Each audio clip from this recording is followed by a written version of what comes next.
What's up, ladies and gents? Welcome to the stream. Welcome to the brand new release for today, the 14th of May. This is Mass Effect, the Legendary Edition. I am so excited. Guys, we've all been waiting for this. You know, I'm a huge Mass Effect fan. I've played all the Mass Effects. I've done walkthroughs of 2 and 3. Obviously, 1 came out before I started this channel, so I never got around to doing it. However, today is that perfect day to start Mass Effect 1, the Legendary Edition. I'm so excited to do this. Thank you all for tuning in. Thanks to EA, and of course, thanks to Microsoft for allowing me to play this and show this off to you all. This is the Xbox Series X version, of course. And without further ado, we're going to go ahead and get started right from the start. It's go time.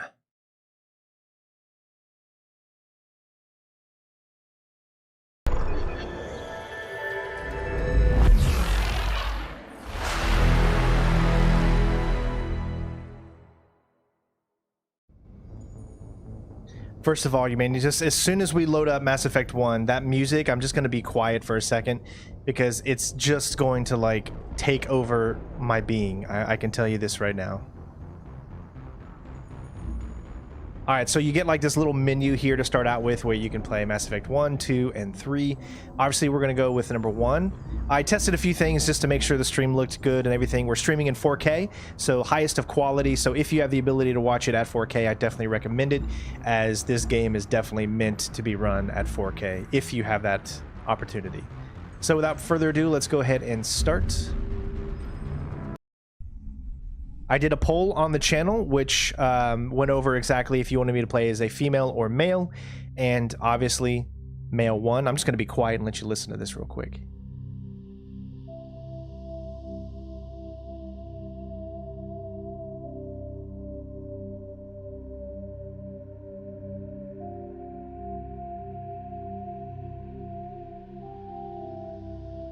That is just, I don't know, man. It gives me goosebumps still to this day. 14 years later, this still gives me goosebumps. This music is so good. This is back in BioWare's heyday. You know, they had just come off of Knights of the Old Republic 1, then they started Mass Effect. I mean, it just feels so good to be playing this again. And I've never played it on YouTube. I've never done the first game on YouTube, so I'm really excited to do this. We're going to see some achievements here. As you can see, all of the achievements are tied to one game, meaning that one game's worth of achievements, I guess, but they cover all 3 games, it looks like. 1, 2, or 3. I'm sure each one has its own set of achievements that you'll be able to pull off. Options-wise, graphics, we're going to go with the highest quality setting. It's still 60 frames with 4K. The reason I'm not choosing performance is because I can't play 120 frames a second because I use a capture card, and the capture card cannot handle 120, so it automatically takes it down to 60. Therefore, there's no reason for me to do performance. We're going to be doing quality, 60 frames per second in the highest quality possible, 4K. I've got film grain and motion blur off because I've never been fans of those. Calibration, I'm playing in HDR, although you guys are just seeing the SDR version. Sound-wise, we'll keep all that the same. If you guys can't hear me over gameplay, please let me know in the comments below once the action starts to pick up. I'm a inverted player, so we're going to be inverting our Y-axis, and we're going to choose the default configurations. Gameplay-wise, we're just going to play on normal. We're going to level up ourselves, and we're going to do the new Legendary mode, which is a new ranking system that uses levels from 1 to 30. I believe this makes it to where you can get a lot of achievements and complete things in one playthrough, as opposed to the original mode where you had to go through 60 levels, so you had to do multiple playthroughs in order to be able to, say, max out certain things. Subtitles on, squad power usage all, and autosave on, and I think we're ready to go. All right, so we're going to start new career. Let's do it. Welcome to Alliance Military Database. Classified information requested. Establishing secure connection. Secure connection confirmed. All right. So here we go. Again, you guys voted for the male version. I always try to give all of you out there a chance to vote, because I feel like it just allows me to be able to interact with you a little bit more, and you have a say in what we do on these channels. When we do RPGs of this nature, these are massive, massive games, so having customization is always important to me and important to you all as well, I'm sure. We're going to go ahead, though, and enter a new ID. As you can see, they're using the Mass Effect 3 version of Fem Shepard, so if you want to play as Fem Shepard, you're going to be able to do so through all 3 games using that, the better quality version. But still, I'm going to put it this way. Even if you use the custom configuration of characters, the default is always going to look the best, right? It's always going to be the highest detailed model. The other ones, they don't look bad, so don't get me wrong. They actually don't look that bad at all. So we're going to enter a new ID. You can do quick start female or male. This will just give you the male soldier, which we're not going to be a male soldier because I know everyone does male soldier. But that's not us. We like to mix up our biotics and stuff like that. I know a lot of people say that the voice acting is better for Fem Shepard, but I think both of them are great. I love both actors that do it.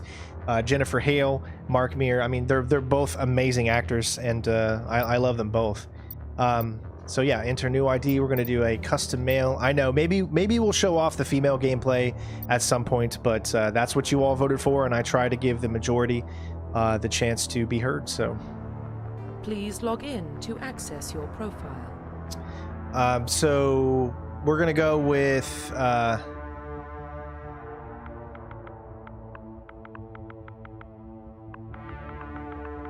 Center Shepard.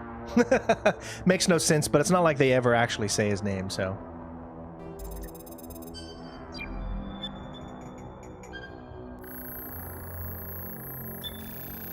Warning, data corruption detected. Please reconstruct profile. Confirm pre-service history. So there is a huge difference in graphics, and you're going to see this. You won't really see too much difference at the beginning in the ship, but once you get to Eden Prime, the first location, you're going to see a huge difference. And man, it's night and day. It is like completely playing a new game. So this is where we're going to take some time to go through customization. This is not a walkthrough by say, meaning that we're not going to be like, I'm going to show you exactly how to get through areas. We're going to have fun. This is a let's play / playthrough. I feel like if you're going to do Mass Effect, this is how you're going to do it. We're going to be streaming it. We're going to be getting crowd interaction and enjoying as much as possible. I will be doing side content. And if these streams have enough viewers and people are enjoying them enough, then I will go on and we'll continue and do Mass Effect 2 and Mass Effect 3. But that's all going to be up to you all. As long as the love for the series is there, people are leaving likes, people are commenting below after the stream has already uploaded and on the channel. Those kinds of things really motivate me to want to continue, especially with the other games. So we have 3 options: Spacer, Colonist, and Earthborn. Spacer. Both of your parents were in the Alliance military. Your childhood was spent on ships and stations as they transferred from posting to posting, never staying in one location for more than a few years. Following in your parents' footsteps, you enlisted at the age of 18. Colonist. You were born and raised on Mindor, small border colony in the Arctic Traverse. When you were 16, slavers raided Mindor, slaughtering your family and friends. You were saved by a passing Alliance patrol, and you enlisted with the military a few years later. Earthborn. You were orphaned, raised on the streets of the great metropolises covering Earth. You escaped the life of petty crime and underworld gangs by enlisting with the Alliance military when you turned 18. Alright, so I don't know which one I want to do. I suppose for me, it's got to be between Earthborn and Spacer. I think I always did Earthborn before. I feel like I want to be a Spacer. I want to see what Spacer. I know it's not going to really make too much of a difference, but there are certain missions that you can get and not get depending on what you choose here. So we're going to be Spacer. Confirm psychological profile. Sole survivor. During your service, a mission you were on went horribly wrong. Trapped in an extreme survival situation, you had to overcome physical torments and psychological stresses that would have broken most people. You survived, while all those around you fell. Now, you're alone and left to tell the tale. War hero. Early in your military career, you found yourself facing an overwhelming enemy force. You risked your own life to save your fellow soldiers and defeat the enemy despite the impossible odds. Your bravery and heroism has earned you medals and recognition from your alliance fleet. Ruthless. Throughout your military career, you have held fast to one basic rule. Get the job done. You've been called cold, calculating, and brutal. Your reputation for ruthless efficiency makes your fellow soldiers wary of you. But when failure is not an option, the military always goes to you first. All right, so what am I going to be here? Obviously, I'm the good guy. We're going to be doing a little bit of mix of Renegade and Paragon, but I'm going to tell you right now, straight up, if you're looking for a Renegade, you're not going to find it on this channel ever. We are a Paragon. We are a good guy, right? With a mixture of Renegade. Now, most of the Renegade stuff you're going to see is going to happen in Mass Effect 2 and 3 because those options really stand out more. But in Mass Effect 1, you really have to lean one way or the other because the gameplay is specifically set up to lean one way or the other. It's really not set up to be kind of both. So we're mostly going to be choosing Paragon with a slight case of Renegade in maybe a few situations. But when Mass Effect 2 and 3 come out, if we do end up playing those, we're going to definitely do some of the cooler actions that require Renegade. So we're going to choose War Hero. I love being the War Hero. I love being the one, you know, that's just kind of how I am. And that's what we're going to choose. Confirm military specialization. All right, so I didn't do a vote for the profile reconstruction. I didn't know which military specialization I was going to choose, and I didn't want to... There's 6 options, and there's only 5 in the polls, so it's really tough for me to decide. So we've got Soldier, Engineer, Adept, Infiltrator, Sentinel, and Vanguard. So the Soldier is your basic run-of-the-mill soldier, right? He's going to have the best ability as far as weapons go. He's not going to have any biotics. You can train him to use heavy armor, which is great too. So if you want to get straight into the action, you're going to want to be a soldier. But here's the thing. Mass Effect 1 is not known, at least outside of the Legendary Edition, is not known for its gun combat, right? It's more known for its biotics or engineering or infiltrator type of gameplay. It wasn't until Mass Effect 2 that they perfected the combat and made it more friendly. So I feel like a lot of people are going to be soldiers because they want to see how much the combat has improved. That's not me. I'm not going to be a soldier. I like to have a little fun, mix around, and do different stuff. I'm not going to be straight up engineer because that just gives you pistols and then it gives you tech abilities for using like defensive abilities or to disrupt armor or to break shields and things like that. Adept, that's your strictly biotic. Obviously, that's like your force powers, but you're not very good at using weapons, of course, but you only specialize in light armor and pistols. Infiltrator is a good mix because Infiltrator allows you to use kind of sniping abilities. So you're really good with sniper rifles and pistols, and you're allowed to wear medium armor. So it's like a mixture of that biotic and weapons, or should I say long-ranged weapons. Sentinel is kind of a mixture of both of your biotics and your technical abilities. So this is allow you to be able to be very defensive at the same time, be offensive with your biotics, but really leave weapons out of the playthrough. And then of course we've got Vanguard. Vanguard is your biotic soldier. So it combines a lot of your cool powers that you get, as well as specializing in pistols and shotguns, and you get the opportunity to wear medium armor. So right now my 2 choices are Infiltrator and Vanguard. So if I'm not mistaken, they took away that whole kind of horrible system that the original Mass Effect had, whereas if you end up choosing something that's not, like if you choose a let's say an Adept, you know, you wouldn't really, you'd suck so much at rifles and pistols and everything like that, right? Well, they took that away. Now everyone actually has the ability to be good with weapons, especially if you're a biotic or not. So I gotta say, I think I want to have some fun in this playthrough, and I really feel that the Vanguard is going to be the most fun. Infiltrator is really cool if you want to keep enemies at a bay and use your tech abilities, but then I don't get my biotic abilities, and I really feel biotic abilities are what makes this game shine. So I'm going to be a Vanguard because this is going to allow me to be able to use my biotic abilities and get up close and personal with shotguns and pistols. Obviously, I'll probably still use sniper rifle because you still can. It's just I'm going to be more of a pistol / shotgun, maybe a little bit of assault rifle, but really, really use my powers a lot. So we're going to choose Vanguard. Confirm facial identification. All right, so there you go. So as you can clearly see, I mean, he's going to have the best model appearance. And I really actually do like the default Shepherd look.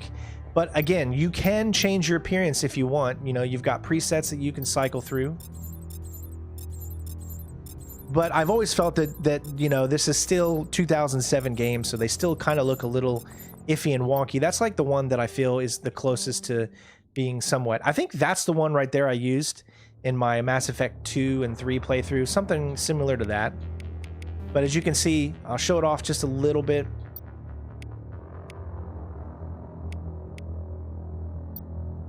But other than that, I mean, it doesn't look too bad. It still looks about as much as it did in 2007. You don't really, you get some good hair options a little bit, but there's really not much. Got a little mohawk going on there. So you can make yourself a nice badass character. Get some dreads. You just got a few beard options. That one just doesn't look good. It looks like it's plastered on. I never thought that looked really good. That looked real. I think that one looks pretty decent. But that one to me looks like the best. And I think that's the default one that you get with Shepherd and whatnot. So you can make your character look very devious. There's not a lot of options, but again, this is a 2007 game, so... And the hair still looks really, really weird. I was kind of hoping they would update that, but it looks like it's the same as it was before. So we're not going to choose custom. Confirm. I do remember seeing on YouTube way back in the day, they had codes, right? And you can see that right here. So if you go to change appearance, you see the code down there, right? Well, you can click on it and enter a code. And I wonder if all of that is the same. If you go back to years, back in 2007, people literally made channels based off of different codes of people looking like actors or celebrities or you know, famous people or whatever. So you can actually enter a code. So if you have a character that you want to mess around with and make it look really cool, you can write down the code, give it to other people, and then they can create that character, which is really cool. It comes up a lot of possibilities. So I always thought that was really cool. So what we're going to do is facial identification. Go with the actual default Shepherd. I think he looks the best. I feel like you're going to get the best graphical fidelity out of it. So I've said enough. We've went on long enough here. I wanted to get the customization out of the way to let you guys know what we were doing. But it is time, ladies and gents. Don't forget to leave a like. Help us break some records here on these streams. We're going to be streaming Mass Effect for a long time. Obviously, this is a long game. We're going to be doing side content. We're going to be having fun and just enjoying this beautiful, amazing series. I cannot wait for what they have in store for it. I hope they're going to bring it back to the best of its ability. So with that being said, thank you so much for watching. And of course, it's go time. Profile reconstruction complete. Identification confirmed.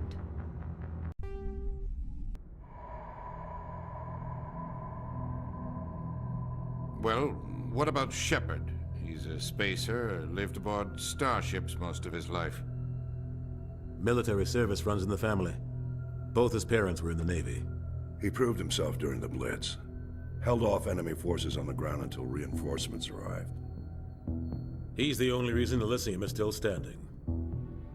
We can't question his courage. Humanity needs a hero. And Shepherd's the best we've got. I'll make the call. In the year 2148, explorers on Mars discovered the remains of an ancient spacefaring civilization. In the decades that followed, these mysterious artifacts revealed startling new technologies enabling travel to the furthest stars. The basic for this incredible technology was a force that controlled the very fabric of space and time. They called it the greatest discovery in human history. The civilizations of the galaxy called it... Man, you have to like say that so fast to get it all in. I know, you can see the reflections in the mirror. You're going to see a lot of reflections in this game. Really good. Relays in range. Initiating transmission sequence. Commander?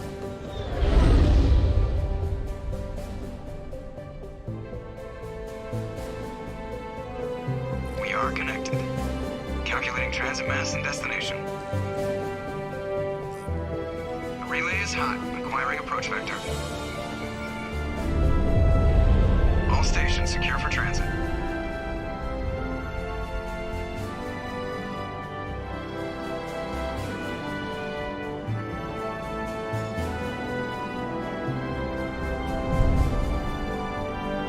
The board is green. Approach run has begun.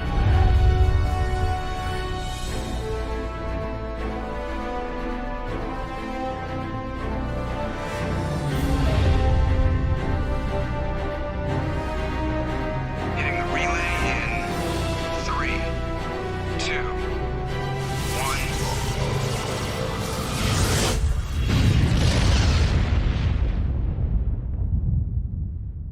1. Thrusters, check. Navigation, check.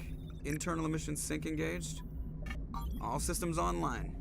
Drift, just under 1500K. 1500 is good. Your captain will be pleased.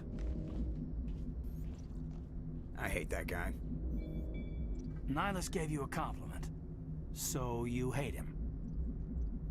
You remember to zip up your jumpsuit on the way out of the bathroom? That's good. I just jumped us halfway across the galaxy and hit a target the size of a pinhead. So that's incredible. Besides, Spectres are trouble. I don't like having them on board. Call me paranoid. You're paranoid. The Council helped fund this project. They have a right to send someone to keep an eye on their investment. Yeah, that is the official story. But only an idiot believes the official story. They don't send Spectres on shakedown runs. So there's more going on here than the captain's letting on. Joker, status report. Just cleared the mass relay, Captain. Stealth systems engaged. Everything looks solid. Good. Find a comm buoy and link us into the network. I want mission reports relayed back to Alliance brass before we reach Eden Prime. Aye, aye, Captain.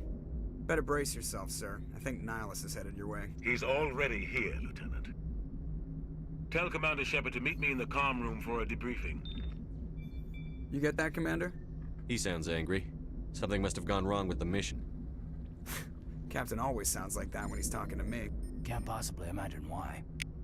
All right, so if you pick the options on top of every single conversation wheel, you're mostly going to get Paragon points. On the right side is normal talk that speeds the conversation forward. On the left side will always be informational talk, which add to the lore and kind of drag on the conversation so you can learn more about the history. But just take a look at this.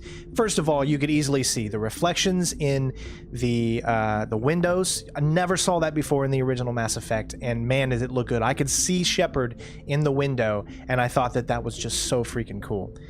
His uniform looks so much cleaner, better. Obviously, this is higher resolution. Even when I was playing the original in 4K on PC, you still didn't see it as crystal clear as this right here. So, obviously, again, you're not really going to be able to tell much of a difference in this first section. It's really not until we get to our first planet, Eden Prime. The captain's waiting for you in the comm room, Commander.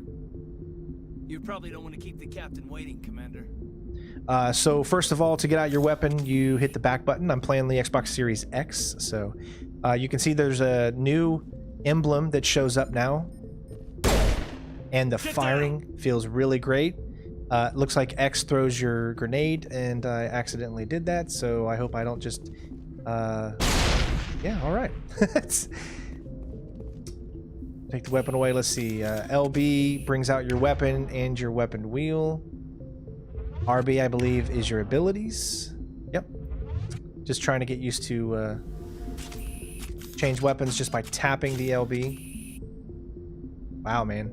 So far, it feels really, really good. Nice and smooth. I think we're ready to do this. So let's press just a little bit forward and you walk. I do still feel like the walking animations can be weird. I'm telling you, I just saw him. He marched by like he was on a mission. He's a Spectre. They're always on a mission. And we're getting dragged right along with him. Relax, Presley. You're gonna give yourself an ulcer. So there's just two modes for walking. It's this fast. There's a little bit of a jog. This is your normal, I'd say halfway up. And then if you barely press it, that's your walk. So it can get a little weird to get used to the three modes of walking that you have.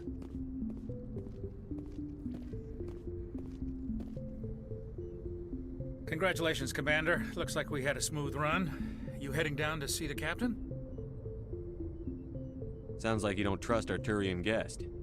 Sorry, Commander, just having a chat with Adams down at engineering. I didn't mean to cause any trouble. But you have to admit, something's odd about this mission. The whole crew feels it. So I remember I played Mass Effect not too long ago when I was streaming on Facebook, and I played the PC version, and I can definitely tell you that they've made Navigator Presley look a little bit younger. Does anyone else agree? Like, I feel like he looked a lot older in the original. So left side means inquisitive, more exposition. Right side means continuing the conversation and kind of hurrying it up. But let's find out. What do you mean? You think the Alliance brass is holding out on us? If all we're supposed to do is test out the stealth system, why is Captain Anderson in charge? And then there's Nihlus. Spectres are elite operatives, top covert agents. Why send a Spectre, a Turian Spectre, on a shakedown run? It doesn't add up. What do you know about the stealth systems?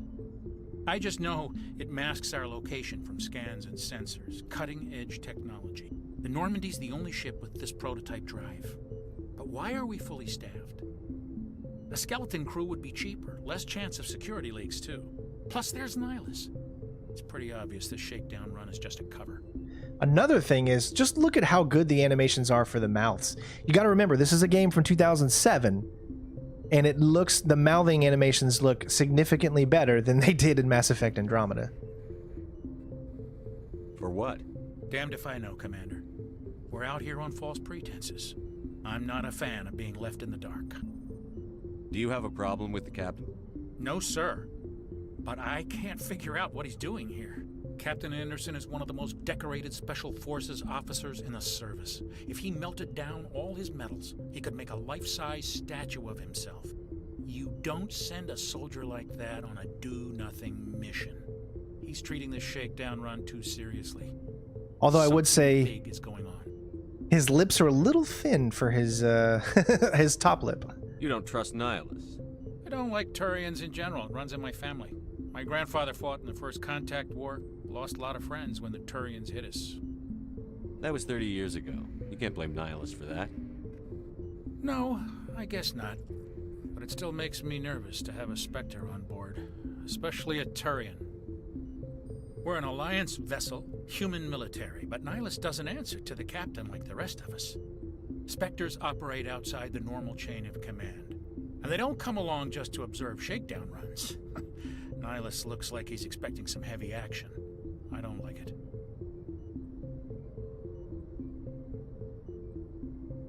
I'll see if I can get some answers when I see him. Good luck, Commander. Now, you'll see that we went through and learned a lot more than we would have if you would have stayed on the right side. So most of the time, we're going to be informative because I do want to experience as much of the story as possible. I grew up on Eden Prime, Doc. It's not the kind of place Spectres visit. There's something Nihlus isn't telling us about this mission. That's crazy. The captain's in charge here. He wouldn't take orders from a Spectre. Not his choice, Doc. Spectres don't answer to anyone. They can do whatever they want. Kill anyone who gets in their way. Oh, you watch too many spy vids, Jenkins. She looks a lot younger. Wow. What do you think, Commander? We won't be staying on Eden Prime too long, will we? I'm itching for some real action. I sincerely hope you're kidding, Corporal. Your real action usually ends with me patching up crew members in the infirmary. You need to calm down, Corporal. A good soldier stays cool, even under fire.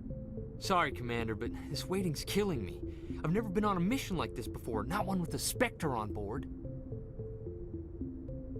Just treat this like every other assignment you've had and everything will work out. Easy for you to say. You proved yourself in the Blitz. Everybody knows what you can do. This is my big chance. I need to show the brass what I can do. You're young, Corporal. You have a long career ahead of you. Don't do something stupid to mess it up. Don't worry, sir.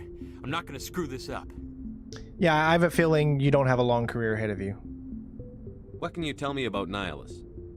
Turians are generally well respected by the other species. Their fleet has more patrols protecting Citadel space than any other. They don't always get on well with us, though. Some people find them too rigid. Others still blame them for the First Contact War. As for Nihlus, I haven't said more than 2 words to him. He usually only speaks to the captain. I hope we get a chance to see him in action. I heard Nihlus took down an entire enemy platoon all by himself. What do you know about the Spectres? Only what I've heard. Spectre agents work directly for the Citadel Council. They usually work alone or in small groups. Spectres don't have any official power, though. Basically, they're a shadow organization with a mandate to preserve and protect galactic stability. Protect it at any cost. Don't forget that part. Spectres operate above the law. Why don't we have any of our own people in there? Spectres usually come from the Council races, like the Turians. We've been trying to get a human accepted into their ranks for years now. So far, it hasn't happened. Hey, Commander, you'd make a good Spectre. You're a war hero, right? Held off an entire enemy fleet during the Blitz single-handed? That's the kind of talent the Spectres are looking for. This is all just wild speculation. The Spectres aren't interested in recruiting humans, no matter how capable. You're from Eden Prime, aren't you, Jenkins? What's it like? It's very peaceful, Commander. They've been real careful with development, so you don't have any city noise or pollution. My parents lived on the outskirts of the colony. At night, I used to climb this big hill and stare across the fields back at the lights from the main settlement. It was gorgeous. But when I got older, I realized it was a little too calm and quiet for me. That's why I joined the Alliance. Even Paradise gets boring after a while. Any idea why Eden Prime was chosen as our destination? Not really sure, Commander.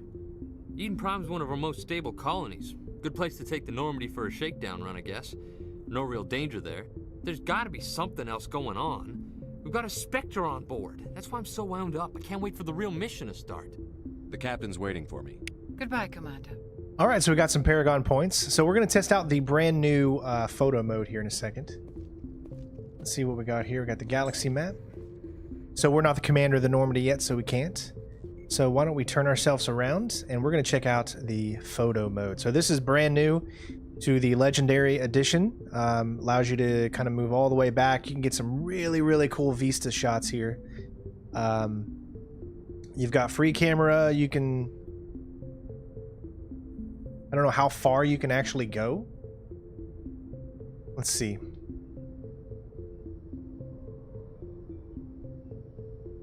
All right, so there is a barrier. You can only go so far away from your character. Let's take a look. Let's move up, and let's move the focal length forward. I mean, that detail is amazing. Obviously, he's not in good light right now because he's up there. But pretty cool. So you can kind of get a look at what you can do here.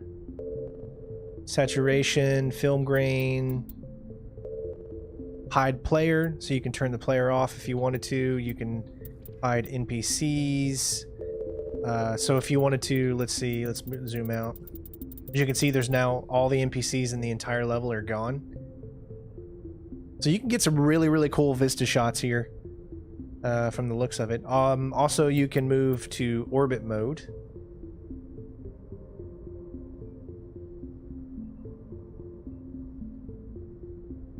Let's move him up a little bit so we can get some better lighting here on him. There we go. Perfect. Well, no. There we go. Right there. As you can see, we're going to move in, so that's about as close as you can get. But you can zoom in with the focal length and really get to know Commander Shepard, because this is his favorite spot on the Citadel. That is some amazing detail right there.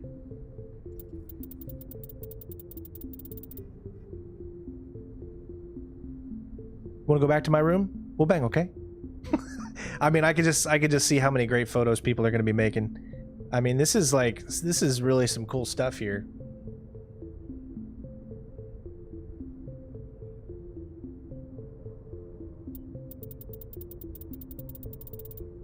I mean, that is just wow.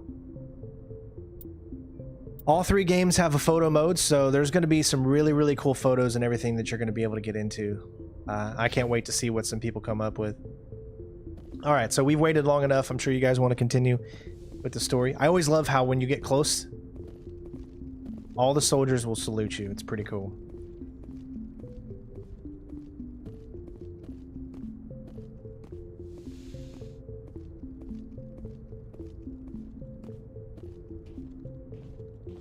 Commander Shepard, I was hoping you'd get here first. It will give us a chance to talk. Unfortunately, the photo mode does not look like you can strike a pose. I think that's a failed opportunity, but my guess is they couldn't actually do anything in the animation department with the character, probably. So photo mode has no way of like you striking a pose or something like that. The captain said he'd meet me here. He's on his way. I'm interested in this world we're going to. Eden Prime. I've heard it's quite beautiful. They say it's a paradise. Yes, a paradise. Serene, tranquil, safe. Eden Prime has become something of a symbol for your people, hasn't it? Proof that humanity can not only establish colonies across the galaxy, but also protect them. But how safe is it really? Do you know something? Your people are still newcomers, Shepard. The galaxy can be a very dangerous place. Is the Alliance truly ready for this? I think it's about time we told the commander what's really going on. This mission is far more than a simple shakedown run. I figured there was something you weren't telling us. We're making a covert pickup on Eden Prime. That's why we needed the stealth systems operational. There must be a reason you didn't tell me about this, sir. This comes down from the top, Commander. Information strictly on a need-to-know basis. A research team on Eden Prime unearthed some kind of beacon during an excavation. It was Prothean. I thought the Protheans vanished 50,000 years ago. Their legacy still remains. The mass relays, the Citadel, our ship drives. It's all based on Prothean technology. This is big, Shepard. The last time humanity made a discovery like this, it jumped our technology forward 200 years. But Eden Prime doesn't have the facilities to handle something like this. We need to bring the beacon back to the Citadel for proper study. Obviously, this goes beyond mere human interests, Commander. This discovery could affect every species in Council space. Why didn't we keep the beacon for ourselves? You humans don't have the best reputation. Some species see you as selfish, too unpredictable, too independent, even dangerous. Sharing that beacon will improve relations with the Council. Plus, we need their scientific expertise. They know more about the Protheans than we do. The beacon's not the only reason I'm here, Shepard. Nihlus wants to see you in action, Commander. He's here to evaluate you. Guess that explains why I bump into him every time I turn around. The Alliance has been pushing for this for a long time. Humanity wants a larger role in shaping interstellar policy. We want more say with the Citadel Council. The Spectres represent the Council's power and authority. If they accept a human into their ranks, it shows how far the Alliance has come. You held off an enemy assault during the Blitz single-handed. You showed not only courage, but also incredible skill. That's why I put your name forward as a candidate for the Spectres. Why would a Turian want a human in the Spectres? Not all Turians resent humanity. Some of us see the potential of your species.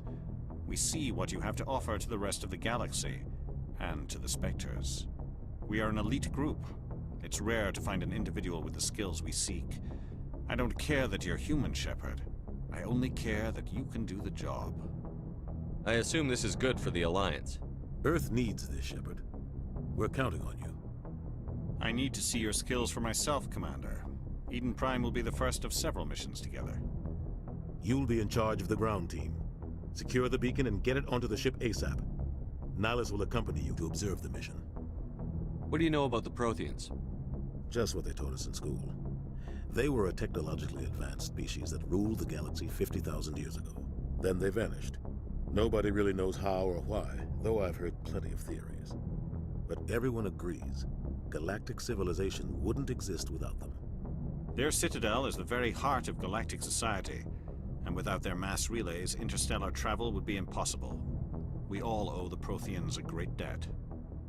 I'd like to know more about Eden Prime before we touch down. It's a peaceful farming world, but it represents something much bigger. Eden Prime is one of our oldest and most successful colonies. It proved we were ready to face the challenges of settling new worlds, to forge a place for humanity beyond Earth. It symbolizes humanity's growth and evolution as a spacefaring species. And after this, it will be known as the world where humans made a discovery of galactic importance. Why is this beacon so important? All advanced galactic civilization is based on Prothean technology, even yours. If we hadn't discovered those Prothean ruins buried on Mars, we'd still be stuck on Earth.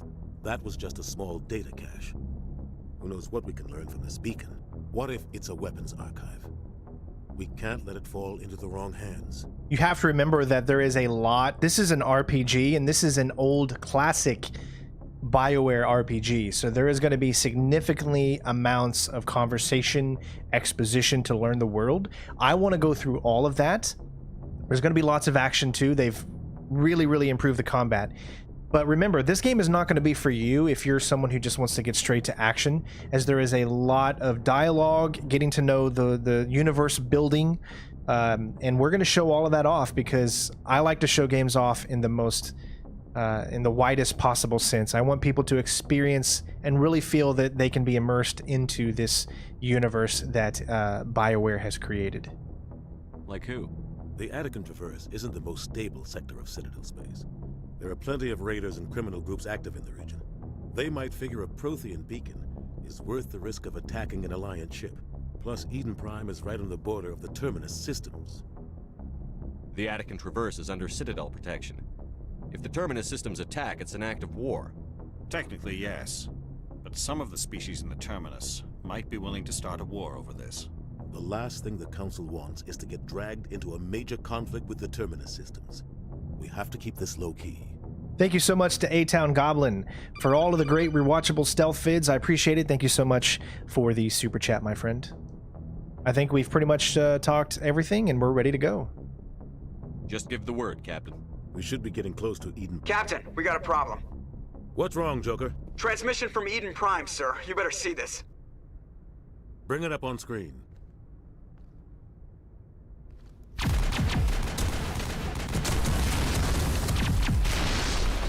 Get down!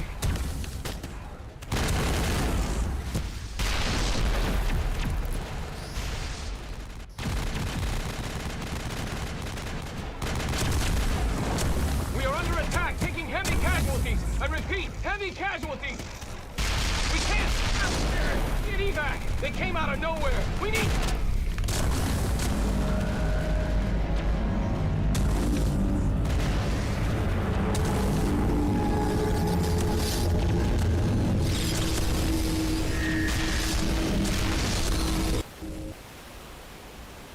Everything cuts out after that. No comm traffic at all.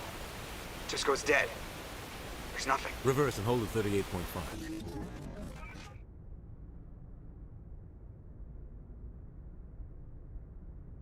Status report. 17 minutes out, Captain. No other Alliance ships in the area. Take us in, Joker, fast and quiet. This mission just got a lot more complicated. A small strike team can move quickly without drawing attention. It's our best chance to secure the beacon. Grab your gear and meet us in the cargo hold. Tell Alenko and Jenkins to suit up, Commander. You're going in.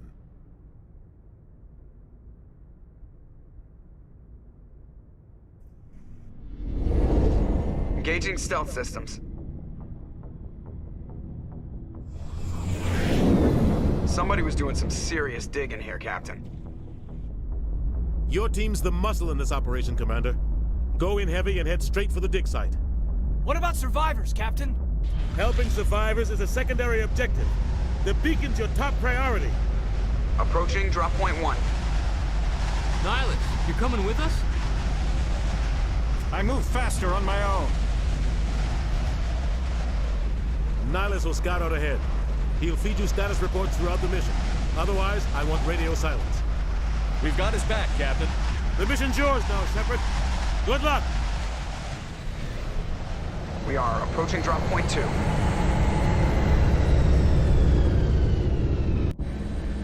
And away we go. Again, make sure that you guys can hear me over the sounds and all that stuff. So, wow. First of all, just look at this. The lighting is so much better than the original. Hard, Commander. Hostiles everywhere. Keep your guard up. I mean, and you can just easily tell. Look at this. Oh, it's so amazing. And here's another really cool feature. So if we bring out our weapon, we press left on the D-pad, that takes him over there. If we press right on the D-pad, that takes him over there. This is something you could not do in the original Mass Effect. Individual movement. You can get them to go wherever you want them. We have our first... These are not really enemies, but they're the first little set of things that you can shoot here. So we got our sniper here. Oh man, I'm telling you. It feels so much better. It looks better. And it feels better. And I think you press down, you get them to come to you. Regroup. Yep. All right, let's move forward. I still remember where a lot of things are. I've played this game so many times. You can still run while holding the A, except now you have a brand new HUD. First of all, look at this. Look at this. Real-time reflections. Clearly the reflections are probably at like 30 frames down below, as you can see, but that is crazy. You can literally see your reflection in this water.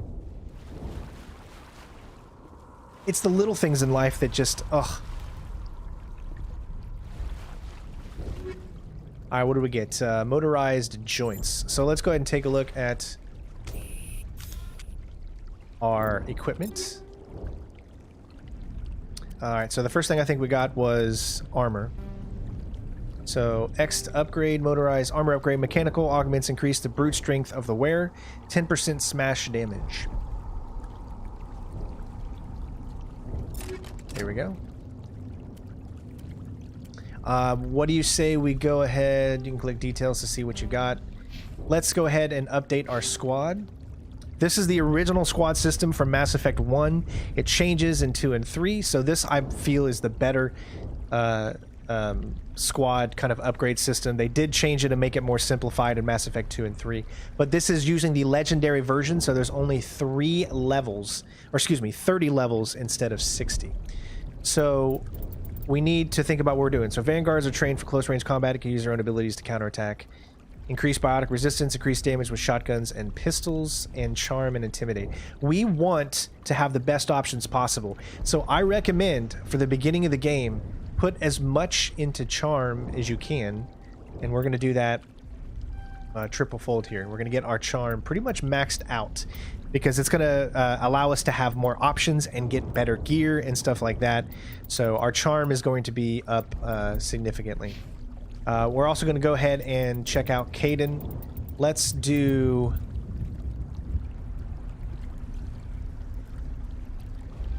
barrier and first aid. You know what? I really don't feel like we need to upgrade Jenkins. Something just tells me that, you know, he'll be fine. Dude, he's like the coolest soldier in the game, so I feel like you don't have to upgrade them all. But just look at this. Man, I'm just so amazed at how good this looks. I know a lot of people wanted a remake, which would have been so cool, but let's be honest. I mean, this is awesome. Clearly some graphical glitches. You can see that the ray tracing underneath, or whatever they're using to reflect, has some limitations to it, but I'm sure the PC version will look even better. Oh God, what happened here?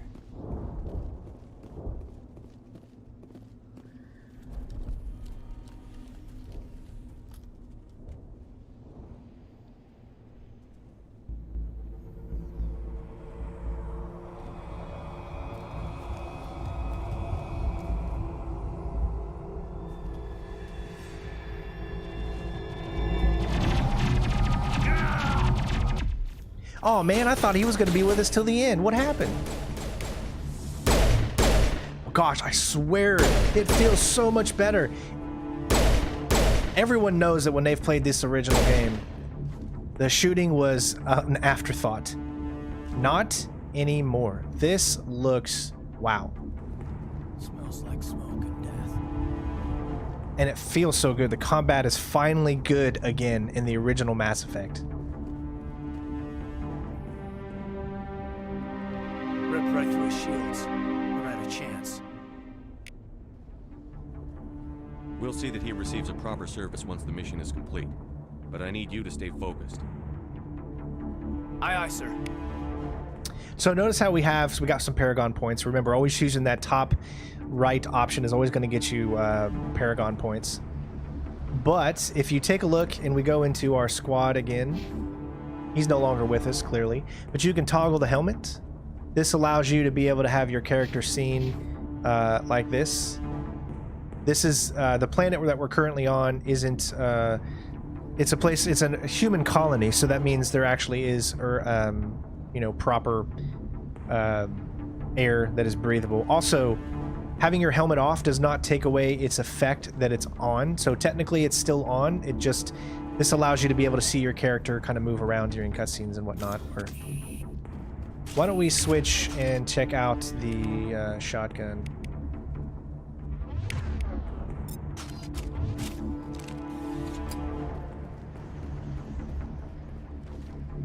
Cover system was a little janky in the original, so let's see if it's gotten any better, I guess.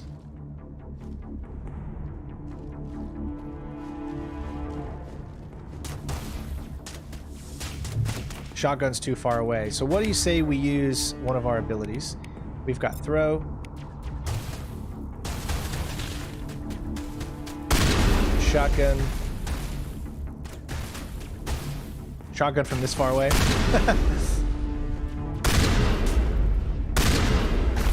Clearly not practical. Oh man, it really does look so much better. Here, Shepard. A lot of bodies. I'm gonna check it out. I'll try to catch up with you at the dig site. Alright, so the only thing I would say I have to figure out is, in this game, let's see, we're gonna use throw, we're gonna map throw. We also got warp. So you can choose one or the other. I don't know which button it's on. Alright, so I gotta press some buttons around just to see. There's your Metagel is done with Y, okay. There it is. Alright, so RB. Just had to figure it out first. Didn't mean to use. Also, as you can see, the Metagel heal is so much quicker than it used to be. Wow. I used to take forever for the Metagel to heal up.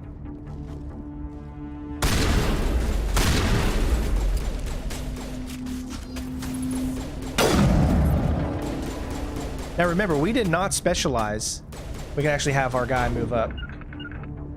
We did not specialize in sniper weapons.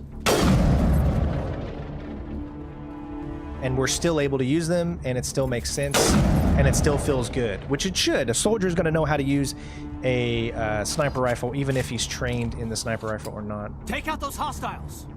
Still got one more hostile up ahead. Let's try... We already equipped the Lancer.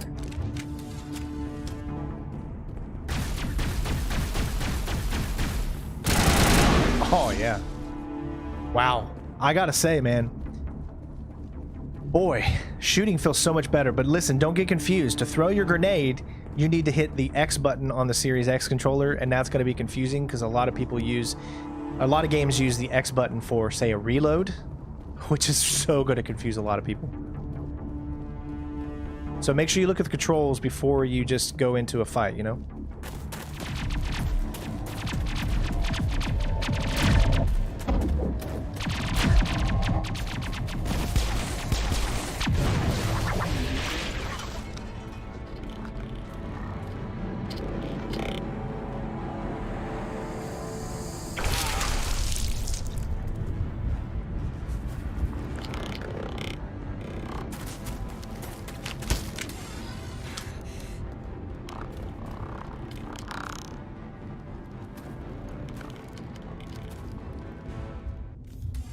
I mean, I would say obviously mouse and keyboard is going to be your better controls in my opinion, because you're going to have more fine controller movement when it comes to aiming and stuff. And since they have improved the combat, mouse and keyboard seems like it's going to be a great addition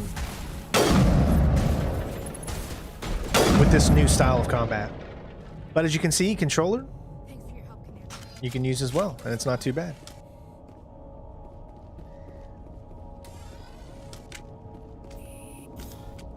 Gunnery Chief Ashley Williams of the 212. You the one in charge here, sir? Are you wounded, Williams? A few scrapes and burns, nothing serious. The others weren't so lucky. Oh man. We were patrolling the perimeter when the attack hit. We tried to get off a distress call, but they cut off our communications. I've been fighting for my life ever since. Where's the rest of your squad? We tried to double back to the beacon, but we walked into an ambush. I don't think any of the others... I think I'm the only one left. This isn't your fault, Williams. You couldn't have done anything to save them. Yes, sir. We held our position as long as we could, until the Geth overwhelmed us. The Geth haven't been seen outside the Veil in nearly 200 years. Why are they here now? They must have come for the beacon. The dig site is close, just over that rise. It might still be there. We could use your help, Williams. Aye, aye, sir. It's time for payback. One of the things to remember is the combat is improved, but is still very, very janky when it comes to where you're aiming and what hits. So you're going to be completely fine using using a controller in this game, because of the fact that, at least in the original, wherever you aimed wasn't always where the bullet was going to go. It was kind of like a percentage of if it would land or not, or in the vicinity of the area. You could literally hit someone and not actually be aiming at them. I don't know if they fixed it yet. I've only experienced the combat very slightly so far, and I'll kind of make my judgment on that. But so far, it seems like every shot where I hit actually goes.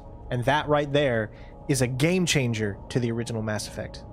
What else do you know about the Geth? Just what I remember from history class back in school. They're synthetics, non-organic life forms with limited AI programming, created by the Quarians a few centuries ago. They were supposed to be a source of cheap labor, but ended up turning on the Quarians and drove them into exile. Well, after that, they just kind of disappeared behind the Perseus Veil. Nobody's really heard much from them since. Tell me everything you know about the beacon. We're doing some digging out here to extend the monorail and expand the colony. A few weeks ago, they unearthed some Prothean ruins, and the beacon. Suddenly, every scientific expert in the colony was interested. That's when they brought us in to secure the site. I don't know much about the beacon itself, but I heard one of the researchers say this could be the biggest scientific discovery of the century. What happened to the researchers at the dig site? I don't know. They set up camp near the beacon. The 232 was with them. Maybe their unit fared better than mine. I'm playing in 4K, 60 frames a second. You can play on the Xbox Series X in 1440 with 120 frames, or 4K with 60. Describe what happened leading up to the attack. We were sent out a couple of nights ago from the main colony to secure the area. Seemed like a routine patrol, until the Geth hit us. We never knew they were coming. Have you seen a Turian Spectre around here? There aren't any Turians on Eden Prime. None that I've ever met. Not sure I'd be able to tell if one was a Spectre anyway. If you saw this guy, you'd know. Carries enough firepower to wipe out a whole platoon. Luckily, he's on our side. Sorry. Like I said, no Turians. Move out. All right, so I do know that you used to be able to have an option that the...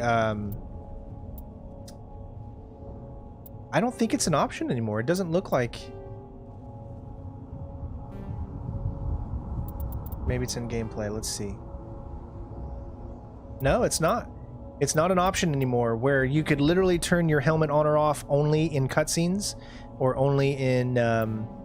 But yeah, it looks like from now on it's just a toggle helmet, period.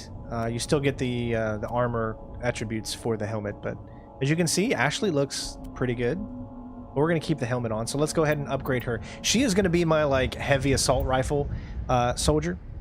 So we're going to give her assault rifles with the overkill, and we're going to make her soldier a little bit better. All right, I like the way that's going. We're going to go ahead and put our helmet back on as well. And yeah, so we picked up actually no, there is I think a few things over here. Yep. The beacon's at the far end of this trench. All right, so we picked up some light armor, so we have some different armor choices to choose from. So we're going to go into our equipment and we're going to take a look. First of all, I like to use pistol, so I'm going to upgrade a few things in here. 15% cooldown reduction or 5 damage to sex. We're going to go with chemical rounds. Yeah. There we go. And I'm going to use that. Yeah. Or actually, you know what? Assault rifle, I think, would probably be a better choice for the radioactive rounds. Let's go armor-wise. We've got the Scorpion armor, so you can take a look at the difference between the two.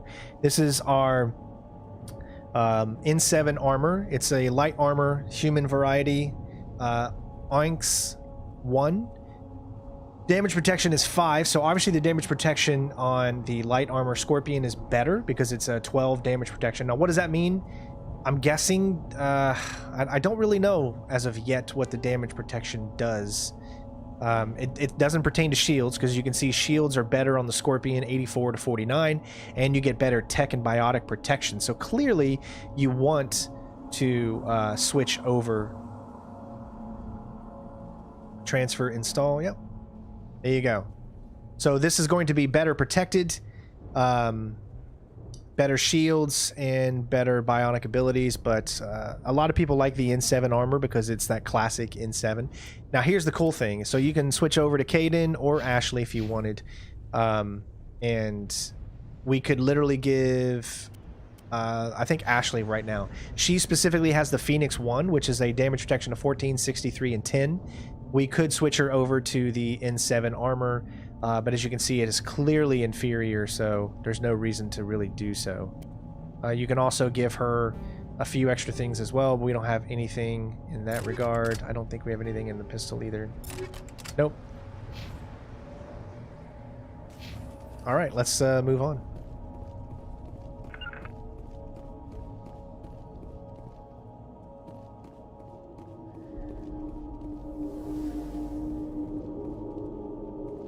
This is where it gets confusing. Enter cover by moving up to your... Oh, with the weapon drawn. Gotcha.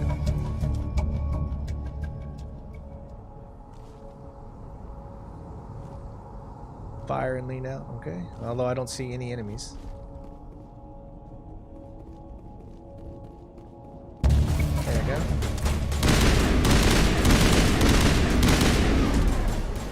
See, when you see that little cross, that means you're actually hitting what you're aiming at.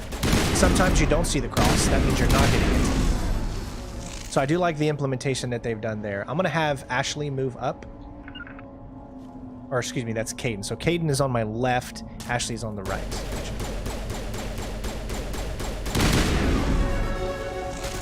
We just leveled up. Let's get our sniper out.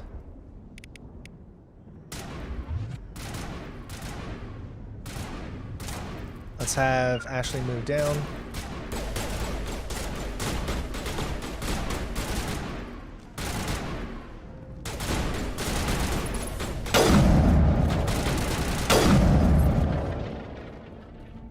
Let's do a little melee. Actually, let's switch to the shoddy.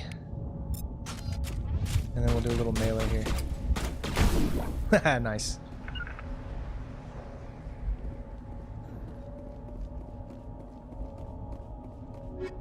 So we got the pistol edge and the sniper rifle reaper. So there's going to be a lot of going back and forth between our equipment because we're going to be updating and getting a lot of things. So let's take a look at this. So the edge 1 has 112 damage protection, heatsink 4.3, although the accuracy is a little bit lower. But the damage is better. I'm not too worried about accuracy, so I'm going to go ahead and... I'm going to go ahead and change. There we go. So we lose a little bit of accuracy, but we get more damage per second. Here's the other thing. We can switch over to Kaidan, who I'm going to have specifically use pistols. There's a Kevlar pistol 1. He's already got that. So what about Ashley? She also has a Kevlar pistol. Yeah, nothing. Okay. So we're good there. What else did I get? I think I got, yeah, the Reaper 1. So we're going to go to us. Let's see. We got 73, 83. Yep, definitely a better... Accuracy is not as good, but heatsink... Alright. And I don't believe I have any upgrades for that just yet. Okay, so we got a better sniper rifle and a better pistol as of right now.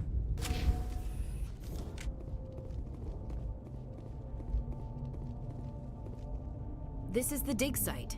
The beacon was right here. It must have been moved. By who? Our side or the Geth? Hard to say. Maybe we'll know more after we check out the research camp. You think anyone got out of here alive? If they were lucky. Maybe hiding up in the camp.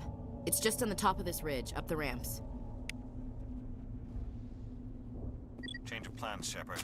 There's a small spaceport up ahead. I want to check it out. I'll wait for you there. Yeah, I like that red sniper right there. Shoddy. It seems like we always switch between these two weapons. I don't know how that works. We'll go with the pistol for now. Looks like they hit the camp hard. It's a good place for an ambush. Keep your guard up.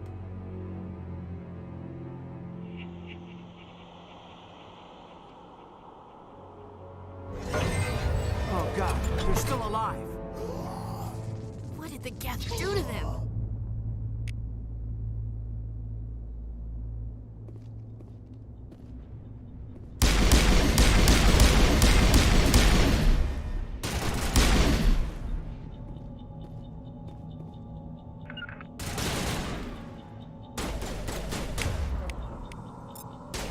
I feel like a shotgun's gonna be better with these guys.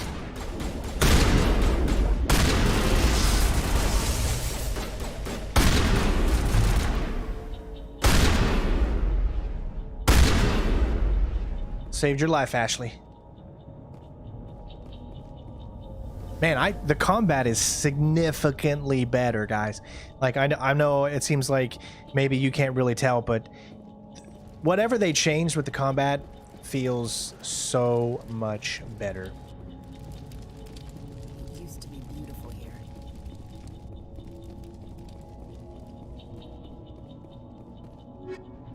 We got a new shotgun. Let's check it out.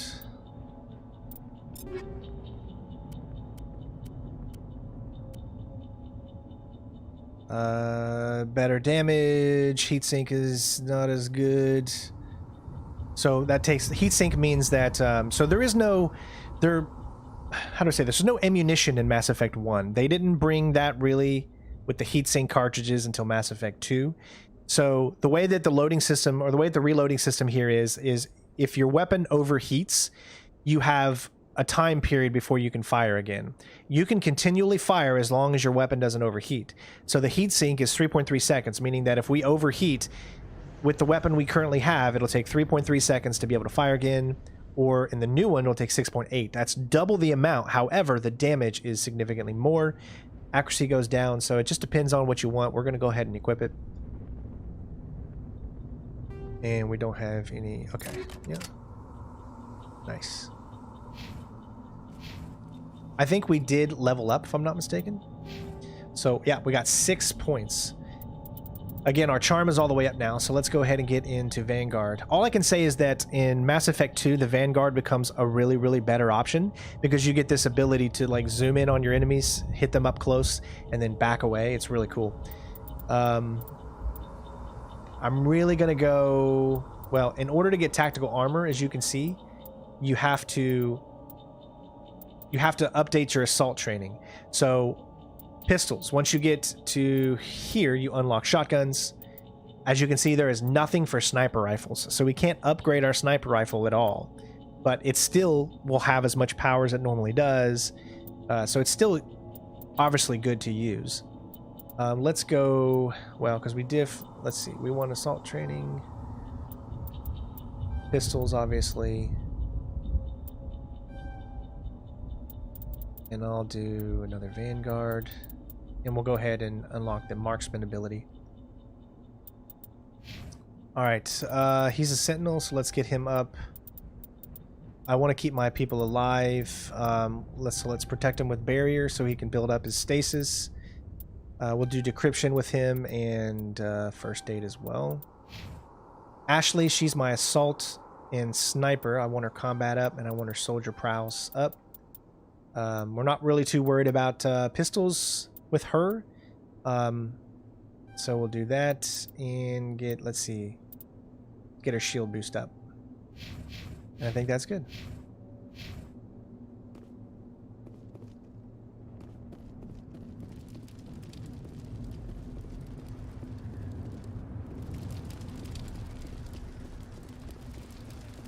That door, it's closed. Picked up another pistol. We could give those to our 2 teammates if we need to. Omnigel. Remember, this is the first game, so a lot of this type of picking up stuff changes as we go on. All right, so we have our mini game here. We just need to repeat the sequence. A, B, A, Y.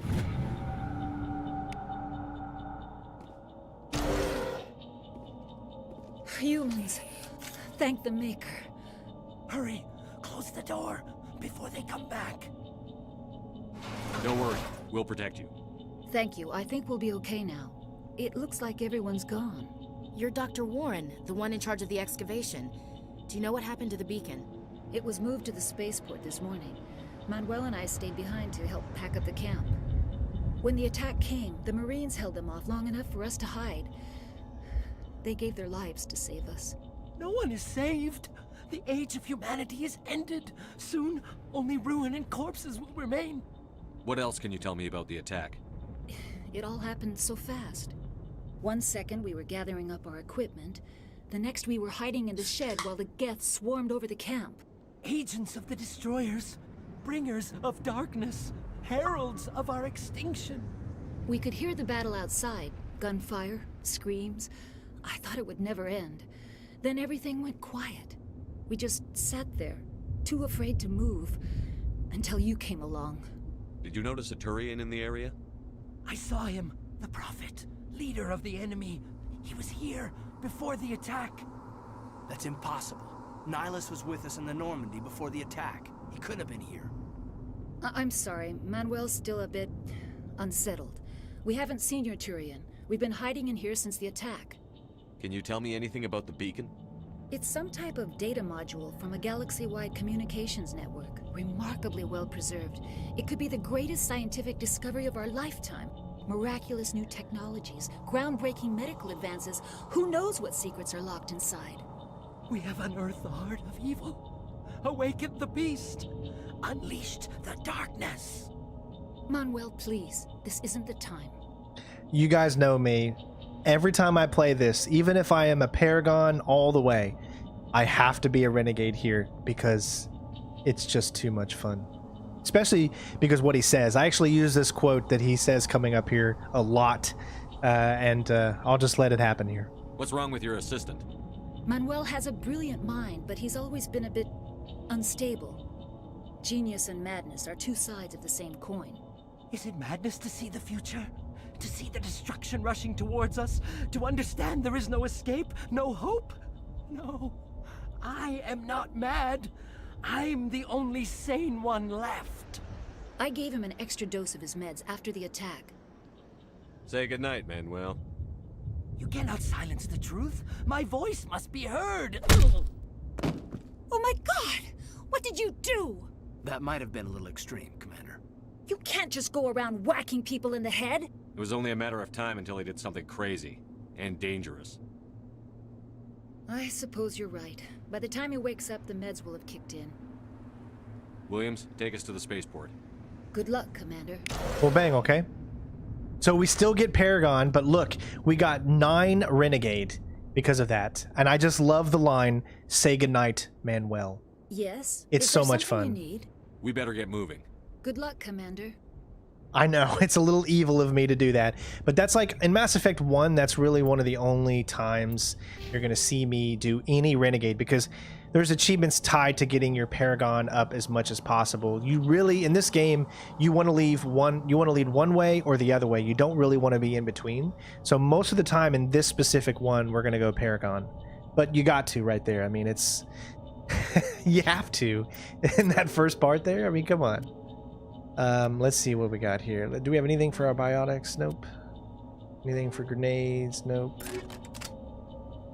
Anything for sniper? There we go. All right. So we picked up a different, I think it was the striker, but you can see the damage isn't as good. I'm going to keep this one, and we're going to give... Let's see. He's already got a Kessler. Let's give Caden the striker. Perfect. And if you know you're not going to use a specific weapon, because you see how we have 2 Kesslers that are no longer in use. What is Ashley using as far as her? She's got a Kessler as well. And because of that, we can actually use for Omnigel. So we're going to hit Y, which is going to convert this into Omnigel. And that way you kind of clear up your inventory a little bit. There's another one there too. Also, one of the coolest things that this game has is the codex. So if we click, well, first of all, we'll go into journal so you can see that. Our missions here, assignments, side missions and whatnot. You can take a look at those, see what you've done. We need to head to the spaceport. That's our next mission. We've done all of those already. But if you go over to the right side, you've got codex. This is really cool because this is all narrated. Roughly 1,200 years ago, the Turians were invited to join the Citadel. And it's so cool. Like, all of this is narrated. It really, really adds to the immersion. So I definitely recommend if you're playing and we're going to listen to some of it every now and then so we can get to know the races and open up the story a lot more. But for now, we have a mission at hand, and we're going to get to it.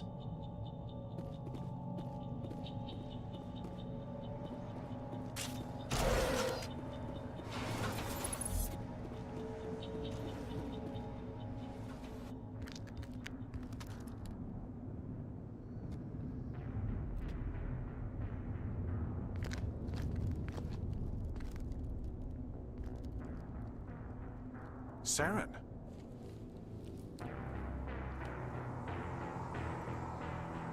Nihlus. This isn't your mission, Saren. What are you doing here? The Council thought you could use some help on this one. I wasn't expecting to find the Geth here. The situation's bad. Don't worry. I've got it under control. Thank you so much to Christopher for the super chat. Thank you for all you're doing. Well, thank you for the super chat, bud. Thanks for helping the channel stay strong. Remember, donations, becoming members, all support the channel. So thank you to everyone out there for doing so.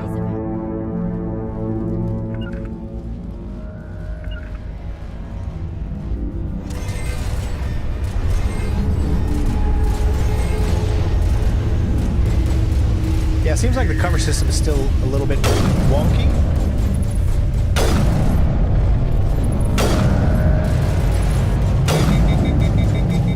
As you can see, you gotta switch over. There we go.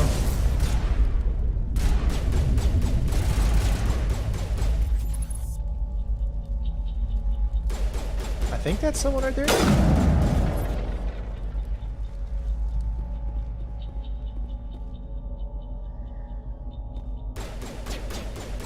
Yeah, that is him. Okay.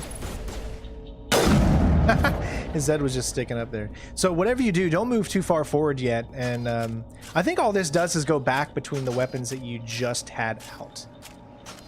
See? Sniper rifle. A sniper rifle. So you're what?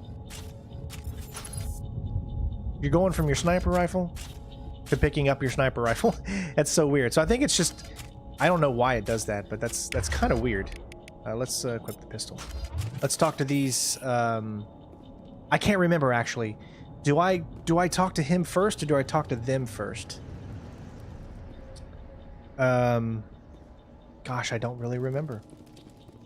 I do know that if you go down and you do that, you're going to talk to the one guy down there. But I don't remember if you need to actually do this first or if you're supposed to do that first.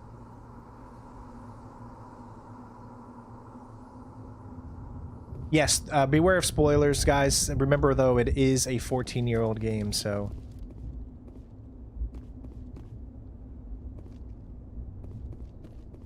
I believe we can go ahead and talk to these people. Oh, we need to do a manual override. Oracle, thank you so much. Great content. Thank you for the walkthroughs. Thank you so much, Oracle. Glad to see you here. Hopefully you're doing well. One thing to remember is that you can fail these and then not be able to get in. Everybody stay calm out there. We're coming out. We're not armed. Is it safe? Are they gone? You're okay now. Nobody's gonna hurt you. Those things were crawling all around the shed. They would have found us for sure. We owe you our lives. I still can't believe it. When we saw that ship, I thought it was all over. It showed up right before the attack. Knew it was trouble the second I saw it, so we made a break for the sheds. Tell me everything you remember about the attack. The three of us were working the crops when that ship showed up. We just saw it and ran. I don't know what happened to the rest of the crew. They were by the garage, over near the spaceport, right where that ship came down. No way they survived. You don't know that. We survived. If they made it to the garage, they could have had a fighting chance. Do you know anything about the Prothean beacon they dug up? We're just farmers. We heard they found something out there, but it never really mattered to us. Not until now. What else can you tell me about the ship you saw? I was too busy running to get a clear look at it. I think it landed over near the spaceport. Tell them about the noise, Cole. That awful noise. It was emitting some kind of signal as it descended. It sounded like the shriek of the damned. Only it was coming from inside your own head. It's going to be very hard to avoid spoilers, especially because this game is so old that it's just, you know, but all I can tell you is that you're able to make the game the way you want, and you can choose your ending, you can choose how the game ends up for you. So I don't really consider anything spoilers in these series because of so much player choice. It was probably trying to block communications. Whatever it was, felt like it was tearing right through my skull. Almost made it impossible to think.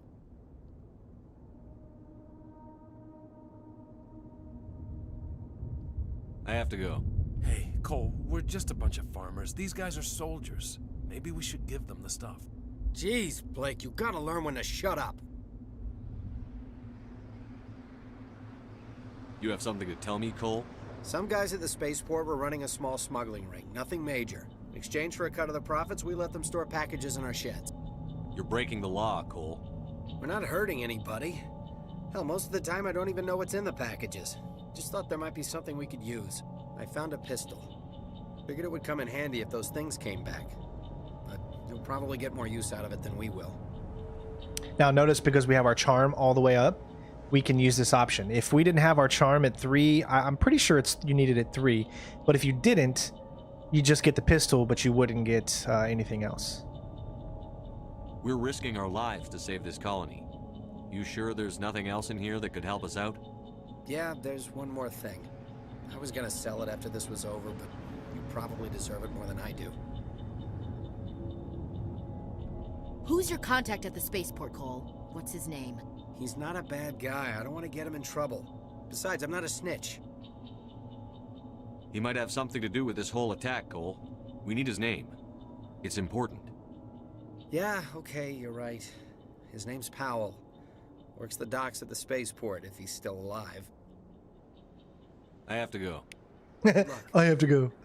The dialogue can be a bit weird and jarring, but we picked up the Stinger 2 and the Combat Sensor 1. Again, you don't have to get these. You can hit X to reduce to Omni Gel, which can be used to purchase other items, but we're going to hit A to take all. We'll go in here to our equipment, and we'll take a look at the new pistol, which is the Stinger 2, which is way better. 132 damage per second. Heatsink is the same. Even the accuracy rating is better, and we're going to also equip... we're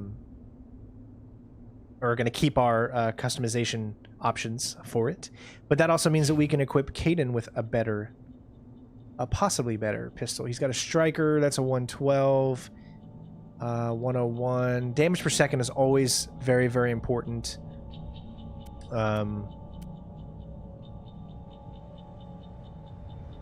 Even we're going to go with the Edge 1 and give him the Edge. What about her? What type of pistol she has? She has the Kessler 1. We can give her the Striker 1. It is more damage. Everything else is not as good, but it is significantly more damage. So what's the difference between that? 112 and 101. So obviously let's give her the Edge 1 as well.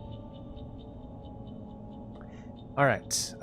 Let's take a look at any upgrades. Nope. Armor, what do we have? Armor, we only have the lights. We do, we have radioactive. Combat sensor, as you can see, you can do 2. So we can go combat sensor. Some enemies use jamming technology to block your weapon radar. So we'll go ahead and do that there. All right, I think we're good.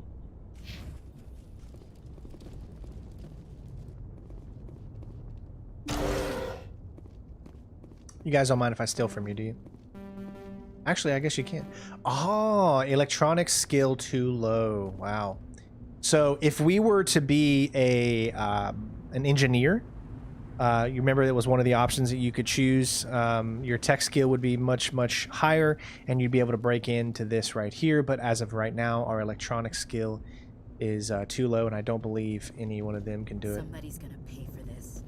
So there are things you miss out by choosing specific ways of playing.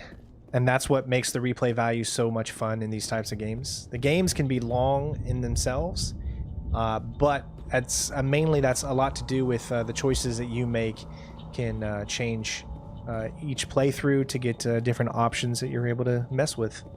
So it doesn't matter if you're playing this edition or the previous editions.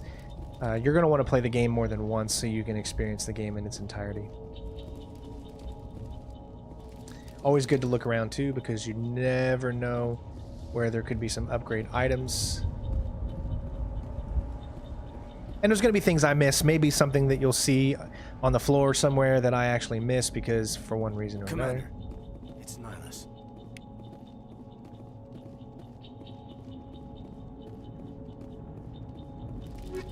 Anti-personal rounds and ammo upgrade phasic rounds 1. Actually, probably a good idea to equip on the anti-personal rounds here. See how you can only do one out of the two? The second one is empty.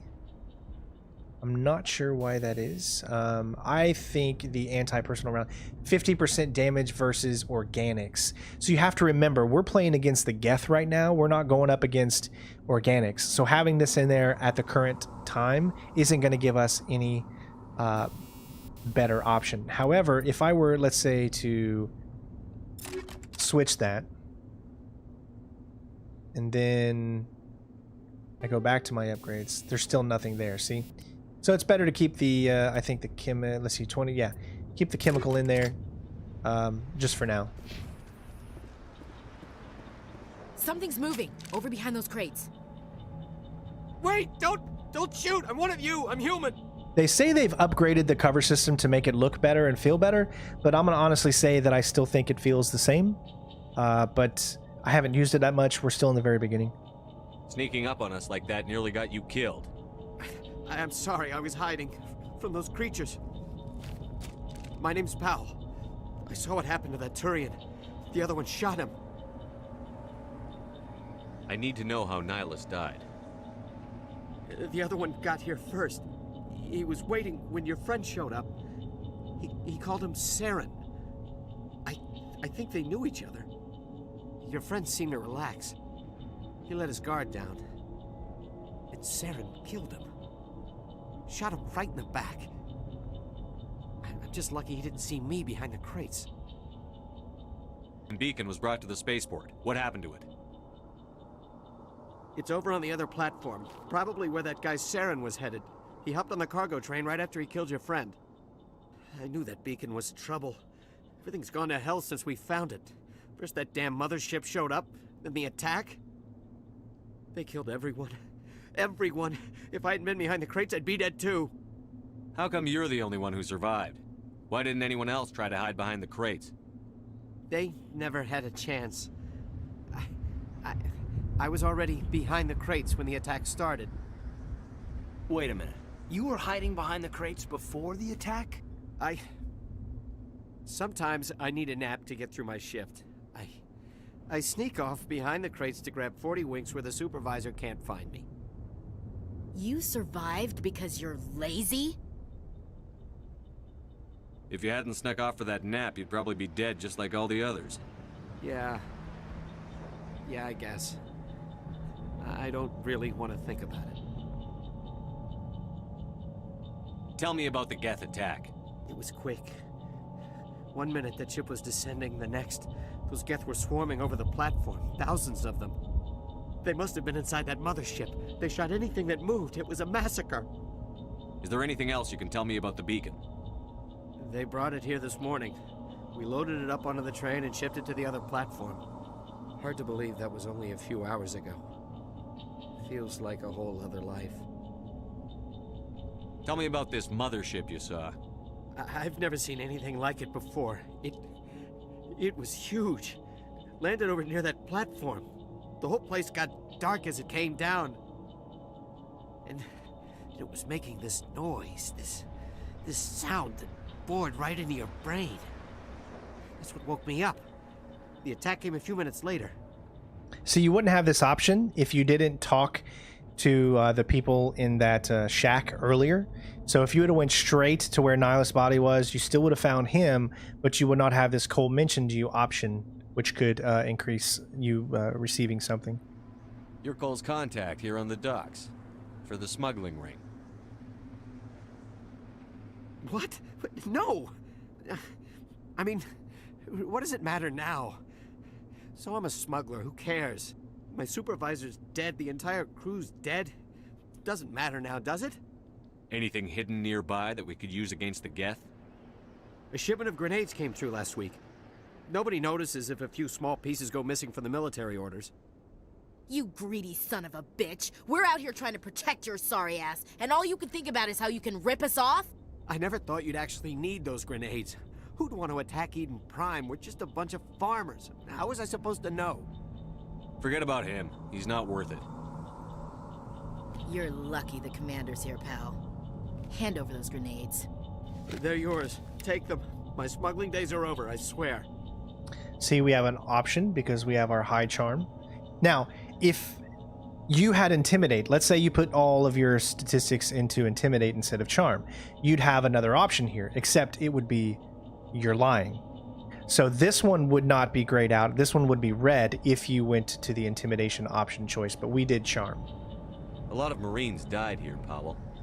Those grenades could have come in handy. If I were you, I'd think of some way to make it up to them. Yeah, okay. There is something else I was saving. Could be worth a fortune. Experimental technology, top of the line. Take it. I don't need it. I didn't want anyone to get hurt. Really, I'm sorry. JT, thank you so much for the super chat, bud. I appreciate it. Everyone give JT a big shout out and a big thank you. Again, those donations, either by the tips in the description, Patreon members, or super chats, all go to making this channel the best it can be and to keep this channel alive. This is what we do for a living. So for anyone that does want to support the channel, you can become a member, Patreon, or donate, and it goes directly back into the channel. We need to find that beacon before it's too late. Take the cargo train. That's where the other Turian went. I can't stay here. I need to get away from all this. All right, so we picked up the high explosive grenade upgrade. And it looks like we got an area map, a journal. What else did we actually get, though, from him? That's my question. I think we're about ready to hit up on something. So let me go ahead and put that in my grenades. As far as anything else, I think that's about it. Hey, get ready. We got some action coming up.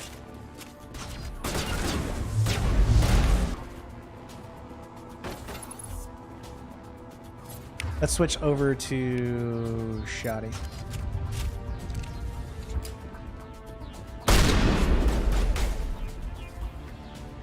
Like I said, cover system can be a little weird still.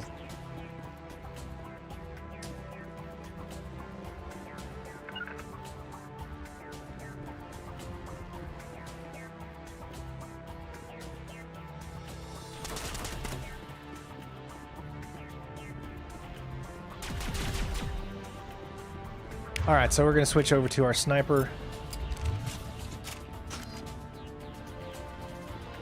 There's nothing else we can get over here.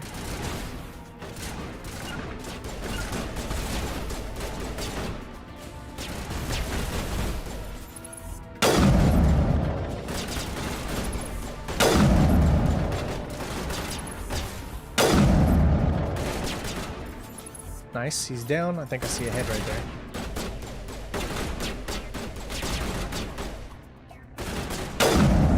Don't know if I'm actually getting it, so I'm going to move my guys up.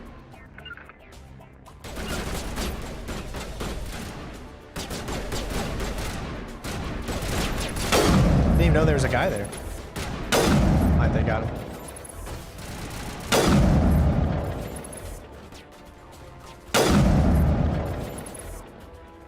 looks clear. Sorry, you have to use the left thumbstick in order to change your weapons. It feels better if you use the right, but unfortunately that's not what you use.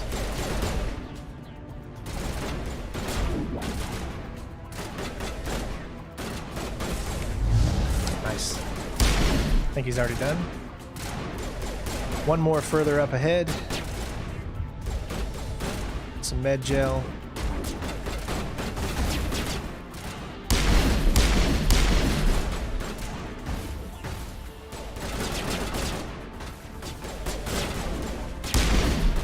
You can have them fire. Again, they have abilities too, so you can use throw. And you can see he tried to use it, but it didn't work. Use overkill. Let's have her do that. There we go. Let's get up close and personal and have a good day. All right. Everybody on us, make sure I didn't miss anything that you can pick up. I think we're good. I will tell you so far, there is no glitches. We haven't seen any glitches, any problems so far in the beginning of the game. So I am very, very impressed with the remastered, the Legendary Edition so far. And we'll move on.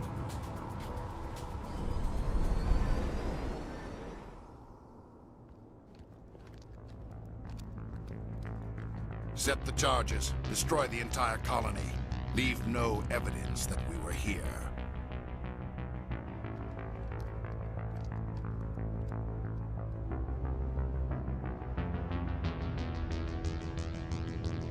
That music is so good.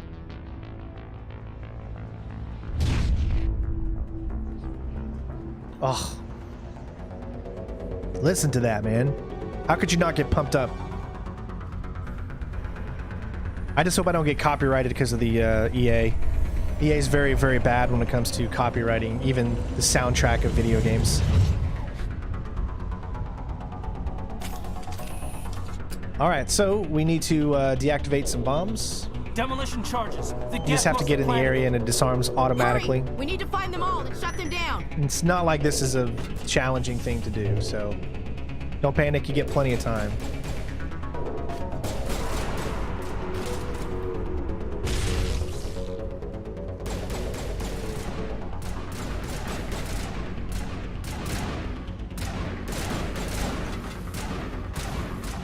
Press up and they'll automatically fire.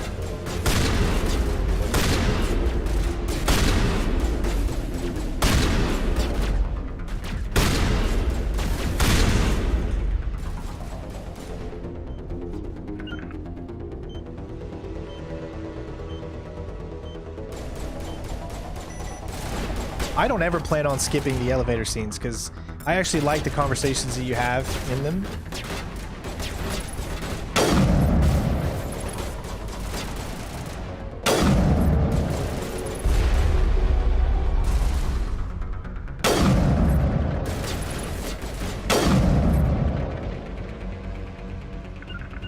Let's move my two helpers up there. All right, here's the next. Let's go ahead and switch to assault. I'm gonna try different weapons. I don't want to just use specifically one or two weapons. I want to try different ones and have fun. Okay.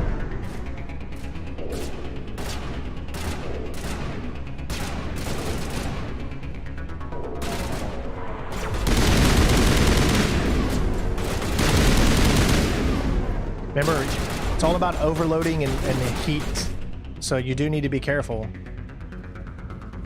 I don't believe there's anything over here, but I always like to look. We got plenty of time, so only one charge is remaining.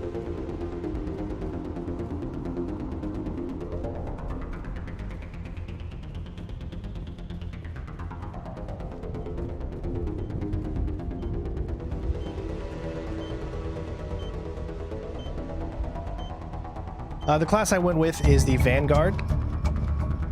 Mainly because when we do Mass Effect 2, if we end up doing the Legendary Edition version, the Vanguard is one of the coolest classes, so I wanted to utilize it here.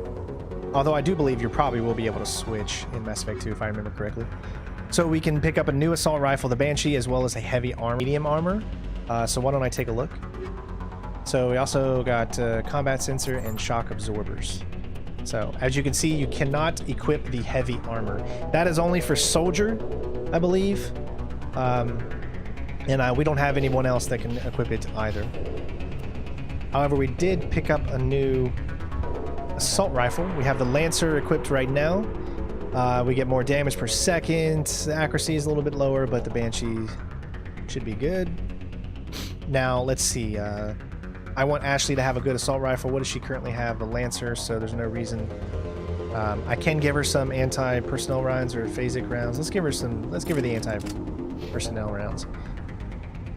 As far as me, shotgun, storm, anything, we have phasic rounds. Get negative 30 damage, and to me, I feel like you don't want that. There's no reason to have that in your shotgun. You need a good shotgun. Striker Edge 2 is always going to be better. 112, 101, yep. Nothing better there. Sniper rifle, let's see. Yeah, again, phasic rounds, I really don't feel you get 20% shield bypass for obviously enemies with a lot of shield, but negative 30% damage? I mean, that's not very good. You don't want that. Anything in the biotic? Nope. I think that's it. Alright, let's keep going.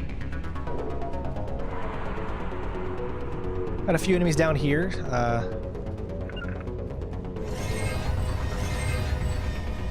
have some fun.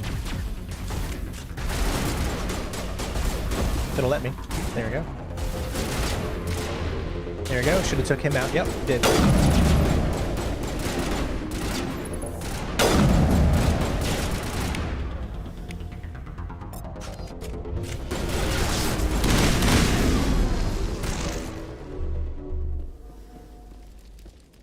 All right, so don't move forward.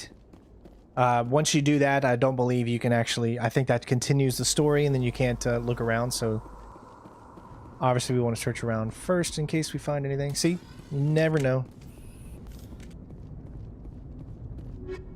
Improved sighting, awesome, and shield battery, nice. This is going to be a very explorative playthrough, meaning that... we're going to do pretty much everything. I really want to enjoy this game, and I want to get the most out of it, and I feel the best way to do that is to show it off. The brand new engine, the look of the game looks so much better. Everything just feels better.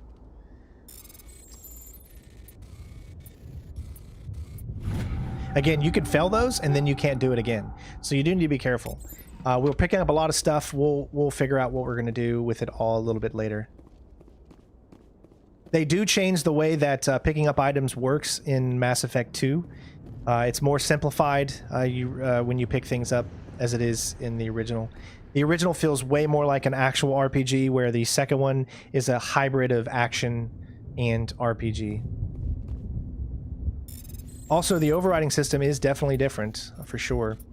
You used to have this game, I believe, is it only in the PC version maybe? I'm not 100% sure. But the game is like one of those puzzles where you have to like kind of find the correct path. I haven't seen that minigame yet here in this version, so I don't know if it's just specifically a PC version. Like smoke and death.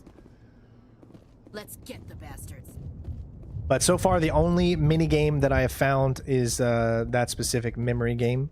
Although the minigames in Mass Effect 2, I feel, are significantly better.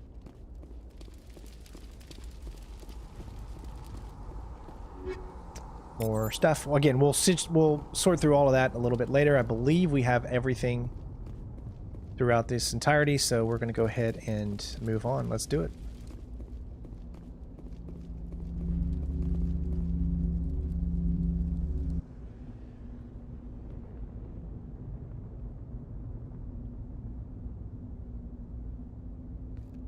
Normandy, the beacon is secure. This is amazing. Actual working Prothean technology. Unbelievable. It wasn't doing anything like that when they dug it up. Something must have activated it. Roger, Normandy. Standing by.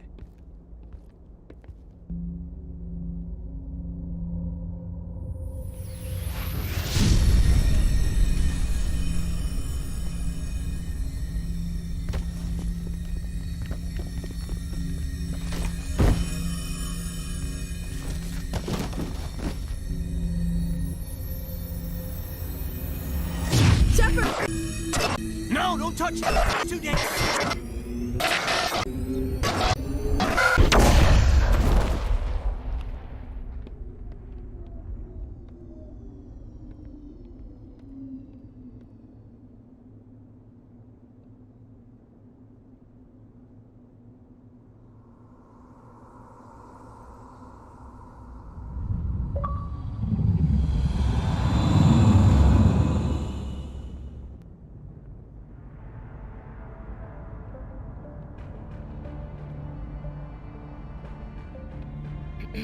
We identified the ship that touched down on Eden Prime.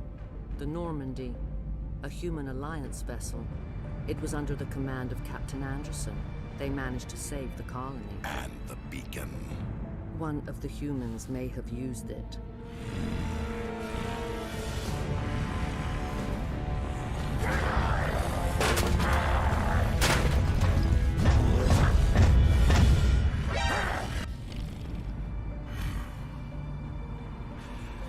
This human must be eliminated.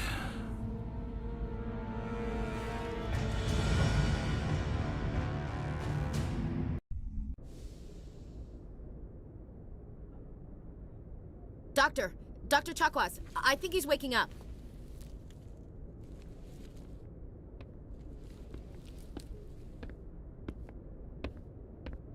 You had us worried there, Shepard.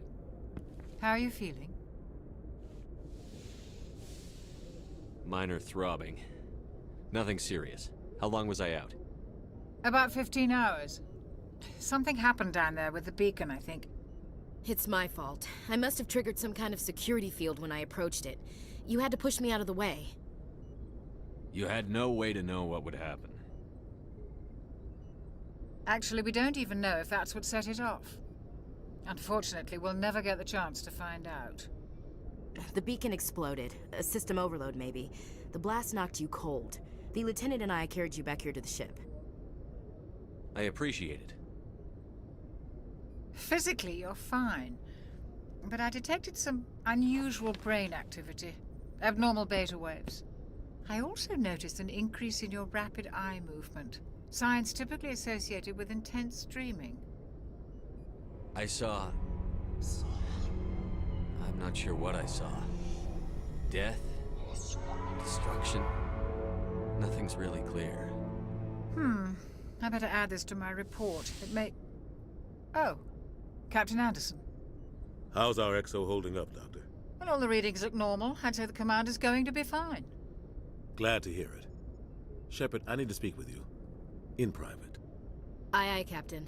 I'll be in the mess if you need me. Sounds like that beacon hit you pretty hard, Commander. Are you sure you're okay? I don't like soldiers dying under my command. Jenkins wasn't your fault. You did a good job, Shepard. Chief Williams isn't part of the Normandy crew. I figured we could use a soldier like her. She's been reassigned to the Normandy. I know most of you want me to say that's a mistake. I've always liked Ashley's character, and the reason is, yes, she is definitely a character with a lot of flaws, but I feel she is also a character that grows the most throughout the entire story. So if you play Mass Effect 1, 2, and 3, you'll know what I'm saying. I really feel like they put a lot of effort, whereas I feel like with Kaidan, because you could pretty much interswap them, but with Kaidan, I feel like there was not much growth because he was already a really, really good lieutenant and a good soldier. But I feel like Ashley had the most growth, and that's one of the things that draws me to her character. Williams is a good soldier. She deserves it. Lieutenant Alenko agrees with you. That's why I added her to our crew. Intel dropped the ball, sir. We had no idea what we were walking into down there. That's why things went to hell. The Geth haven't been outside the Veil in 2 centuries, Commander. Nobody could have predicted this. I want to give a big shout out to Devin. He actually did a tip that I did not see. So thank you so much. Everyone give a big shout out to Devin for the tip that he did through PayPal. So thank you so much, bud. You said you needed to see me in private, Captain? I won't lie to you, Shepard. Things look bad. Nihlus is dead. The beacon was destroyed and Geth are invading. The Council's going to want answers. I didn't do anything wrong, Captain. Hopefully the Council can see that. I'll stand behind you and your report, Shepard. You're a damned hero in my books. That's not why I'm here. It's Saren, that other Turian. Saren's a Spectre, one of the best, a living legend. But if he's working with the Gith, it means he's gone rogue. A rogue Spectre's trouble. Saren's dangerous, and he hates humans. Why? He thinks we're growing too fast, taking over the galaxy. A lot of aliens think that way. Most of them don't do anything about it. But Saren has allied himself with the Geth. I don't know how, I don't know why. I only know it had something to do with that beacon. You were there just before that beacon self-destructed. Did you see anything? Any clue that might tell us what Saren was after? Just before I lost consciousness, I had some kind of vision. A vision? A vision of what? I saw synthetics. Geth, maybe. Slaughtering people. Butchering them. We need to report this to the Council, Shepard. What are we gonna tell them? I had a bad dream? We don't know what information was stored in that beacon. Lost Prothean technology? Blueprints for some ancient weapon of mass destruction? Whatever it was. Saren took it. But I know Saren. I know his reputation is politics. He believes humans are a blight on the galaxy. This attack was an act of war.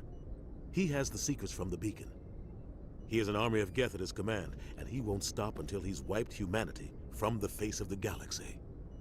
I'll find some way to take him down. It's not that easy. He's a Spectre. He can go anywhere, do almost anything. That's why we need the Council on our side. Ashley is in Mass Effect 3. It just depends on the choices that you make in Mass Effect 1 will depend on who is in Mass Effect 3. We prove Saren's gone rogue, and the Council will revoke his Spectre status. I'll contact the Ambassador and see if he can get us an audience with the Council. He'll want to see us as soon as we reach the Citadel. We should be getting close. Head up to the bridge and tell Joker to bring us into dock. All right, there we go.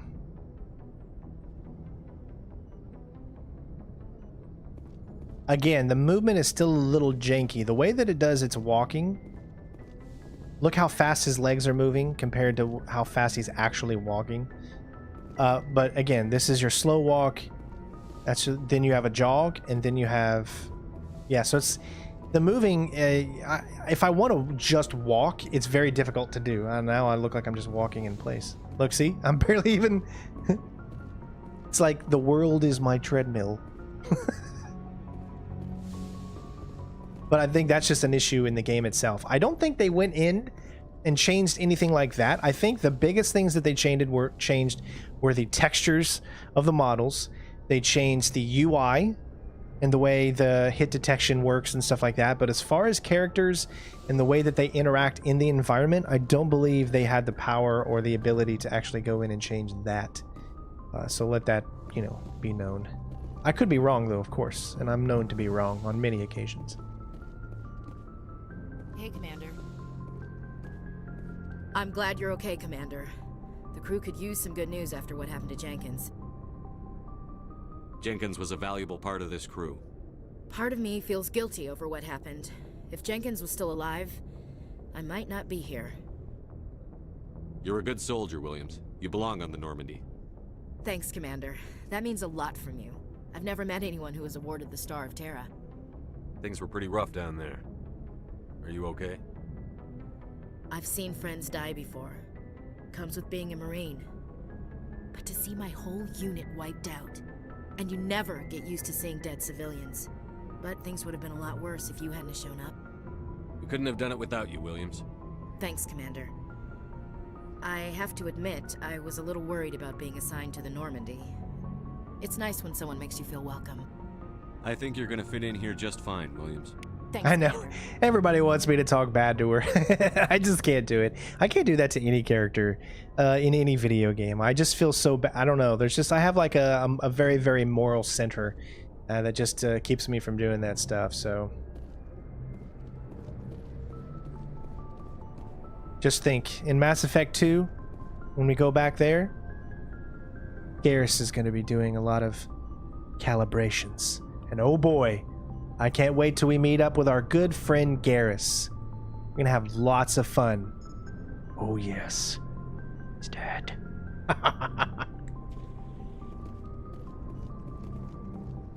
Yes, Commander? Is there something you need? How did you end up serving on an Alliance ship? I enlisted right out of med school. Earth always seemed boring to me.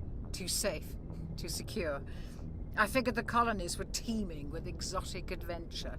I wanted to travel the stars, tending the wounds of tough soldiers with piercing eyes and sensitive souls.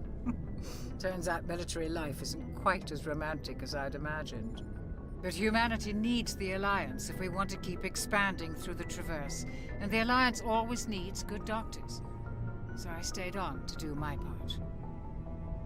Ever think you made the wrong choice?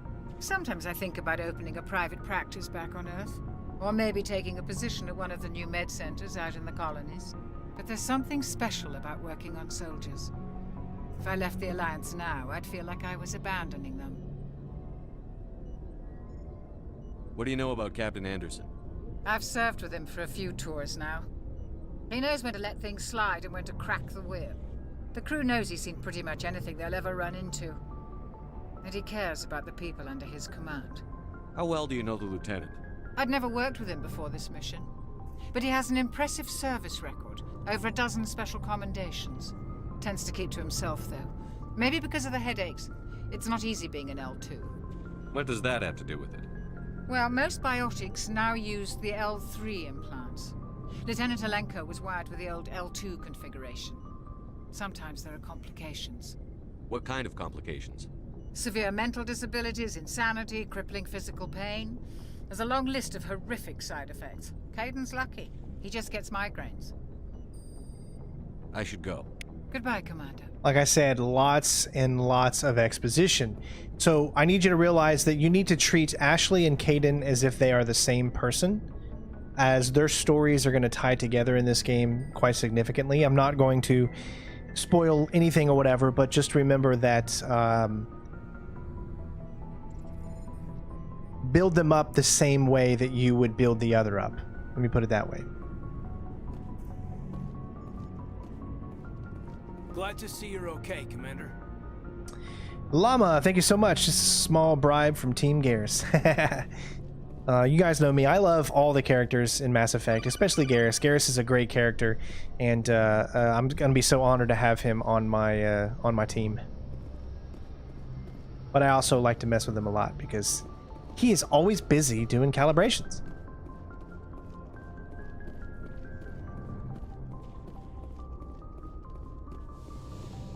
We're gonna explore around the ship a little bit.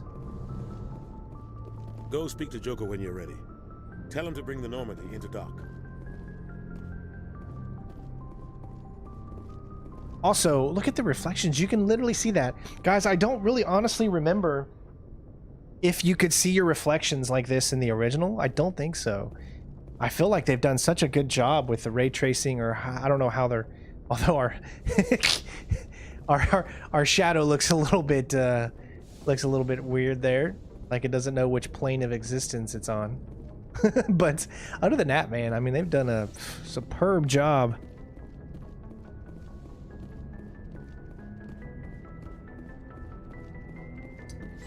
All right, a few places you can go. Let's go to take the elevator down first.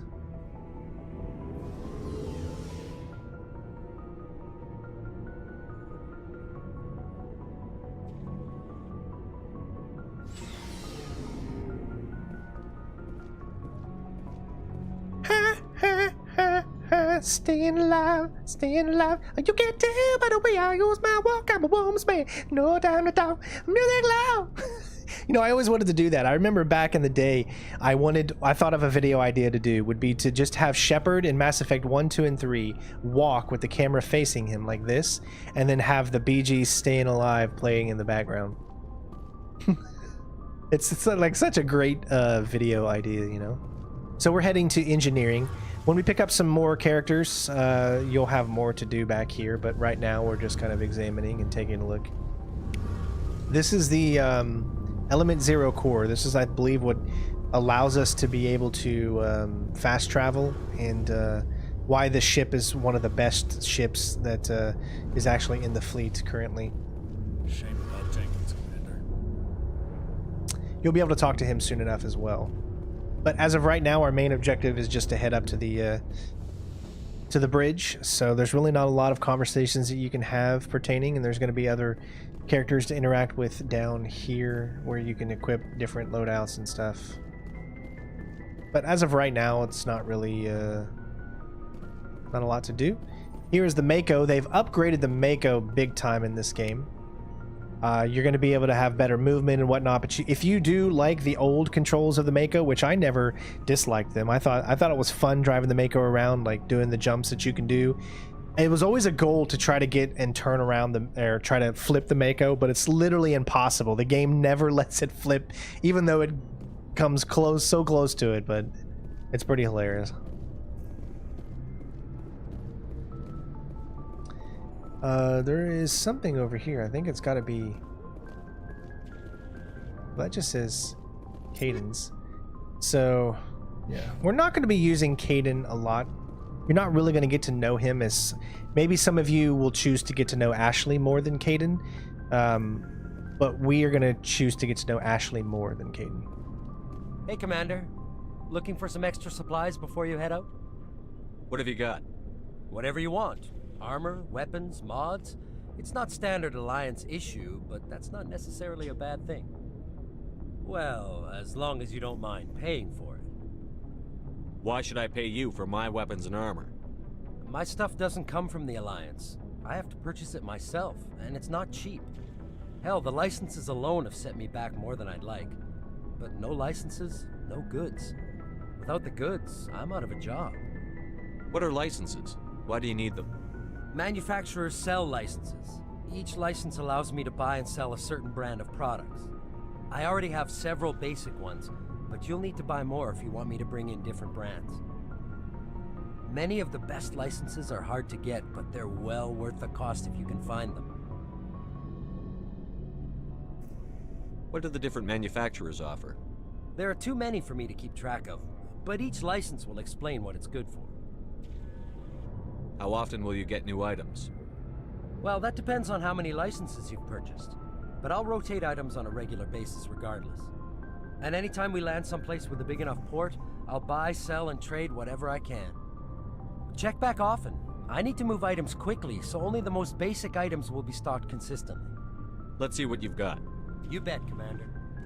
Really no point to buy anything as of yet, but see, you can already purchase some things. However, we don't have enough money or credits, whatever you want to call it. We still can't... I believe we will be able to do medium armor. So having that could come in handy.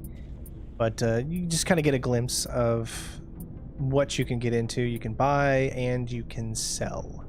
So notice how we have heavy armor human. There's really no point in us having this armor because we can't equip heavy armor in the current configuration that we have. So you need to get into the metagame of learning what you want to keep, what you want to sell. You can sell as junk, sell all the junk you don't need. There you go. That way you have more money. Currently we have 1370, but we'll get into all of that a little bit later.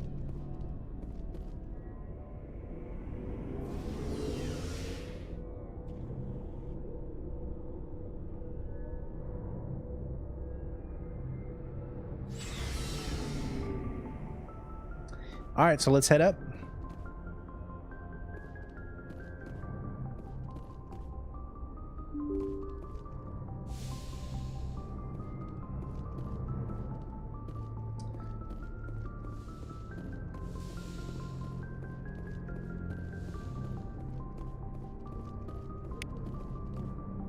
Going around and looking at different things that you can look at will give you some experience points for the most part. I'm glad you're okay, Commander. Losing Jenkins was hard enough on the crew. That's just going to take you back downstairs. There's only certain things that you can look at and interact with.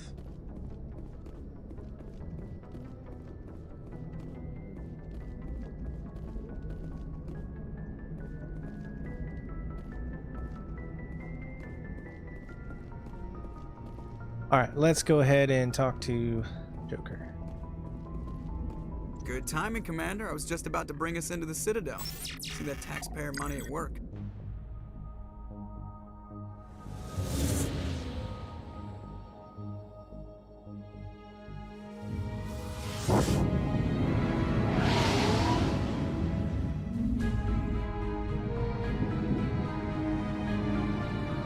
I haven't decided if I'm going to romance Ashley or Liara.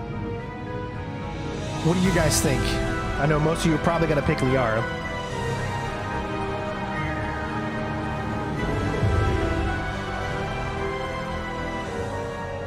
Look at the size of that ship.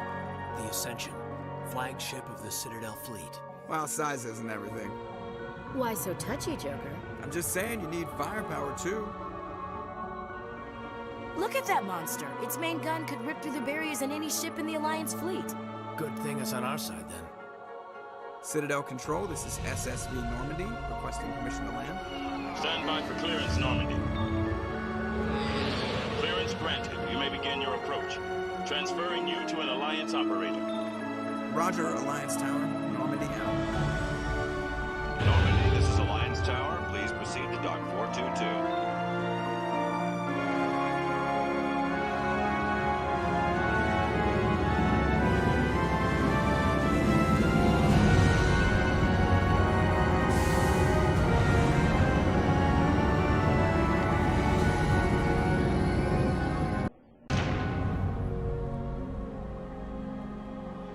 This is an outrage!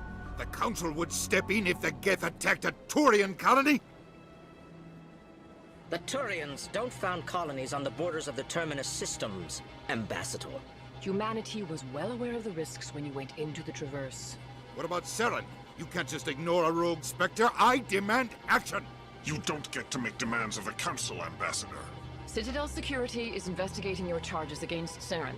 We will discuss the CSEC findings at the hearing, not before. Captain Anderson, I see you brought half your crew with you. Just the ground team from Eden Prime, in case you had any questions.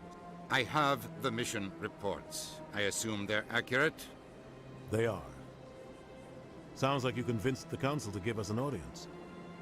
They were not happy about it. Saren's their top agent. They don't like him being accused of treason. Saren's a threat to every human colony out there. He needs to be stopped. The Council has to listen to us. Settle down, Commander. You've already done more than enough to jeopardize your candidacy for the Spectres.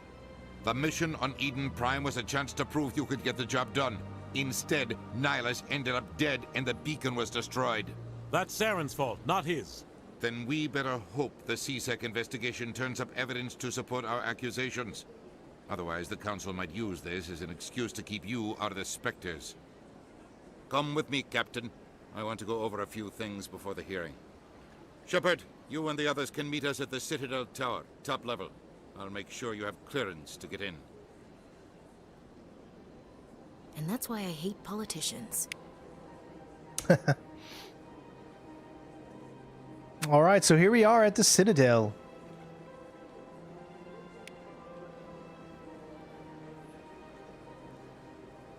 I think, if I'm not mistaken, we can take a look at the Codex and see if the Citadel... The Citadel is an ancient deep space station, presumably constructed by the Protheans.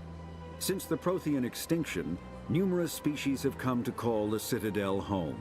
It serves as the political, cultural, and financial capital of the galactic community. To represent their interests, most species maintain embassies on the Presidium, the Citadel's inner ring. The Citadel Tower, in the center of the Presidium, holds the Citadel Council chambers. Council affairs often have far-reaching effects on the rest of the galactic community. 5 arms, known as the Wards, extend from the Presidium. Their inner surfaces have been built into cities, populated by millions of inhabitants from across the galaxy. The Citadel is virtually indestructible. If attacked, the station can close its arms to form a solid, impregnable shell. For as long as the station has existed, an enigmatic race called the Keepers has maintained it. So that gives you a little information on the Citadel. As far as my romance options, everything that I talk about it would be specific game only. Obviously, if we do end up doing Mass Effect 2 because you guys are interested and want me to continue, then we'll talk about it when we get to that game, which options we're going to do to romance, of course. So when I talk about romance options, they're always going to be whatever specific game I'm currently playing. I can't tell the aliens from the animals. Now, that's not a very good remark here. As you can see, her character in the very beginning is very, very... she really only likes her own species. So, but her character does eventually grow up, and she learns a lot. And that's one of the reasons why I really like Ashley, because I feel that she has a very, very huge arc when it comes to maturity throughout the series. Wow, so it seems like they've made it only to this mini game right here. I haven't seen any of the other mini games at all. So notice that we just did this right here. So this could lead to a particular side mission. So we're going to do some of those side missions. So if you were to click on your journal now, you'll see that we've got assignments, unusual readings. We've got missions. So assignments are the separate missions that you can do, the side content, which would be to go to the Hydra system in the Argos Row cluster and investigate. Also, there is a save system. We've played 1 hour and 53 minutes so far. Let's go ahead and do our first hard save, just in case there are any crashes, which so far the game hasn't shown to be buggy or anything like that. Been really enjoying it so far, and I hope you guys are enjoying as well. We're going to be streaming this pretty much every single day, and we will be finishing it. We're playing Mass Effect 1 for the first time on the channel, so I can definitely tell you that we are going to be, at the very least, finishing Mass Effect 1. No excuses. You won't be able to do the mission with the Keepers yet until you talk to someone specific. So just remember where you see Keepers throughout the Citadel, as it will help you complete that mission particularly. EarthClan, you are in the wrong place, I think. Your ambassador is next door in the large office. Chastising remark. Don't be so rude, Dan. At least introduce yourself. I am Din Korlak, Volus ambassador. Is there something I can do for you, EarthClan? What is this place? You are in the embassy for the Volus and the Elcor. Your ambassador is next door, in his own office. In this shared space, I aid my fellow Volus when I'm not being interrupted. Big shout out to Brox. Thank you so much for the $5 super chat. I sure hope to see you through all 3 games if possible. Enjoy the game and love this a lot back when it first came out. So thank you so much. Everyone give a big shout out to Brox and a thank you for the super chat. I'd like to know more about the Volus. I'm sure our history and culture would bore you, EarthClan. Actually, I would like to know more about your history. My people came to the Citadel shortly after the Asari Salarians had discovered it. We were instrumental in establishing a standardized galactic economy. However, despite our long association with the Citadel and our many contributions to galactic society, we still do not hold a seat on the Council. Yes, they definitely look a lot better. I feel like the lighting in all of these rooms really help to allow you to see the characters. I really am interested to see how the textures look on the Hanar now. So, tell me about Volus culture. We are tribal by nature, but our ways are not violent. We barter and trade our lands and tribe members in order to increase status. Larger tribes often engulf smaller ones and eventually split again. Our society is very malleable, and our government is always shifting and changing. Since we're not physically adept, we trade our services for protection. So they actually have a suit on because they cannot breathe the environment that is here. So that's why they look the way that they do. I don't really know what they actually look like underneath their suits. If anyone knows, please let me know. What is it you do here?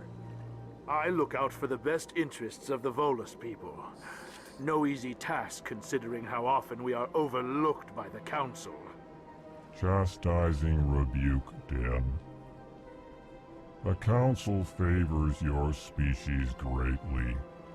You are naive. The Earth Clan will be invited to the Council long before our species will. Why aren't the Volus or Elcor part of the Council? All species must prove themselves before they join the Council. All but the Earth Clans, it would seem. Dismissive. Ignore the Volus ambassador, human. He is incorrect in his assessment. Really? How long have we been waiting? How long do you think we'll continue to wait? Bah, this talk is wasted on the humans. You seem to have a bit of a chip on your shoulder, Din.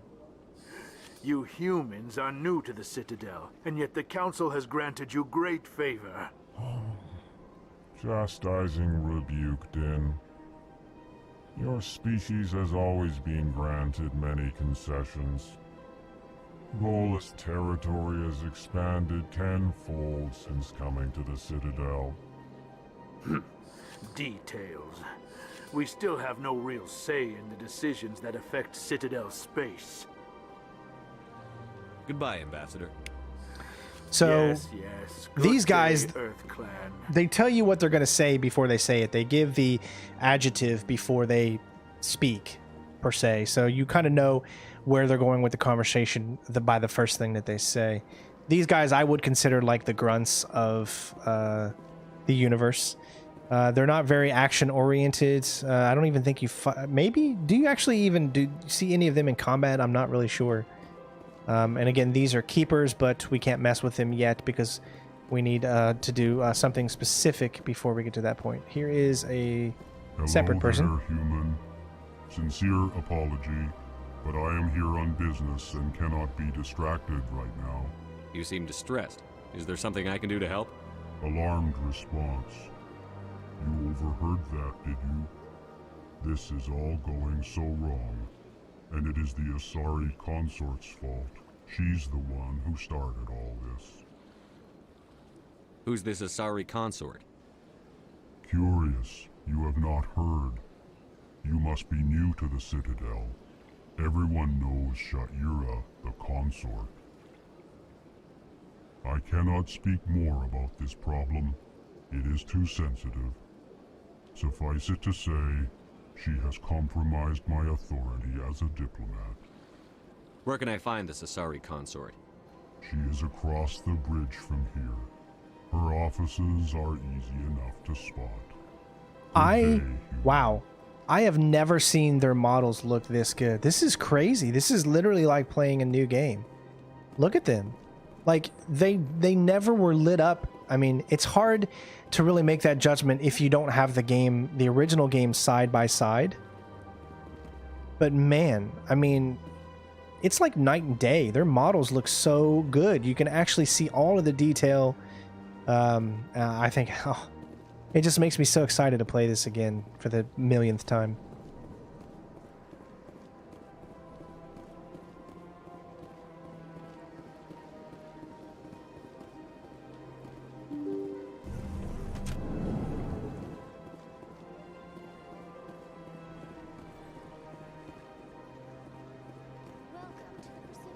Good day, Commander. The human ambassador is up the stairs, first room on the right. You know who I am? Yes, I receive reports on all newly arrived dignitaries and notable people. What is this place? This is the Presidium. More specifically, you are at the Citadel embassies. If you have more questions, please access Savina. Help us get to 500 likes, everybody. We're already really close to 300, and I do appreciate it. Remember, YouTube's algorithm really suggests that the more likes, the more interaction and comments and stuff like that on these videos and live streams, the better chance that we have of being searched by others outside of our community. So if you are new to the channel, please say hello in the comments below. I'd love to get to know you. Just to see like if we're actually reaching anyone outside of our own community. What's that? Oh, Avina is the virtual guide for the Citadel. Feel free to access the terminal yourself. What's your name? What do you do here? My name is Safiria. I'm the administrative assistant for the embassies. You seem to be distracted. The embassies are the hub of all Citadel politics. When you represent trillions of citizens, it tends to get a little busy. I should be going now. Have a pleasant day. Welcome to the Presidium. Allow me to be your guide. Now, you can talk to her. Greetings and welcome to the Presidium. My name is Avina, and I am pleased to be your virtual guide throughout this level of the Citadel space station. You get a lot of information, a lot of exposition from talking to her. So are you a person or a program? I am a fully interactive virtual intelligence, programmed to provide spontaneous guidance at predetermined locations of interest throughout this level of the Citadel. I may also be contacted through any of the Presidium VI terminals, should you require assistance. Nathan and George, thank you so much. I really do appreciate it. Means a lot to me that you guys are here, and welcome to the channel. Give me the tour. You are standing at Presidium Tourism Terminal 1. On either side of this lobby are the embassies of the various Citadel races, along with CSEC headquarters. On the far end of this level, you can see the Citadel Tower, where the Council meets regularly to discuss matters of interstellar importance. As you can see, a lot of exposition in these games, but you don't see this anymore, really. Like, even the RPGs that come out today, they don't have this level of detail in building its worlds. I feel like BioWare back in the day was just so amazing at really making you feel a part of this universe and getting to know everything. But it is very important at first to understand all the different sections, because once you go through the games, you're going to really get to know each and every race. You're going to get to know each and every part of the Citadel. And I feel like it's very important at the beginning to establish a point of knowledge to be able to continue on. I want to know more about Citadel security. Citadel security serves as law enforcement for all regions of the Citadel, though the majority of officers serve in the wards. Executor Palin, a Turian, is the current head of CSEC. But individuals from virtually every species across Citadel space serve as officers beneath him. If you wish to learn more, Executor Palin's office is located in the CSEC headquarters just across the lobby. Tell me about the embassies. Each species in Citadel space important enough to be consulted on matters of galactic politics maintains an embassy on the Presidium. The Volus were the first non-council species to be granted an embassy, roughly 2,384 galactic standard years ago. As Citadel space has expanded, more embassies have been added. The most recently added embassy belongs to your own species, humanity. It was added 19 galactic standard years ago, despite some rather vocal opposition. So my question to all of you is, what is the measure for galactic standard years? I don't believe it's Earth standard, right? Why would they adapt our own standard year as a measurement? So does anyone in the comments know what and how long compared to Earth years is a galactic standard year? I would like to know so that I can think in my head how long certain species have actually been a part of kind of the Citadel. Why were people trying to keep my species out? Some species felt humanity was given preferential treatment. It often takes a century or more before a new species is granted an embassy. The Council gave a great deal of thought to this matter. In the end, they decided humanity's impact on Citadel space was significant enough to warrant an embassy. How come the Volus were the first species given an embassy?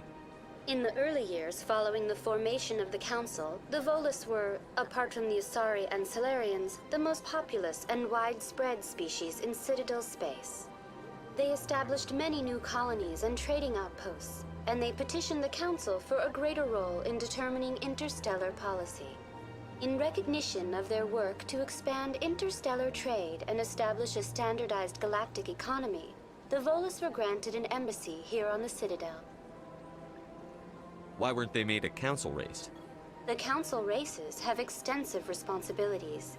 They must provide personnel and ships for the Citadel fleets. They often provide economic aid in times of disaster. It would be unfair to demand such an enormous burden of a species unable to meet these obligations. The embassies allow lesser species to have a voice on the Citadel. Okay, so as the chat is saying, it's roughly about 1.1 Earth years.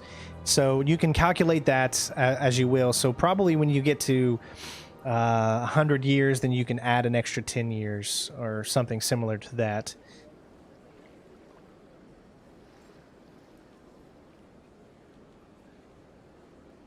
Do you know anything about Spectres? The term Spectre is derived from the branch of Special Tactics and Reconnaissance.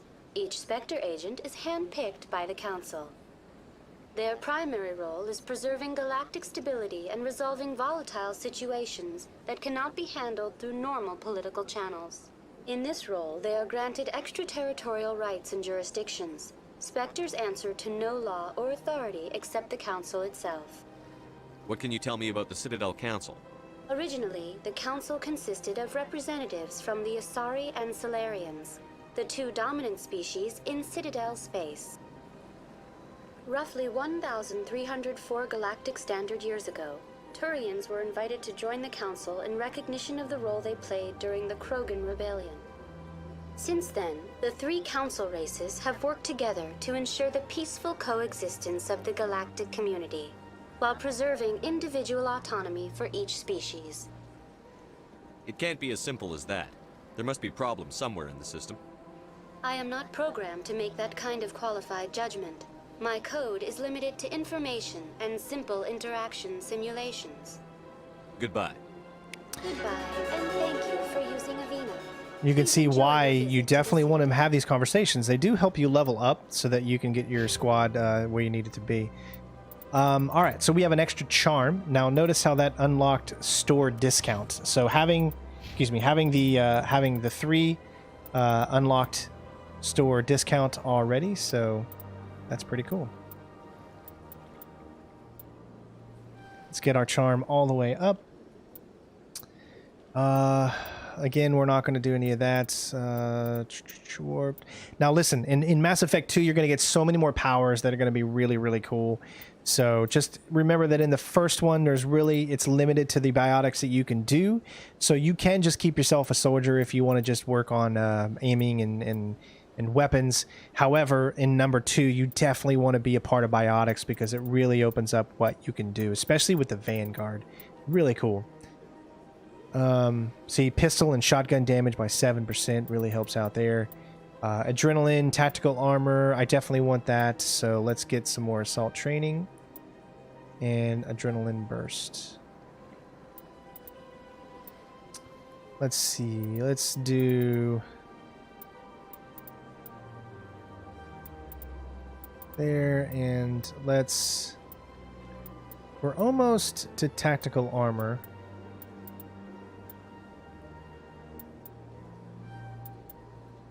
There we go. All right, so remember there's only 30 levels this time. It's a little bit different. Let's get his Sentinel up.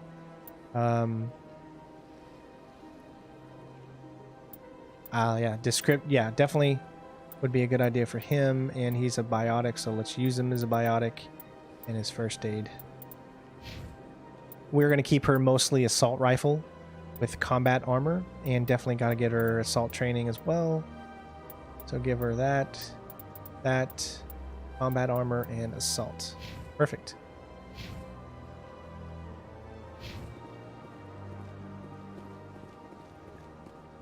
The Citadel is your main hub, so you're going to be coming back to the Citadel a few times during your story, so there's also a little bit of backtracking, a little bit of going through the different sections and whatnot. Remember, there is a keeper in this room as well, so...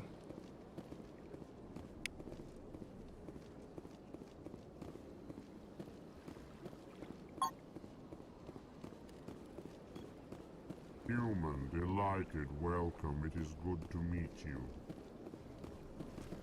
I can't believe I landed a job here. This place is fantastic.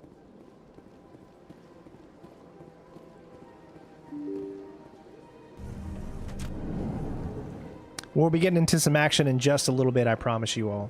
I know it can be a little boring, especially if this is not your type of thing, but the walkthroughs that I like to do are more tailored towards experimental and, or should I say, exploration. So I'm always going to explore every nook and cranny to get the most out of every game that I play. It's just who I am as a gamer. Commander Shepard, I didn't expect to see you here. Did Ambassador Udina send you? Have we met before? No, but I know you well enough. I'm Executor Palin, head of CSEC.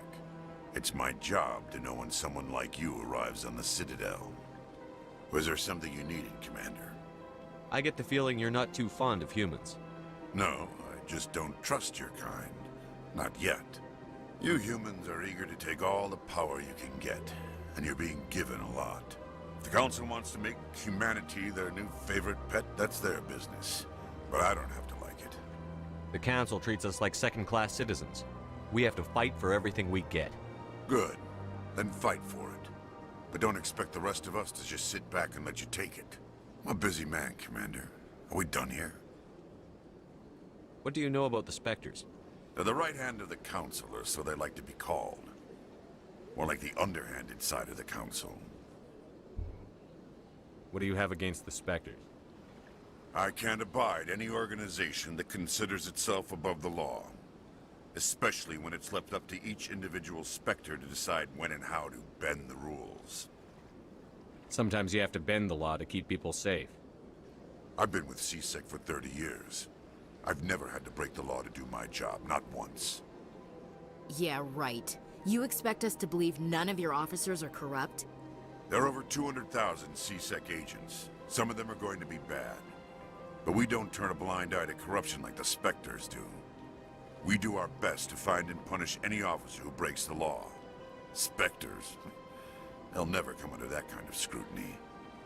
The galaxy needs people like that. People who do the dirty jobs. I agree. But they need to be held to a higher standard. They need to be accountable. Saren's out of control. We both know that. But because he's a Spectre, the Council doesn't want to do anything about it. Is that the kind of person this galaxy needs? But not all Spectres are like Saren. True. But the potential is always there. Tell me about CSEC. CSEC provides necessary police and security services throughout the Citadel. We're a civilian government agency, though many of our members have had military training. Of course, as the CSEC representative to the Council, I spend most of my time liaising between the two. Tell me about your investigation into Saren. Sorry, Commander. I don't make a habit of giving out details about ongoing investigations. I'll be going now. Goodbye. All right, so hold on. I'm going to go ahead and turn off the helmets for... See, they're already off, but for some reason my helmet was on. I must have hit the wrong button. Bye, Commander.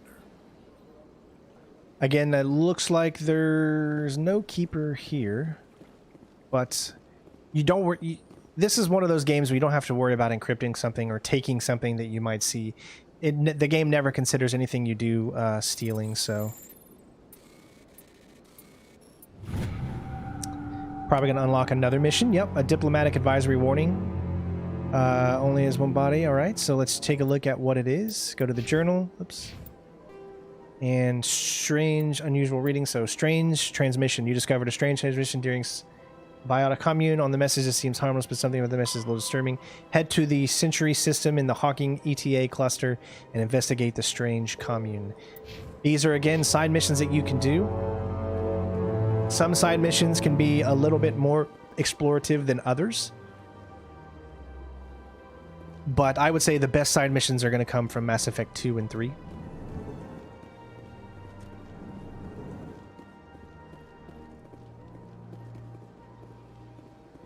Don't believe the rumors. Consort would never reveal her secrets. What do you want? Oh, Commander. Is there something I can do for you? Relax, Private. This isn't an inspection. Right, sorry. What can I do for you, Commander? So for those of you that don't know, that voice actor is Cam Clark himself, otherwise known as Liquid, from the Metal Gear Solid series. I always love when I hear his voice. It's very easy to tell who he is. What can you tell me about the Asari Consort? Well, she's an Asari who works here as That is, she helps people with things. You never went to see her, did you, Fredericks? No, I never did. I couldn't afford it. It costs half a year's credits just to go in and talk to her. Can you at least tell me where I can find her? Sure. She's across the bridge from the embassies. Thanks, kid. Have fun. Try not to get into too much trouble.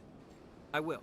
Also, I believe he voiced one of the turtles in the original animated Teenage Mutant Ninja Turtles cartoon from the late 80s, which is like one of my favorite cartoons of all time. I know I'm aging myself or dating myself here, but I don't have time to talk now. I'm very busy. you'll be able to talk to her soon. I think you have to talk to other people before you can load up any mission that might pertain to her. Hello, Commander. Can I get you something? What have you got? Information, mostly. Would you like to know about some points of interest nearby? What's going on around here? Well, you found the embassies. Not much going on here. Across the bridge, you'll find the bank, the Emporium, and Shaira's. If you haven't heard of her, you soon will. If you need supplies, you can try the markets one level below. For entertainment, I'd try Flux or Cora's Den. What is Shaira's? The Consort? She entertains clients who can afford her services. Most of the diplomats and ambassadors have visited her at one time or another. She's a very powerful woman, but also very respected. Tell me about Flux and Cora's Den. Well, Flux has gambling and dancing, certainly more lively than this place. Cora's Den, on the other hand, well, let's just say it's livelier and deadlier, all at the same time. Goodbye. So long, Commander. See, in other games, you'd have to pay for information, but here, no, they give you information. All right, so take a note. We found 3 keepers so far. I don't know exactly how many you have to find when we get that particular side mission, but just keep a mental note, everybody, that we have found 3.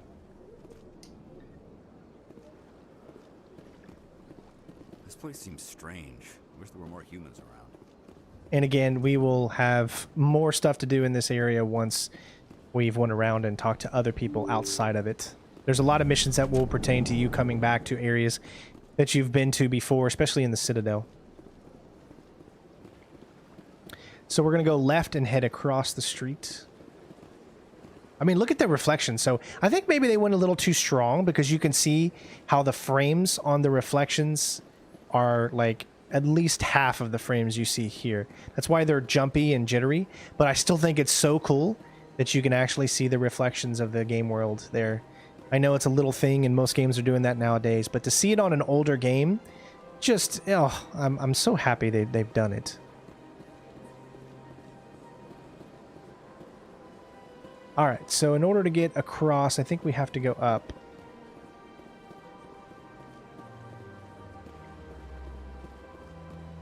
Because that's where we need to go over there if we want to talk to this, the Lady of the Night. You can use this to go to different locations, Presidium locations, Citadel Tower, and back. So right now we haven't unlocked other locations yet. Otherwise, you'll easily be able to go from one part of the Citadel to another. Tells you where they're going.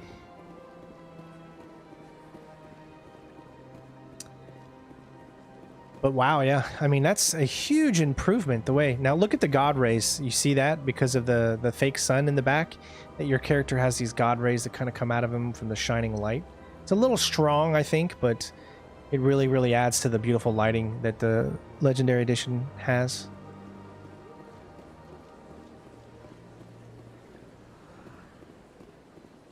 Again, Mass Effect 1, there is a lot less action than in Mass Effect 2 and 3.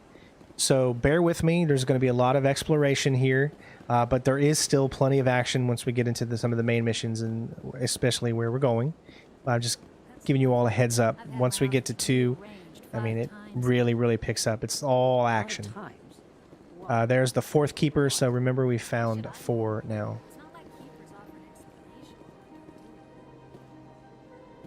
Welcome. I am Naylina. I don't recognize you as one of our expected clients today. Would you like me to see when the Consort will be able to meet with you? Can't I just go in? I'm afraid not. Yeah, you must understand there are many who seek the Consort services. But if you wish to leave your name, she'll make every effort to meet with you. Commander Shepard, with the Alliance Navy. Excellent. You should hear something in 3 or 4 months. What do you do here, Nihlus? I'm one of the Consort's acolytes. Many of the people here today will not see the Consort, but they expect to be attended to just the same. It's our job to ensure that they leave contented. What exactly do you attend to? Well, each acolyte has her unique abilities. Some soothe with song, others with conversation. As much as possible, we seek to match the needs of our clients to the skills of our acolytes. My specialty is touch. My fingertips can find every tension point in your body and relieve it. I'd like to try out your services. Excellent. I'll add you to our client list. We should be able to see you in 3 or 4 months. Nobody's worth that much of a wait. Well, that's not for me to judge. I have your name and you'll be contacted. Is there anything else? What is the Consort? What does she do? It's difficult to explain. She's many things to many people, and something different for each. Some seek her for advice, some for entertainment, others still for pleasure. Most of the time, our clients won't realize what they were seeking until after she has provided it for them. You make her sound like some kind of oracle. No, not in the usual sense. She's merely a woman with remarkable compassion and a generous spirit. I suggest you make an appointment and see for yourself. I think I'm done here. Oh, well, I hope you'll return again in the future. We always enjoy seeing new clients. Nihlus. Yes, Shaira? Send the commander up to see me. I wish to speak with him. Yes, of course, mistress. Shaira, Shaira. Little play off Shakira there.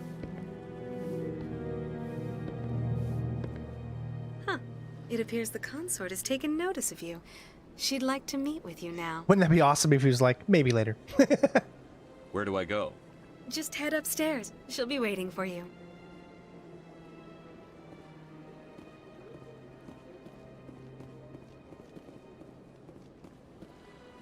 I see even the humans find the Consort irresistible. You're the very model of a scientist Solarian, buddy. I can't wait till we see Morden. I love Morden so much. This is my first time. I can't believe I didn't come. That's what she said. Welcome. It is a pleasure to see you. You're with the Alliance? My brother's a private back on Earth. Congratulations. So what I'm going to do now, just for a split second, is I want to show you guys something. Remember, there are 2 different graphical options that you can choose between favorite quality and favorite frame rates. I want you to notice that if you're a streamer like me, you always want to go with the quality because it's not going to change anything. As you can see, the game looks almost exactly the same. Obviously, the game takes a little bit of the graphics down to give you better frame rate, but we don't have the ability to do 120 frames because we're streaming and using a capture card.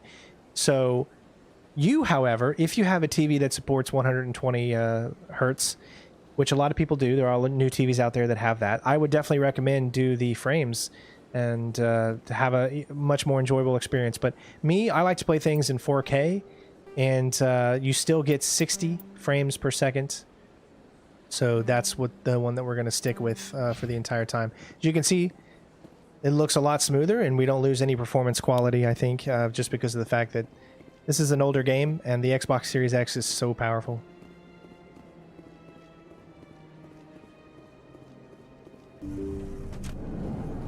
Game is definitely worth getting again. You get all 3 games in one bundle, so pretty much for 20 bucks is each game. And the biggest difference you're going to see, obviously, is Mass Effect 1 because of how much they've updated the UI and everything.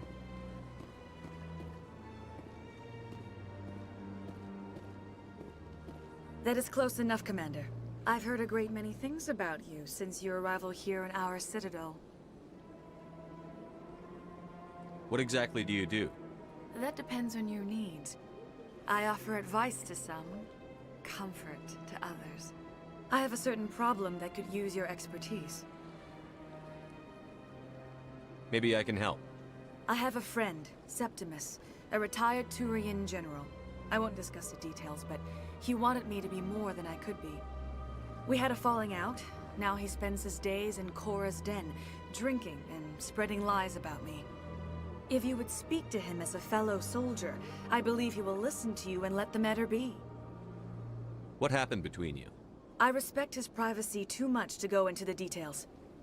If he wishes to tell you what happened, that is his prerogative. What exactly do you want me to tell him? Appeal to his sense of honor. Remind him of his position as a general. If you can convince him to stop spreading lies about me, I would be very grateful.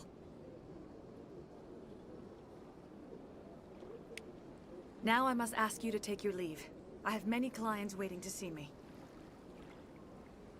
All right, so we've got another side mission with her that we can do. We're going to be heading to the den anyways as part of the story, so...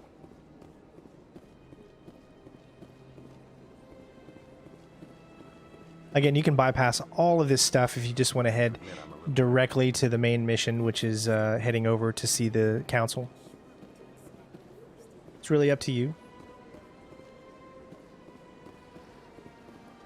Exploration is there for those that want it, and not there for those that want to just continue the story. But how can you play a game, how can you go into a game as like Mass Effect with the RPG, this classic RPG made from classic BioWare, and not want to fully explore? You know, it's hard for me to figure anyone wouldn't want to really fully explore. So there's another one. So that's 5 keepers that we have seen so far.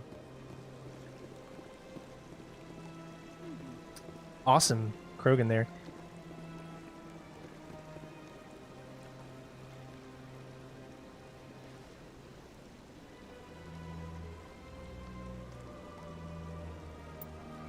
Roadhouse.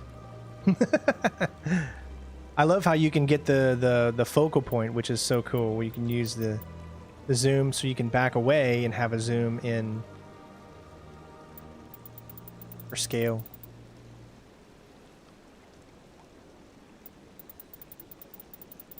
Man, it just pops so much more than it ever did in the original, you know?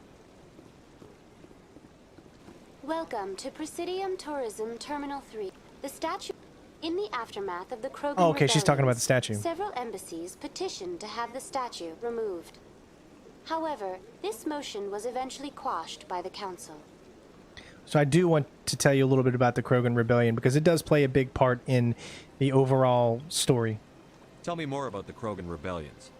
In recognition of their efforts during the Rachni Wars, the Krogan were granted several new colony worlds by the Council. Over the next 400 years, the Krogan species began to expand.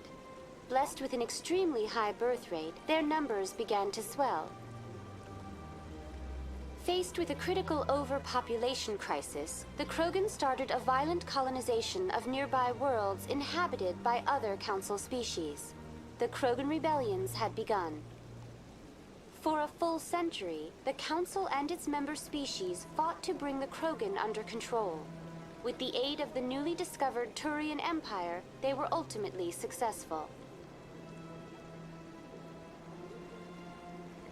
You needed the Krogan to stop the Rachni, then you needed the Turians to stop the Krogan.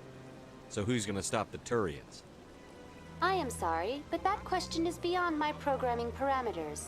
The Turians are members of the Citadel Council. They are not a threat to galactic peace. Why did the Council fight so hard to keep the statue? The Krogan were instrumental in saving the galaxy from the Rachni threat. The Council believed this historical fact should not be forgotten. The Council also hoped that preserving the memorial would improve diplomatic relations with the Krogan and bring about a peaceful resolution to the rebellions. Unfortunately, the Krogan refused to negotiate and only surrendered after their population and homeworlds had been ravaged by the Turians. What were the Rachni Wars? Nearly 2,200 years ago, explorers seeking to expand Citadel space opened up mass relays leading to systems controlled by the Rachni. A highly intelligent and aggressive insect race, the Rachni unleashed a war of conquest against the rest of the galaxy that lasted for nearly 3 centuries. The emergence of the Krogan finally turned the tide in favor of the Citadel species. Krogan forces provided the numbers necessary to halt the Rachni advance and drive them back. The Krogan then pursued their retreating fleets. Able to survive the harsh environments of the Rachni homeworlds, the Krogan hunted their enemy to extinction. Thank you so much to Det for becoming the newest member to the channel. Everyone give Det a big shout out. Welcome, boss, to Sinister 01 Gaming. Thank you so much for supporting the channel so we can continue to do what we love to do. Was it really necessary to wipe them out? I am sorry, but a value judgment of that nature goes beyond my programming. That's all for now. Thank you for using Avina. Have a pleasant day. What is over here? Yeah, Green, definitely make sure you check it out, man. I would, especially if you haven't played it. I mean, seeing it for the first time can be very, very, like, just mind-boggling awesome, so. Alright, we're going to continue to go along this path and see where it takes us.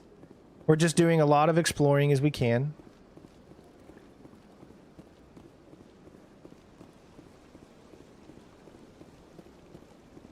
Oh, yes, the Henard.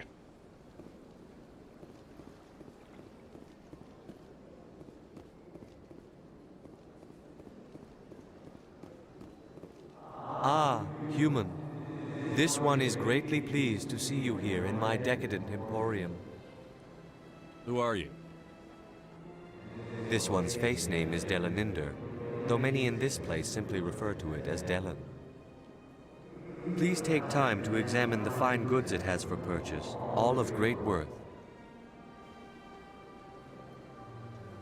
What exactly do you sell?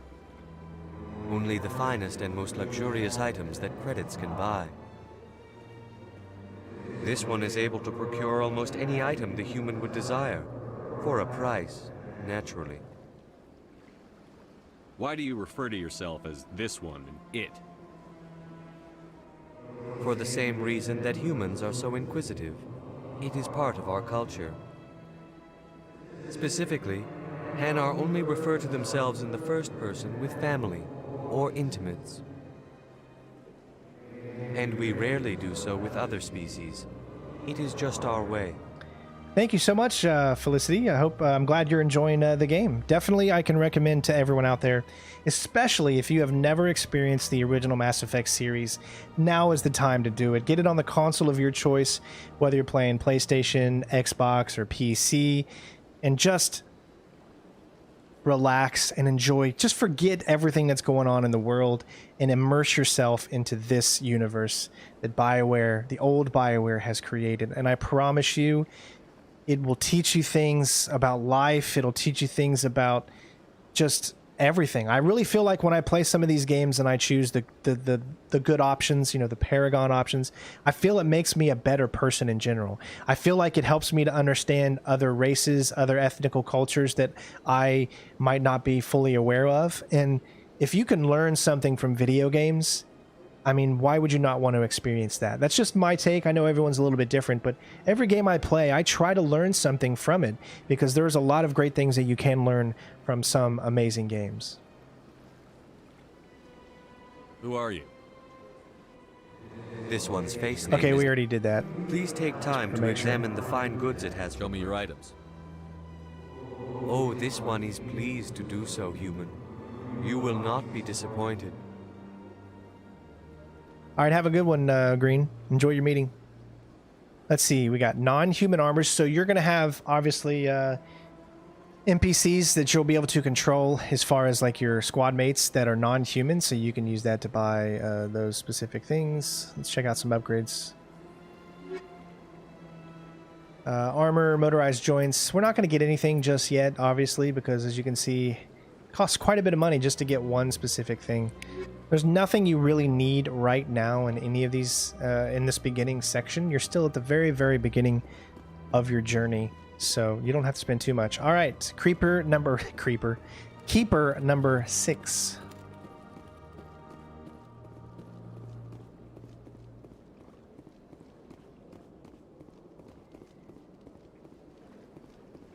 even a simple mission that the Keeper mission that you're going to get is gives you an opportunity to explore the world as much as possible.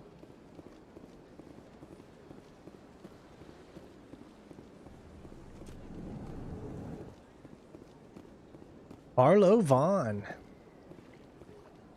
What's this? One of the Earth Clan. Ah, a very famous one, yes? You are the one called Shepherd. It is a great honor to welcome the heroes of the Blitz. You've got me at a disadvantage here. Forgive me, Earth Clan. My name is Barla Vaughn. My job makes it necessary for me to keep informed. I am a fine... Someone as important as yourself arrives on the station. I take notice. Tell me more about your job. Galactic finance is incredibly complex. A mix of laws and regulations from dozens of interstellar economies. I'm an expert in how all these economies interact. For a fee, I share my expertise. I also offer premium services for those clients who need someone to conduct business without drawing unwanted attention. Discreet and efficient. That's my motto. Sounds pretty shady. Everything I do falls completely within the bounds of interstellar commerce law. Even so, many of my clients would prefer their transactions remain undisclosed. For example, suppose a Hanar ambassador was petitioning the council to reduce tariffs on Hanar goods. How would it look if he had money invested in a Hanar exporting company? Even if his true motives were to help his people, he would be accused of advancing the petition for his own personal gain. I can keep his personal finances private. Still sounds shady to me. Then we can only hope you will never be cursed with a large enough fortune to require my services. What's it like living here on the Citadel? The station is without a doubt the greatest wonder in the galaxy. It is a technological marvel, but its true splendor goes much deeper than the hull and engines. From the Presidium to the wards, the entire station is a testament to the success of the Council. All the species of Citadel spaced together in a single, strong community. What makes the Presidium so special? It is the political center of Citadel space. 80% of all intelligent species in the known galaxy acknowledge the Council's authority on interstellar matters. But only the most powerful and influential species have embassies here on the Presidium. This level of the station is reserved for the elite, Shepard. People like us. What are the wards like? The cultural heart of the galaxy. They pulse with the lifeblood of millions of citizens from dozens of different species. You never know what you'll find out in the wards, Commander. It's always full of surprises. Fortunately, most of them are pleasant. I should go. All of this information that we have learned Commander. About the different species we would have never have gotten unless we've actually went through and explored a little. So I hope you're getting to know the world a little bit better.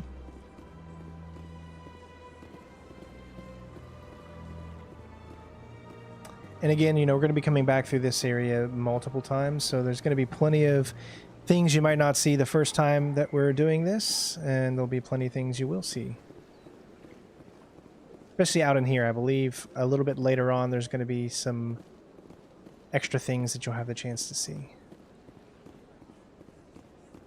I don't think anything is up there. Technically, this is where one of the places that we can go. There's another keeper. I believe that's number 7. So this takes you to the wards.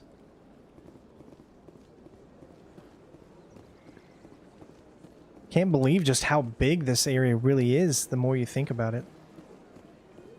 There's another one right there as well. Look at that bug thing over there. What's it doing? Please do not disturb the keepers. This is where you learn about the keepers. Please do not disturb the keepers. And she'll tell us why. Welcome to Presidium Tourism Terminal 2. You are standing near the base of the Citadel Tower, one of the Presidium's most recognizable and important structures.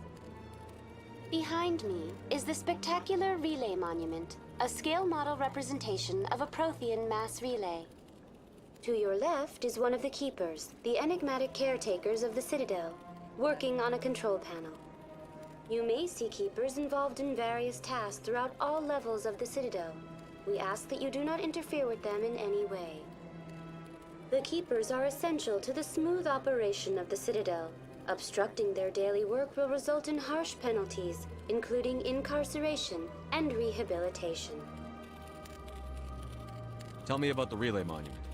Discovered by the Asari who first arrived at the Citadel, the Relay Monument is one of the station's most interesting and controversial features. What is the meaning behind this striking piece of art? Is it a tribute to Prothean vanity? A reminder of their conquest of the galaxy through mass relay technology? Or perhaps it is a symbol of unity, a Prothean acknowledgement that the relays would eventually lead other species here to the Citadel. No one can say for sure, making the Relay Monument a favorite topic of discussion among academics and scholars. Tell me about the Citadel Tower. Housing both the Council Chambers and Citadel Control, the tower is one of the most important buildings on the station. Access to these areas is restricted to those with the appropriate clearance. What happens in Citadel Control? Citadel Control handles all incoming and outbound transit. Every ship within 2,000 kilometers of the Citadel is under the jurisdiction of Citadel Control. At peak capacity, they are responsible for monitoring upwards of 1,000 vessels. I'd like to hear more about the Council Chambers. The business of the Council, which often has far-reaching effects on the galactic community, is conducted in a room at the apex of the Citadel Tower. The Council Chambers themselves are truly a magnificent sight to behold, though few get to experience the view in person. Typically, only the councilors, ambassadors, and high-ranking officials, along with various support staff, are allowed access. What if someone has business with the Council? The average citizen must go through the proper channels if they wish an audience with the Council. This is usually arranged through their respective ambassadors. Even then, few are given access to the actual Council Chambers. In most cases, the ambassador acts on behalf of the citizen. I'm scheduled to have an audience with the Council. Only a handful of visitors to the Citadel are ever granted that privilege. I would be jealous, but that is outside the scope of my programming. I'd like to know more about the Keepers. Little is known about these peaceful servants of the Citadel, though they are essential to the operation and maintenance of the entire station. Citadel regulations protect the Keepers against interference during the performance of their tasks. Failure to comply will result in harsh penalties. Keepers can be seen in all sections of the Citadel, but are typically found in and around the tower. That's all for now. Thank you for using Avina. Have a pleasant day. Big place. You said talk to him next to the relay? Welcome Oops, to sorry. For your convenience, this turn. That's all for now. Thank you for using Avina. Sure is peaceful here. Well, it looks like he's okay. Maybe get closer to the relay. So this is what makes travel possible in Mass Effect. These mass relays. So essentially, think of it as like a wormhole. This wormhole here takes you directly to another one of these, so they can travel between themselves. And that's how all civilizations are able to get from one location to another. They use these mass relays. They don't know why they're there. They don't know how they're there. That's just the beginning of the story when it comes to the relays. Anyone else hear that low hum? Sounds like it's coming from that statue. Makes my teeth tingle. Interesting. Sure is peaceful here.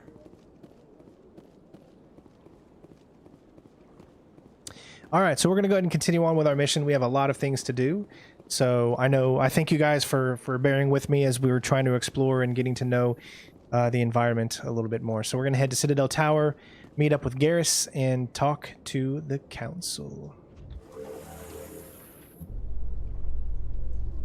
The Council isn't going to ask me any questions, are they?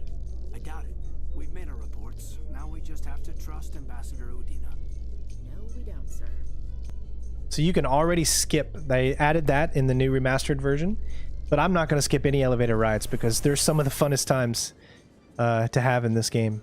So I always wondered why people hated the elevator so much. I knew it took a long time, but you got conversation, you had the radio, so you could actually get to know the world building. I mean, I never want to skip any of that.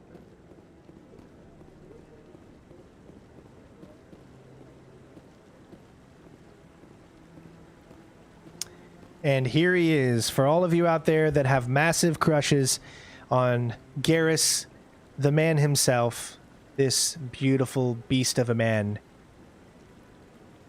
Let's say hello. Saren's hiding something. Give me more time. Stall them. Stall the council? Don't be ridiculous. Your investigation is over, Garrus.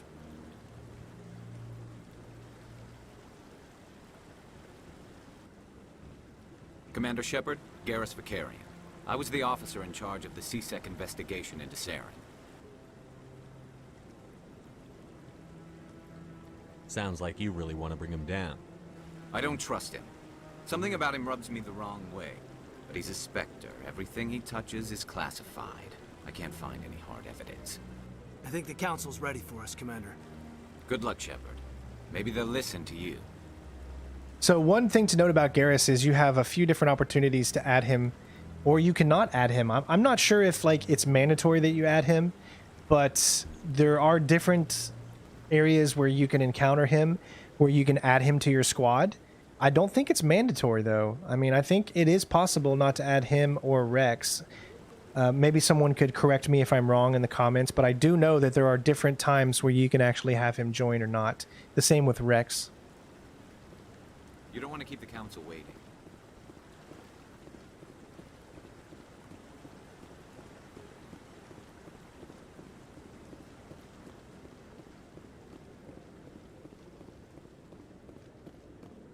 The colors, everything just stands out so much more than it ever did before.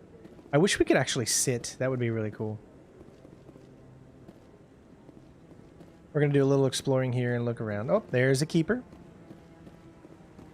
What's that, number 8? Won't let us by though. Some areas you're gonna be able to get into, some areas you're not.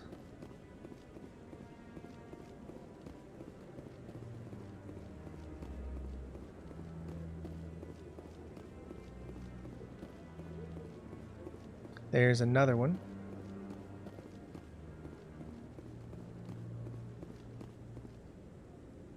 I like that fountain. It's very soothing.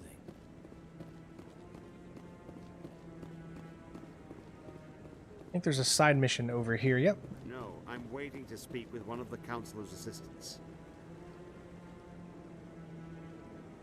Commander?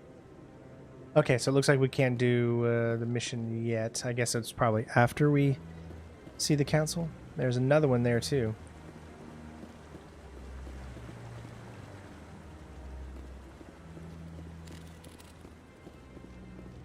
Usually when you see a name of someone in particular, that means you're going to have some type of interaction with them. Maybe not at the current moment, but later.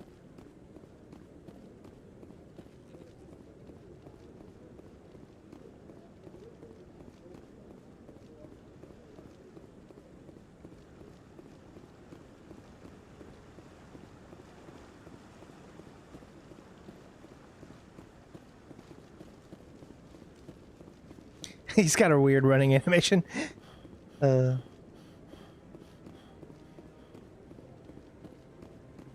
right, let's do this. The hearing's already started. Come on.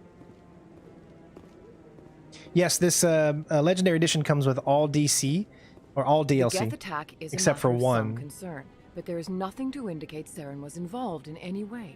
The investigation by Citadel security turned up no evidence to support your charge of treason.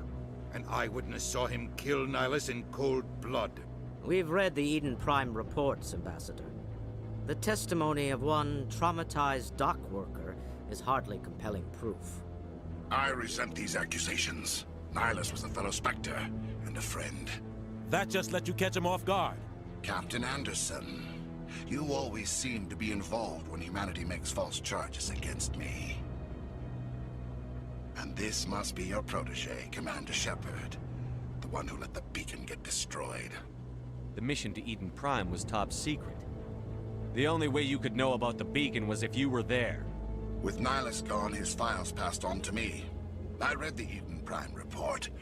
I was unimpressed. But what can you expect from a human? Saren despises humanity. That's why he attacked Eden Prime. Your species needs to learn its place, Shepard. You're not ready to join the Council. You're not even ready to join the Spectres. He has no right to say that. That's not his decision. Shepard's admission into the Spectres is not the purpose of this meeting. This meeting has no purpose. The humans are wasting your time, Counselor, and mine. Saren's hiding behind his position as a Spectre. You need to open your eyes. What we need is evidence. So far, we've seen nothing. There is still one outstanding issue. Commander Shepard's vision. It may have been triggered by the beacon. Are we allowing dreams into evidence now? How can I defend my innocence against this kind of testimony? I agree. Our judgment must be based on facts and evidence, not wild imaginings and reckless speculation. Do you have anything else to add, Commander Shepard? You've made your decision. I won't waste my breath.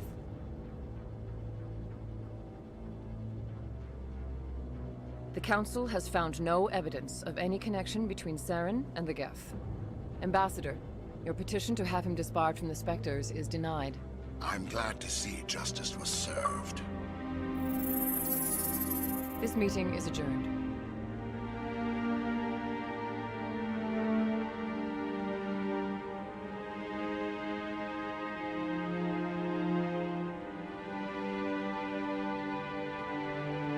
It was a mistake bringing you into that hearing, Captain. You and Saren have too much history. It made the Council question our motives. I know Saren. He's working with the Geth for one reason. To exterminate the entire human race. Every colony we have is at risk. Every world we control is in danger. Even Earth isn't safe. Tell me about this history between you and Saren. I worked with him on a mission a long time ago. Things went bad. Real bad. We shouldn't talk about this here. But I know what he's like. And he has to be stopped. What's our next step? As a Spectre, he's virtually untouchable. We need to find some way to expose him. What about Garrus, that CSEC investigator? We saw him arguing with the Executor. That's right. He was asking for more time to finish his report. Seems like he was close to finding something on Saren. Any idea where we could find him? I have a contact in CSEC who can help us track Garrus down. His name is Harkin. Forget it. They suspended Harkin last month, drinking on the job. I won't waste my time with that loser. You won't have to. I don't want the Council using your past history with Saren as an excuse to ignore anything we turn up. Shepard will handle this. You can't just cut Captain Anderson out of this investigation.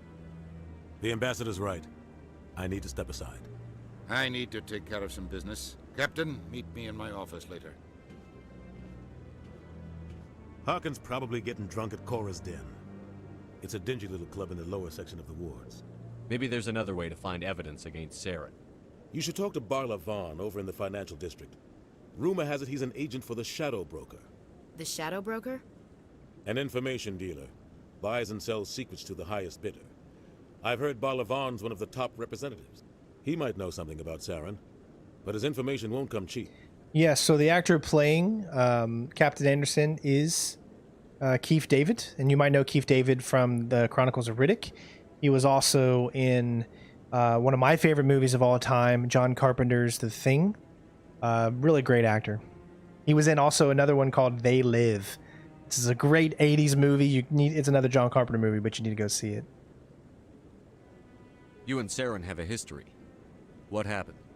About 20 years ago, I was part of a mission in the Skillian Verge. I was working with Saren to find and remove a known terrorist threat. Saren eliminated his target, but a lot of people died along the way, innocent people. And the official records just covered it all up. But I saw how he operates. No conscience, no hesitation. He'd kill 1,000 innocent civilians to end a war without a second thought. Killing innocents doesn't end wars, it causes them. I know how the world works, Commander. Sometimes you're forced to make unpleasant decisions, but only if there's no other way. Saren doesn't even look for another option. He's twisted, broken. He likes the violence, the killing. And he knows how to cover his tracks.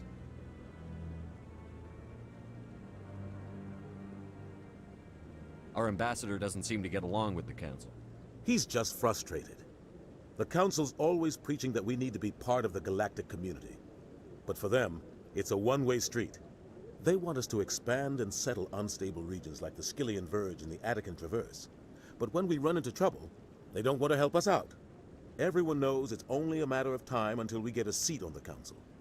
The ambassador just thinks it should happen sooner rather than later. And I agree. Maybe they'd let us join the Council if we were more willing to cooperate with the other species.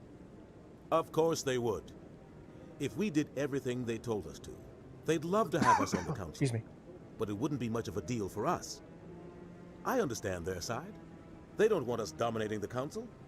It's founded on cooperation and alliances. But we have to look out for our own interests too. You don't think much of Harkin. The guy joined CSEC about 20 years ago. He's been an embarrassment to our species ever since. Roughing up suspects in custody, bribery accusations, alcohol and drug use. The embassy used to step in when he got in trouble. But I guess enough was enough. The guy's a scumbag. He should have been cut loose a long time ago. He was one of the first human CSEC officers. Guess it would have looked bad if he got fired. A lot of backroom deals were worked out over the years to keep him on the force.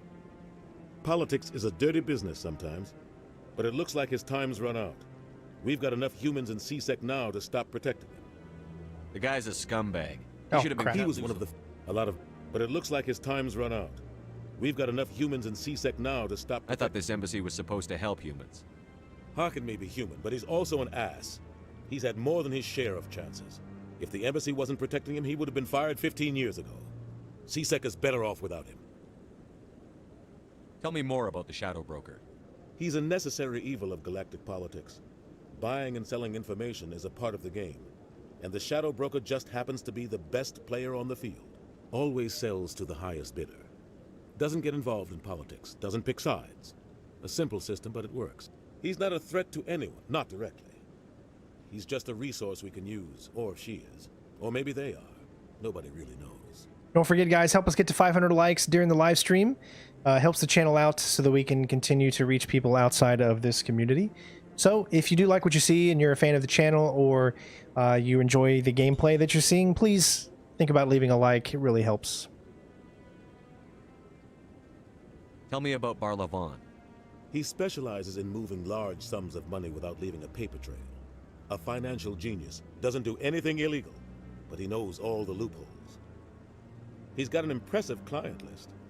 Ambassadors, diplomats, Spectres. That's probably why the Shadow Broker uses him. I should go. Good luck, Shepard. I'll be over in the ambassador's office if you need anything else. You know, when it comes to situations of using Paragon and Renegade, there are going to be moments where I'll choose Renegade and some moments where I will not, especially if I just like the outcome and I think it's fun. But I can't say what I'll do in any certain situation until I get to that situation, you know? And there is another keeper. So now we just need to locate the guy that actually gives us specifically the mission with the keepers, which should be out here.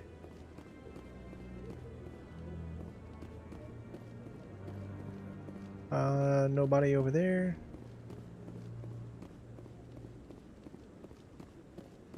There he is. That guy's up to something. What guy? What? Oh, no, I wasn't. Never mind.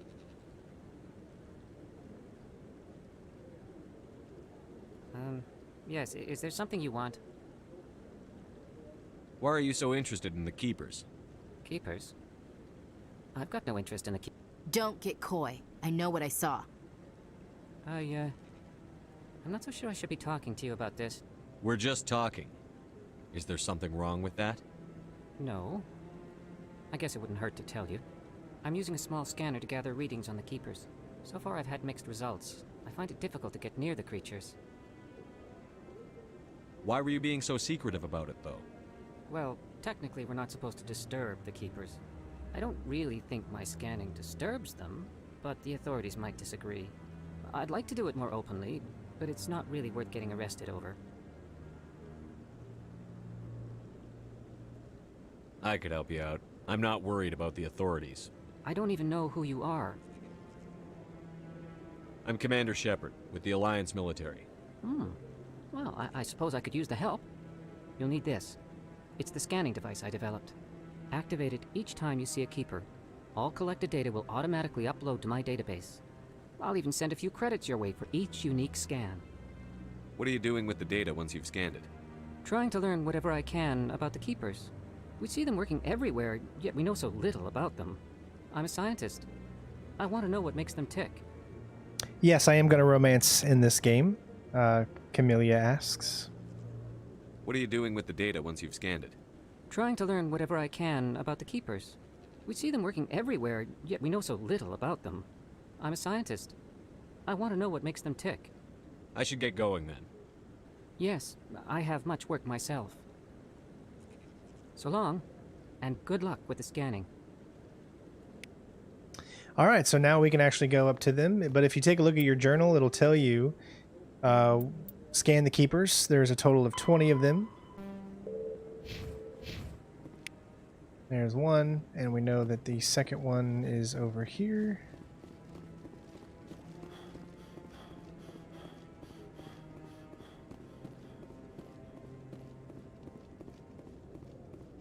We only briefly talked to Garrus so far. We haven't really interacted with him too much. We just had like one tiny conversation with him. Now we should be able to talk to that admiral and he'll give us another mission.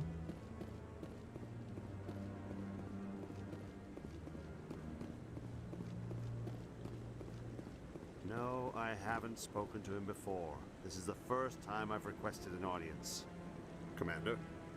Oh, I guess we can't yet. I'm not sure what triggers it, but I know there's an admiral that we talked to.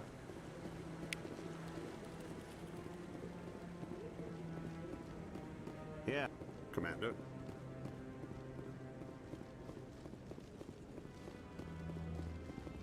I don't think there's one over there.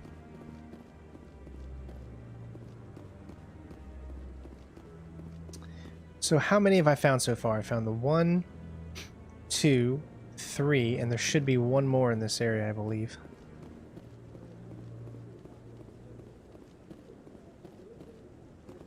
Yep. Definitely should buy this game, Max. For shizzle.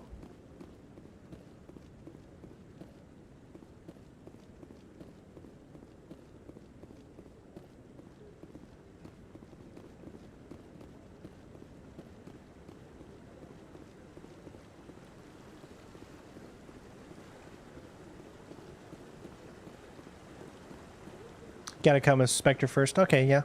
That makes sense. Alright, so we need to head to the ward. Don't worry, I haven't forgot about where all the keepers and stuff are. But we'll continue on with the mission and whatnot.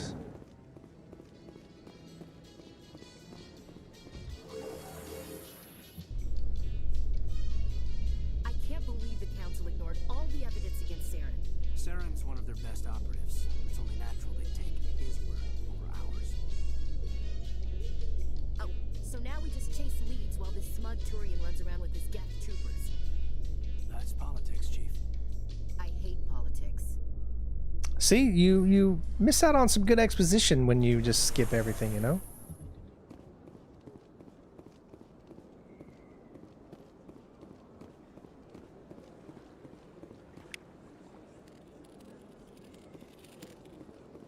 Please do not disturb the keepers. Alright, so let's go ahead and move over to the wards.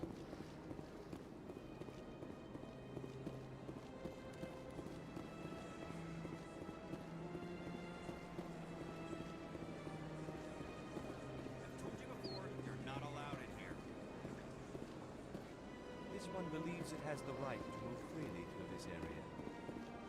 You're creating a public disturbance. It's against Citadel regulations. That Hanar refuses to listen to reason. Why can't it act in an orderly and lawful manner? You should be more tolerant. It's just trying to express its beliefs. I am not unreasonable. The Hanar is free to spew its nonsense once it purchases an evangelical permit. So if the Hanar gets a permit, it's allowed to preach? No. Registered evangelicals must follow regulations. There are specific areas where preaching is legal. Failure to follow the regulations results in the forfeiture of the license. Why don't you just arrest the Hanar? I could arrest the Jelly, but my superior has requested that I find a solution that does not anger the Hanar. The Hanar become vocal when they feel their religious beliefs are being suppressed. What's the purpose behind the evangelical permits? Forcing religious evangelicals to register for a permit weeds out undesirables. It keeps the area safe. The Citadel is too important to become a battleground for a religious war. If you'd like, I could talk to the Hanar for you. I have argued with the stubborn Jelly all afternoon. You are certainly welcome to try.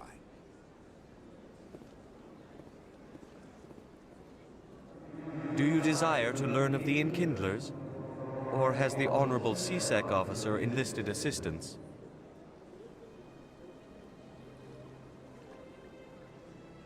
Is this really how you want to represent the Enkindlers? The truth of the Enkindlers must be made known. They gave the Hanar language, and gave the universe the mass relays. This one only wishes to spread the truth to any who will listen. There is no intent to cause trouble. Again, you have to have your charm up enough to do this, I guess? Is this how the Enkindlers would want you to use this gift of consciousness? The Enkindlers would wish for their message to be spread to all sentient races. The Enkindlers wouldn't wish their message to be spread by breaking society's laws. This one hears wisdom. Perhaps enthusiasm has clouded judgment in this matter. This one departs now, and will not intrude upon the Presidium again. There you go, Paragon +8. That's what I'm talking about. You can see our Paragon is getting up there, which is what we're going to be doing for the most part. Little side mission. I mean, not too much to deal with there. Let's go ahead and grab this one. And we'll head over to the next area.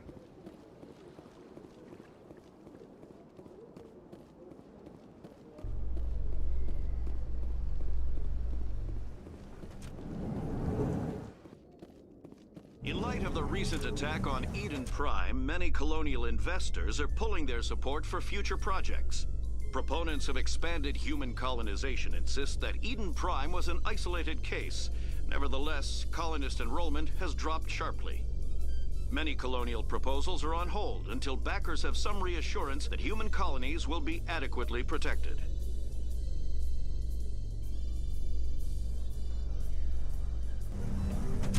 See? It's not like you're waiting around long. You're always going to have something to talk to or whatever.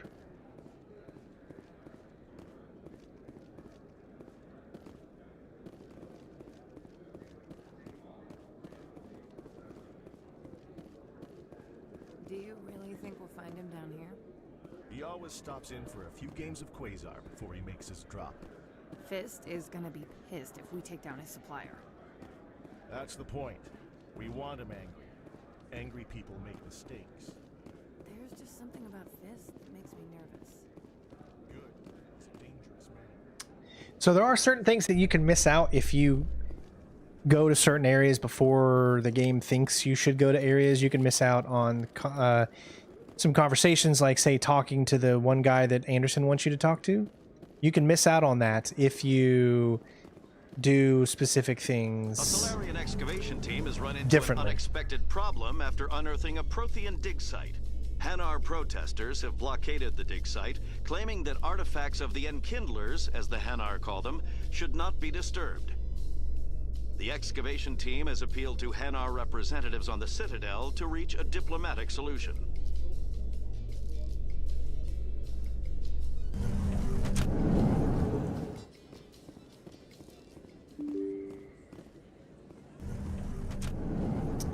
All right, perfect. This is where we want to go first, technically. That way we can have all the story missions play out the way I think they should be. Again, you can go somewhere else first to bypass and go straight into combat into this section. But if you do this and you come over here first, then you're allowing yourself to get a little bit more story.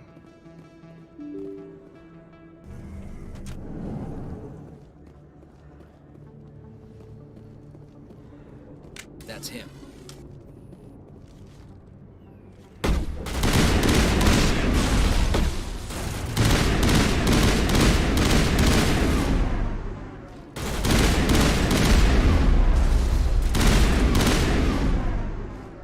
Those were Saren's men.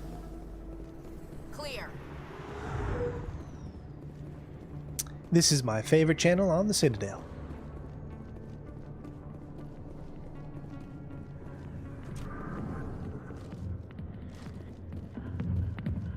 See, this was just a little itty bitty fight, not too much. However, you could literally get to this point a little bit later if you've done some other stuff first, and you'll fight these guys out here, and then you'll continue a fight into here. But we actually get to go into here first and do this instead, which you wouldn't be able to do unless you went directly here first. Yeah, you don't want to go to CSEC before going here because it'll change the way things are.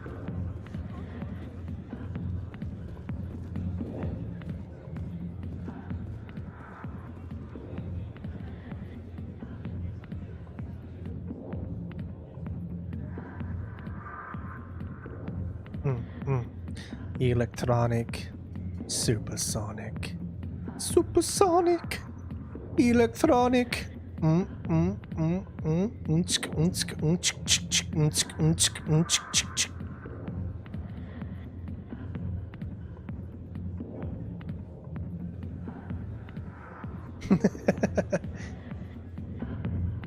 Gotta have a little fun every now and then, right? So we have a few people we can talk to. We have the general.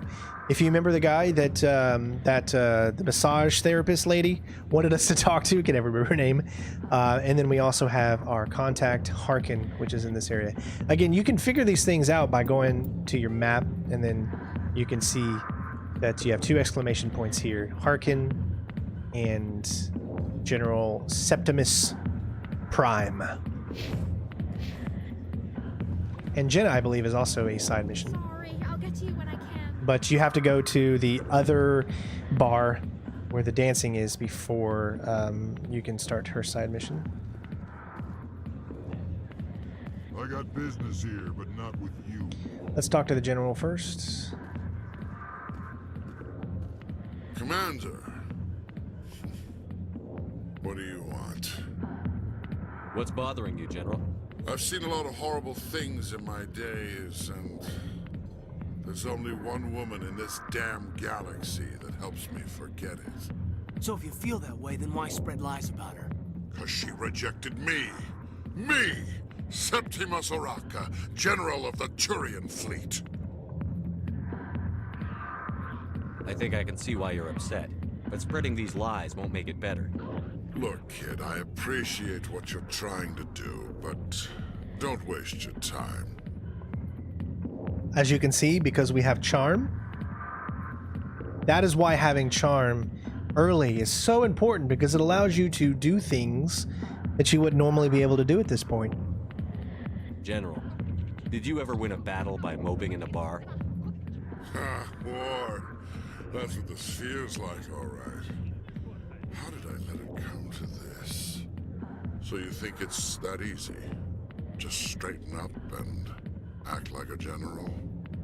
I don't think it could hurt. Huh. Maybe you're right, Commander. Shaira's worth the effort, even if she won't have me back. This is no place for someone of your stature, General. All right, I'll go to her. After I've had a cold shower or 2. Say, you're a bright kid. Would you be interested in earning a few extra credits? I've chosen the Vanguard class. And Nathan, thank you so much for the kind words. I appreciate it, man. What do you want me to do? There's an L-Corps diplomat out there who believes Shaira gave up his secrets. Why does he think that? Because I told him. Look, I just need you to convince him of the truth. What makes you think he'll believe me? You'll bring him proof. Take this datapad. It shows where I got my info. It will exonerate Shaira and convince the L-Corps. we know where this Elcor is. He's one of the first. He's one of the first Elcors that we talked to when we first got into the Citadel. He was in the room to the right of where we started, and he was the first one that mentioned Shaira, Shaira. Sorry, every time I hear that, I have to say that. Who am I taking it to, and where is he? His name is Zaltan. He's an Elcor diplomat. He's over in the embassies complaining about Shaira.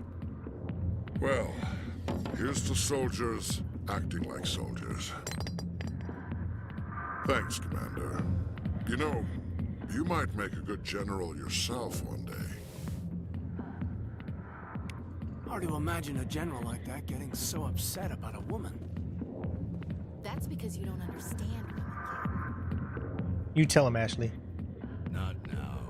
All right, so again, you can easily skip this conversation if you did things out of order, but if you follow exactly where to go, then you're able to have this conversation with him. Back off, Wrex. Fist told us to take you down if you showed up. What are you waiting for? I'm standing right here. This is Fist's only chance. If he's smart, he'll take it. He's not coming out, Wrex. End of story. This story is just beginning. Out of my way, humans. I have no quarrel with you. What was that all about? Who knows? Let's just try not to get caught in the middle. Oh, we're gonna get caught in the middle. We're gonna be all up in its gravy. Alliance military. I could have been a Marine, you know. Instead, I joined the goddamn Citadel security. Biggest mistake of my life. Harkin, right? I was told you could help me find someone. A Turian CSEC officer named Garrus. Garrus? You must be one of Captain Anderson's crew. Poor bastard, still trying to bring Saren down, eh? I know where Garrus is, but you gotta tell me something first. Did the captain let you in on his big secret? Is there something I should know about the captain? The captain used to be a Spectre. Didn't know that, did you? It was all very hush-hush. The first human ever given that honor, and then he blew it. Screwed up his mission so bad they kicked him out. Of course, he blames Saren. Says the Turians set him up. Why'd they kick him out? Have to ask him. I never heard any of the details. Bet it's a good story, though. The hero's fall. Classic tragedy. You said they covered all this up. How'd you hear about it? I spent 20 years working cases here on the Citadel. People on this station love to talk. Secrets are like herpes. If you got them, you might as well spread them around. You're a pig. Just noticed that now, did you? Just tell me where Garrus went. Garrus was sniffing around Dr. Michelle's office. She runs the med clinic on the other side of the wards. Last I heard, he was going back there. See, that's why you need to have this conversation, because when you go there, then you'll get that awesome scene with Garrus, which is a really fun scene. But if you do things out of order, you can meet Garrus early, and then you don't get that awesome scene. So you sometimes being too explorative before you continue the mission can actually cause the game to change the way it does its story. How well do you know Captain Anderson? Met him a few times over the years. One of those hardcore military guys. Yes, sir. No, sir. Can't have any fun with a stick up your ass, sir. That's probably why he climbed the Alliance ranks so fast. The military loves brown-nosers. The captain's a good soldier. Sure, whatever. Dress him in a fancy suit, pin some shiny medals on his chest, and call him a hero. Everybody else does. But if he's so great, why'd the Spectres kick him out? Why'd you go ask him about that? You need to look in a mirror. Sober up and take some responsibility for yourself. Save your sermons. This ain't no church. What's it like working for CSEC? You mean, what was it like? The executor suspended me without pay. Recurring violations. CSEC was keeping a file on me. Can you believe that? Every mistake I ever made went into the books. Get a little rough with a suspect, note in the file. Have a couple of drinks on duty, note in the file. Skim a couple of credits off a drug bust, note in the file. It's a goddamn witch hunt. You got off easy, if you ask me. What the hell do you know? Working for CSEC isn't like being a Marine. People get pissed off if we shoot somebody. Investigations, inquiries, rules, regulations. Every day I plowed through enough red tape to choke a rhino. That's how you gotta be to do this job. So don't talk to me about right and wrong. You soldiers got it easy. You need to look in a mirror. Sober up and take... Save your sermons. This ain't no church. What do you know about Garrus? Damn hothead is what he is. Still figures he can save the world. Always bucking heads with the Executor. He'll pay for it soon enough. The Executor loves to put us lowly field agents in our place. Just look what happened to me. I'm out of here. Yeah, good. Go. Let me drink in peace.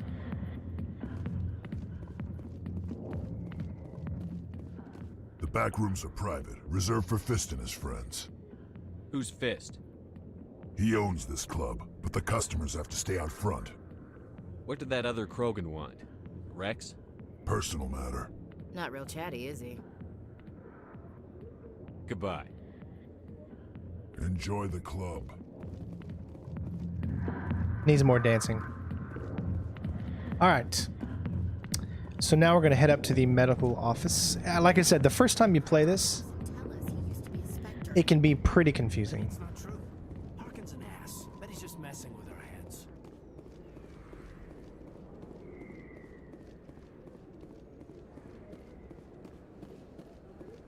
Lower markets. This will take you to the upper markets as well.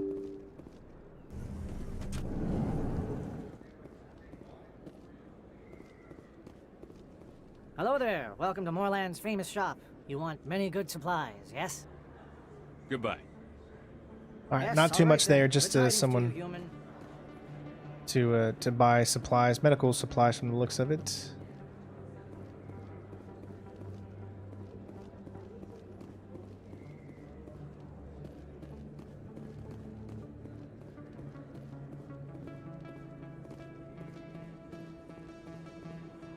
Oh boy, here we go. Conrad Werner. Conrad Werner. Is that really? Wow, it's you. You're Commander Shepard, the hero of Eden Prime. I am so honored to meet you. Nice to meet you. And you are? My name is Conrad. Conrad Werner. They say you killed more than 100 Geth on Eden Prime. I spend most of the time trying to stay alive and help the colonists. Hey, I know you're probably busy, but do you have time for a quick autograph? Anything for a fan. Here. Thanks. I really appreciate it. My wife is going to be so impressed. I'll let you get back to work. But next time you're on Earth, I'd love to buy you a drink. Thanks again. You're going to get to spend some time with Conrad, especially in some of the other games as well. All right, let's go ahead and mess with this keeper since we see him on our way. I don't think you bought this here.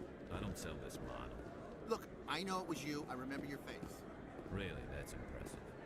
Usually you humans can't tell one Turian from another. This was the place. Now, are you going to give me a refund or not? Do you have your proof of purchase? What? No, I don't think you ever gave me one. I'm sorry, then. I can't help you. But, what do you... Can't help you.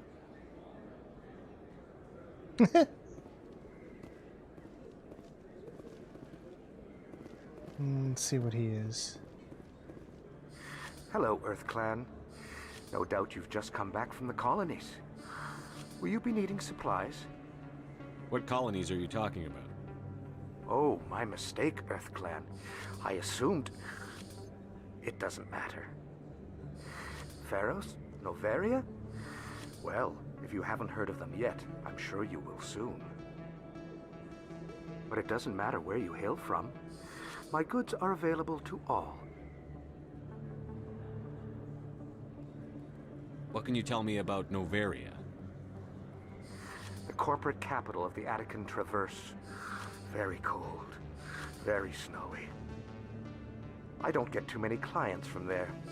They all have their own private suppliers. I'd like to know more about Pharos. It's an old Prothean world. Their buildings still litter the surface. The humans aren't the first to colonize it, but they are the most recent. I just realized I haven't heard from my contact on that planet for some time. Well, I'm sure he's fine. I should be going. It's amazing how he doesn't already know about those areas. I mean, Shepard has been in this world for a long time. Best place on this ward to buy upgrades.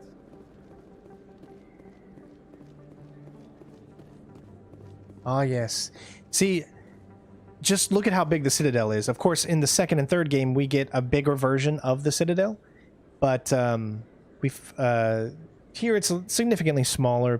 And you can tell that that's so fake, but still, it looks really cool. You really get the sense of scale here, I guess.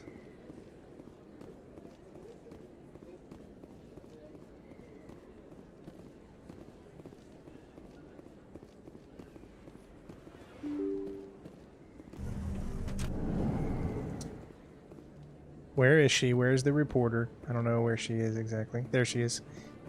I never know what I'm going to do, but I feel like it's so much more fun when you punch them.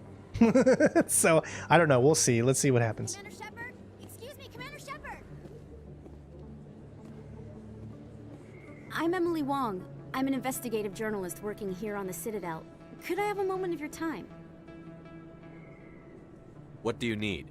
I've been hunting for evidence of corruption and organized crime on the Citadel, but there are places I can't go.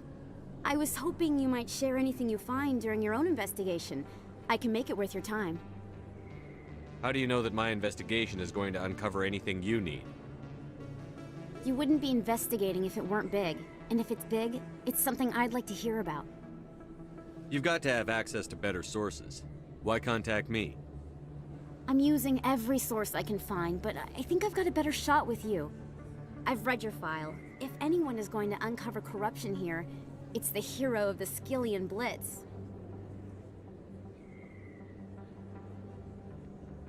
How do you know I'm investigating anything here on the Citadel? I'm a good journalist, Commander Shepard. Word gets around. Oh, okay. Okay, good. I don't want to get them confused. Thank you. Sounds like a good cause. If I find any information, it's yours. Thank you, Commander. You won't regret it. Yeah, that's the good one. Okay. That'll take you to the other bar or other area, I guess. Yeah, let's do this here. We got the scenic view. So beautiful.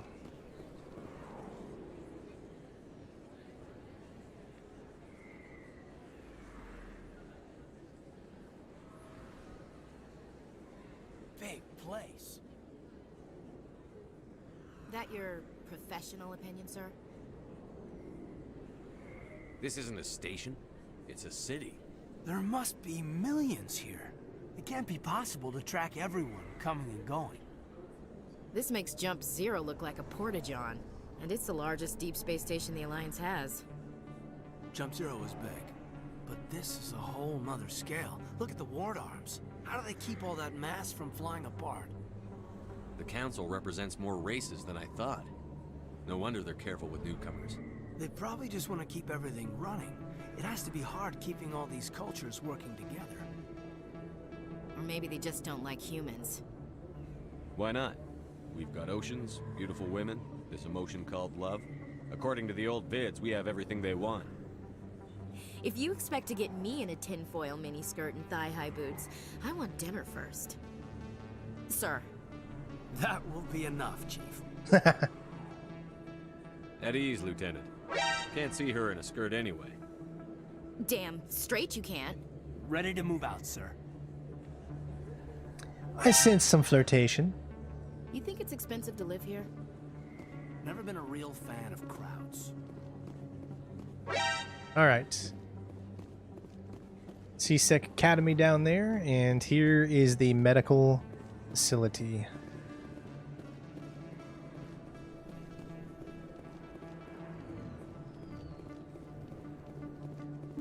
I didn't tell anyone, I swear. That was smart, Doc.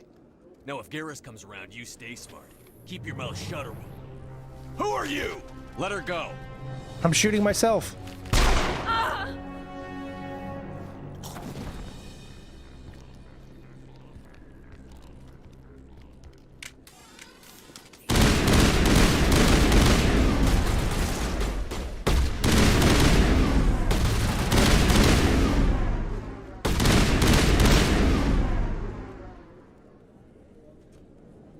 Who's cool?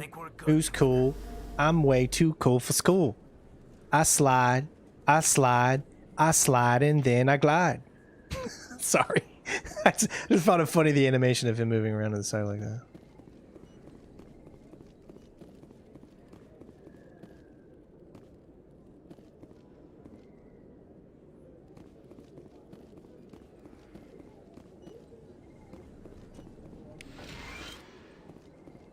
Perfect timing, Shepard. Gave me a clear shot at that bastard. What were you thinking? You could have hit the hostage. There wasn't time to think. I just reacted. I didn't mean to... Dr. Michelle, are you hurt? No, I'm okay. Thanks to you. All of you. Yeah, they did age her a little bit. She was definitely looking young, and the medical officer that we have on our ship was looking older. They kind of switched them around. I wonder if that was a mistake. I know those men threatened you, but if you tell us who they work for, we can protect you. They work for Feast. They wanted to shut me up, keep me from telling Garrus about the Quarian. Does this have anything to do with the investigation into Saren? I think it might. Dr. Michelle, tell us what happened. A few days ago, a Quarian came by my office. She'd been shot, but she wouldn't tell me who did it. I could tell she was scared, probably on the run. She asked me about the Shadow Broker. She wanted to trade information in exchange for a safe place to hide. Where is she now? I put her in contact with Fist. He's an agent for the Shadow Broker. Not anymore. Now he works for Saren. And the Shadow Broker isn't too happy about it. Fist betrayed the Shadow Broker? That's stupid even for him. Saren must have made him quite the offer. That Quarian must have something Saren wants. Something worth crossing the Shadow Broker to get. What else can you tell me about the Quarian? I'm not sure. Like I said, she wanted to trade information for a place to hide. She didn't... Wait a minute. Geth. Her information had something to do with the Geth. She must be able to link Saren to the Geth. There's no way the Council can ignore this. Time we paid Fist a visit. This is your show, Shepard. But I want to bring Saren down as much as you do. I'm coming with you. You're a Turian. Why do you want to bring him down? I couldn't find the proof I needed in my investigation, but I knew what was really going on. Saren is a traitor to the Council and a disgrace to my people. Welcome aboard, Garrus.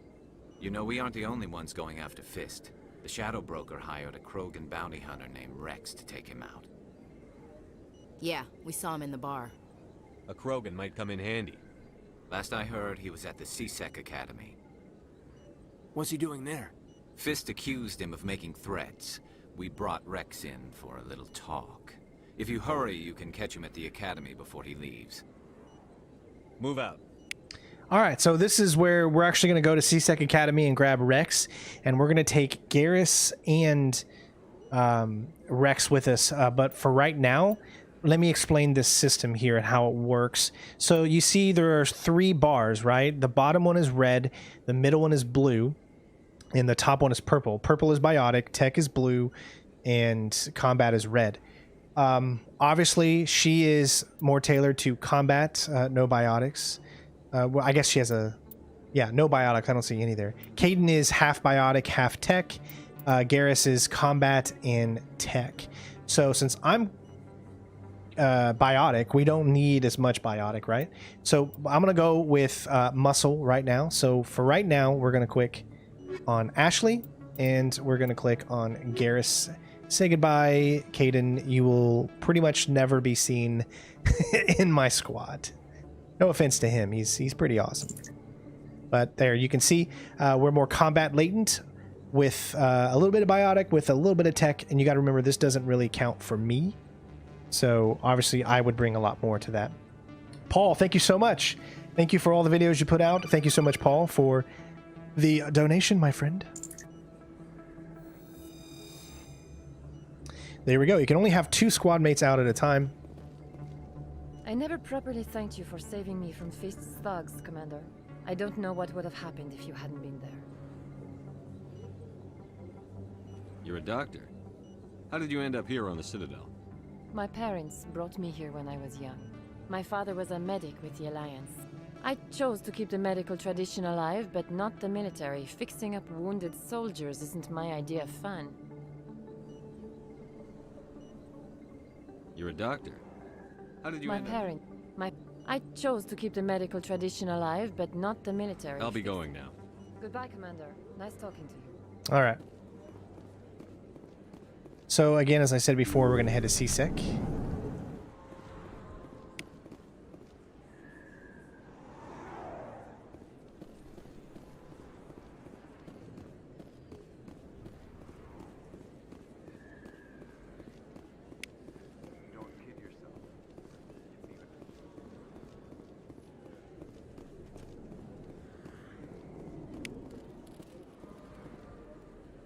Hey, I know you. You're Shepard, right? I was on Mindwar during the Blitz. Saw you on the vids when you got your medal. You saved the whole colony. Looks like you have a fan. I'm sorry, I just never thought I'd meet someone like you in person. My name's Lang, Officer Eddie Lang, Citadel Security. It's an honor to meet you, Commander. What are you doing down here in the wards? Anything I can help you with? Yeah, that's a big thing. Wow. So Eric says the best improvement that he thinks of the game so far is the companion achievement, which only covers 5 missions instead of majority. So there's an achievement where if you keep your companions, right, the players that you take with you on your missions, for the majority of the game, you get an achievement for it. But now you only have to have them on 5 specific missions. Wow, that's so much easier to do, because then it gives you more of a chance to really experiment and use different people that help out, as opposed to always sticking with the same people just so you can pick up a particular mission or a particular achievement. Why'd you join Citadel Security? I don't know. Seemed like the right thing to do, you know? Maybe it's in my blood. My grandfather was a cop back on Earth. It's kind of what CSEC is. Police for the Citadel. I'm still pretty new at it, but I like it so far. Way more interesting than staying back on Earth. You get to meet all kinds of cool aliens, like those Hanar. Wild. Plus, CSEC gets a lot of respect here. We uphold the law. People, even aliens, appreciate that. For sure. That hair is just awful. I really wish they would have been able to somehow figure out how to go into the game and update the hair mechanics a little bit. How do you like working here on the Citadel? This place is amazing. I've been here almost a year, and I still haven't seen a tenth of it. The Presidium's just so beautiful. Good place to go and relax. But I really like it here down in the wards. There's always something going on somewhere. Like that new club they just opened a few months ago, Flux. Wicked scene in there, Commander. You should check it out when you have some time. What do you know about the Spectres? Just the stuff they show in the vids. They always make them out to be super agents on secret missions to save the galaxy. I know it's not really like that, though. Some of the other CSEC guys don't like them too much. Figure they shouldn't be able to operate outside the law. But if they were so bad, the Council wouldn't use them, right? Do you know a CSEC officer named Harkin? I shouldn't really say too much. He's been on the force a lot longer than me. But I've heard things, you know? Drinking on the job, taking bribes, that kind of thing. Rumors mostly, but they suspended him, so some of it must be true. I have to go. Right. You're probably real busy. Well, see you around, Commander. All right. Let's head up. We'll talk to Wrex, add him to our partnership. You can do this now, or you can do it a little bit later. It's up to you. You'll get the option to do both. Helix has settled out of court with a Krogan group that had accused the Genetics Corporation. I love Garrus too. Garrus is awesome. I just like to make fun of Garrus sometimes because I have there's a few people in the chat that love Garrus so much that we love I love to make fun of him just to piss them off. But Garrus is awesome. He's definitely one of my favorite characters. Trust me, I will never let anything happen to Garrus. I like him way too much. I never get a chance to really see him because he's always working on them damn calibrations.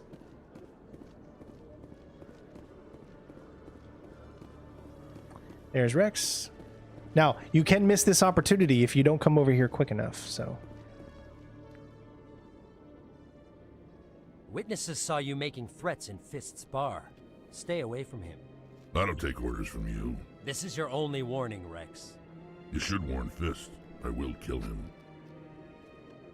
You want me to arrest you? I want you to try.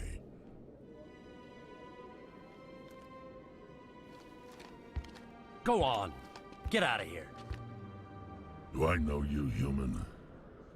My name's Shepard. I'm going after Fist. Thought you might want to come along. Shepard. Commander Shepard. I've heard a lot about you. We're both warriors, Shepard. Out of respect, I'll give you fair warning. I'm going to kill Fist. Fist knows you're coming. We'll have a better chance if we all work together. My people have a saying. Seek the enemy of your enemy, and you will find a friend. Glad to have you on the team, Wrex. Let's go. I hate to keep Fist waiting. All right, so now we're going to get rid of Ashley for now, and we're going to take Garrus and Wrex. The reason being is because these two have story-related points of being on there. So let me explain this. So in some certain missions, depending on who you take with you, you will get extra dialogue, right? Wrex has a history. He's been tasked by the Shadow Broker to take out Fist. So if you bring him, you're going to have different dialogue than if you were to bring Ashley and Garrus. Obviously, Garrus as well. You're trying to find out if Saren is corrupt, and Garrus is the CSEC officer that has been in charge of the investigation on Saren. So it makes sense to bring Garrus along with us as well. So now you kind of get the sense of why I'm bringing who I'm bringing. I always try to make it story related. If I feel like Wrex would be a good portion to have on a certain mission because of story, then I'm going to take them. The same thing goes for a different character like Liara or Ashley. And as you can see, we get a little bit of both. We get a little bit of all three. A little biotic, a little combat, and a little tech. All right, so at this point, now we just need to go back to that location that we were at before, which is the bar, Cora's Den, I believe it's called. And we're able to continue on that. So if you were to head up here, this will take you to where our ship is located. You have the rapid transports. We're going to come back through here, multiple times. I don't see any keepers out here in the hallways, at least. So there might be one down here. I believe there is a supply thing down here. Yep. No reason to talk to the requisition officer as of yet.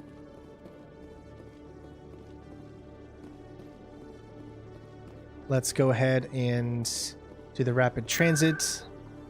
Since we've been there, we can go to the ward's location, and then we can head to Cora's Den. See, now since we've explored a lot, we have the ability to go to different places, so we can fast travel to areas. And there, boom, just like that, here we are. It's time for some action.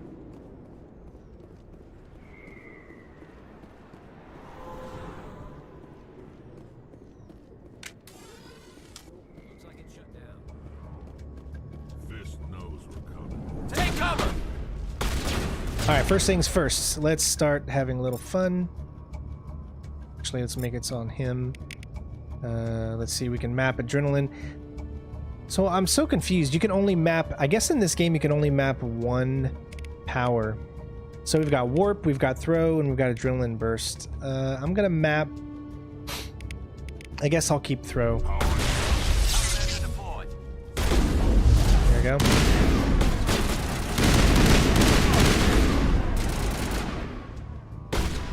Press up and they'll automatically fire.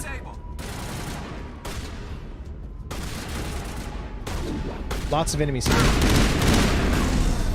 So we do need to be careful.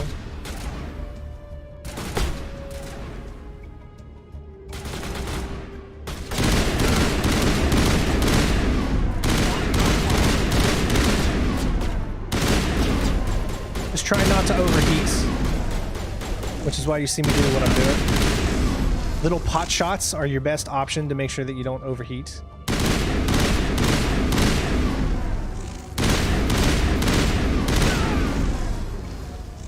To me.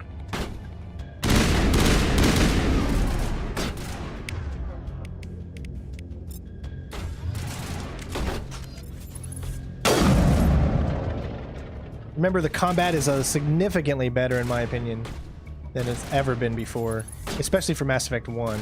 But it won't be until Mass Effect 2 until we get to the really, really good combat, so...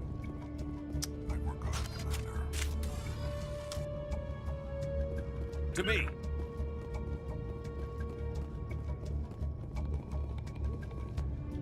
Oh, wait a second. Hold on. I didn't have to kill these guys, did I? No, I didn't have to. I think there's these guys, if you came back here, you could actually save them. Or maybe it's the ones that we're going to see here in a second. Oh, it's these guys. Okay, good. Stop right there. Don't come any closer. Warehouse workers. All the real guards must be dead. Stay back or we'll shoot. The guy that just talked first earlier, that is, he plays in a lot of Metal Gear Solid games. He always did Kaz, the voice actor. What's his name? Atkins or I can't remember his name. I'm sorry, I'm drawing a blank on his name. Maybe someone can tell me in the comments below. But he always voiced Kaz Miller. Royan Atkins or something like that. I just can't remember. But because our charm is high enough, we can do the save. Again, all of these options that we've been able to choose is because we made sure our charm or intimidate was as high as possible. This would be a good time to find somewhere else to work. Yeah, right. That's a good idea. Yeah, I never liked Fist anyway. It would have been quicker to just kill them.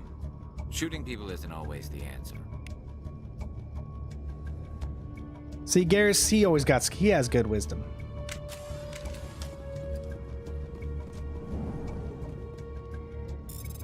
Wow, it looks like this is the only mini game in this game. That's so weird. They changed it. Or maybe was the consoles always just one mini game? All right, we have a lot of things at this point. So we have spent, so first of all, we have new squad members to upgrade. Let's go ahead and get started with that. So we have 10 points. When I use him, obviously he is going to be my sniper. So I need to get assault rifles up as much as possible to unlock snipers. But at the same time, we need to make sure that his Turian agent there is going to be good. Unlock snipers. There we go. And then we'll give him some tactical armor. All right. I want him to mainly use sniper. He is going to be my shotgun guy with lots of kind of power to him, right?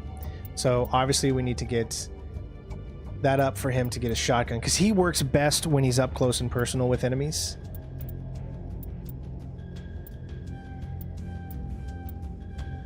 So we've got shotguns unlocked, and we'll go ahead and get him a Krogo Battlemaster 2. Let's get his combat armor up and give him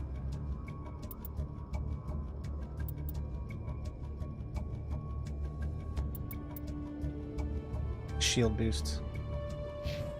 All right.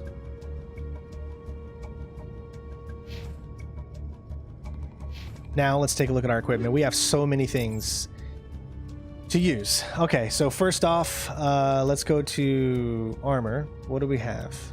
I've got the Onks, which is what we already used, so nothing here. We have only heavy armors so far, so we don't have a human that can get the heavy armor, so we're gonna have to get rid of that at some point. That's already full. Star, we got the Shitamar and the Storm, which is not better. Pistol-wise, Edge, still Strikers, which is not going to be any better than 132. Sniper Rifle, we have more. All right. So we've got the Reaper 2, which we currently have the Reaper 1. We've got the Avenger 83, 82. So obviously the Reaper 2 is going to be the better choice. However, if you know that you're not going to use snipers a lot and you want to give someone else a really good sniper rifle, you could give it to who you want or who you designate as your sniper, which for me is, I believe, did I say Garrus is going to be my sniper? So we might actually give him a good one. What about any no, we don't have any bionics. I think that's about it. Nothing else is going to be any good, so let's move over here. I can't remember if I said who was going to be who. I just totally forgot. I think we said that that Garrus, or not Garrus, but Wrex was going to be our shotgun guy. So as you can see, he has a Storm, And it'd be better to give him the Shmitar. What about upgrades? We do. Alright, so we can give him radioactive, 50% cooldown, 20% deal. Let's give him radioactive. I want him to use the most. I think I said Garrus for my sniper, so let's give him something a little bit better at this point, which would be the hammer 1, 83 or 82. Let's go with the hammer 1. And we'll give him... Nah. That's good. Alright, I think we're good.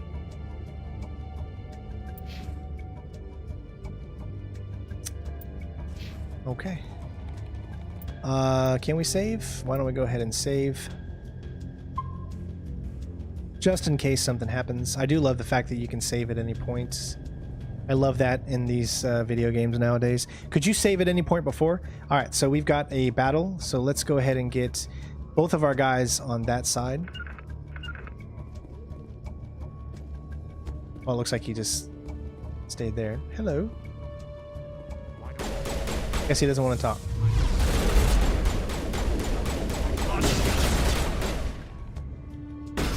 Looks like I can't get up against it. Oh crap, I'm dead. So you can't get up against the cover. I'm sorry. I thought that's a good thing I just saved right there. Wow. Man. Wow. So do not try to get up cover there. It will not work. That's totally my bad. I'm not going to tell them to get where they are now. I'm going to have them go over there. Why do I have to do everything myself? Time to die, little soldiers.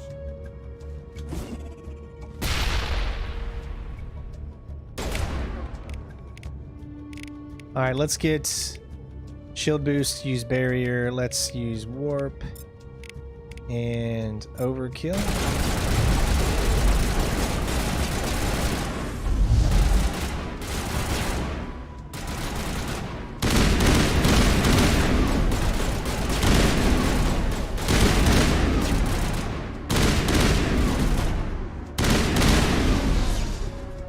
Wait! Don't kill me, I surrender!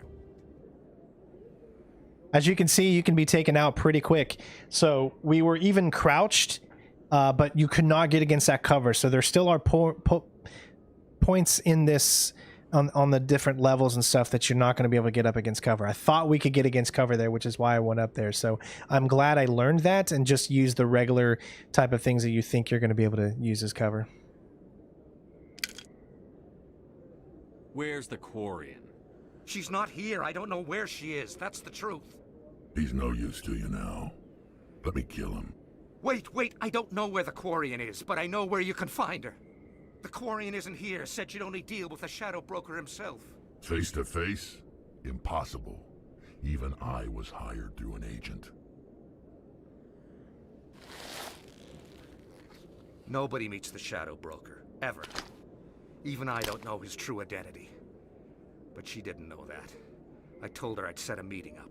But when she shows up, it'll be Saren's men waiting for her. Give me the location. Now. Here on the wards, the back alley by the markets. She's supposed to meet them right now. You can make it if you hurry.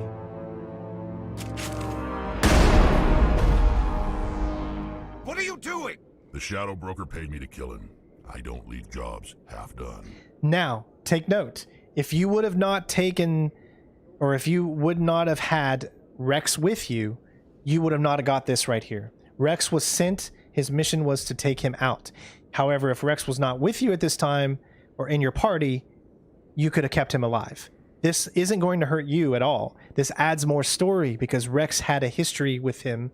Therefore, you get a little bit more. So that's why we chose to have Wrex with us. We don't shoot unarmed prisoners. How many people died because of him? He brought this on himself. Besides, we have more pressing concerns. That Quarian's dead if we don't go now. So to answer your question, yes, all the DLC is in this game. However, one DLC got, I guess, corrupted. That was the Pinnacle Station DLC, so therefore you can't, unfortunately, see any of that.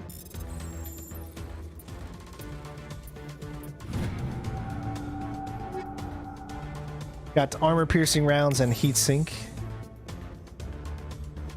All right, so let's go and save. Well, I don't want to ruin it if you don't know who she is, so I won't say anything. But let's just head on to the next portion. We got some more enemies, so.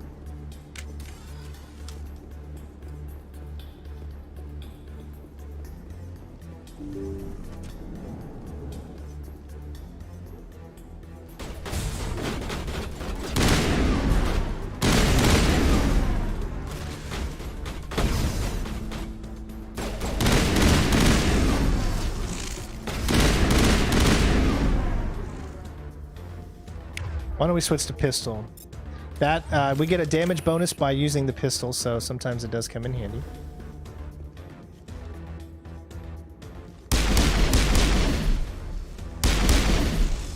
Look at that. I love it, man.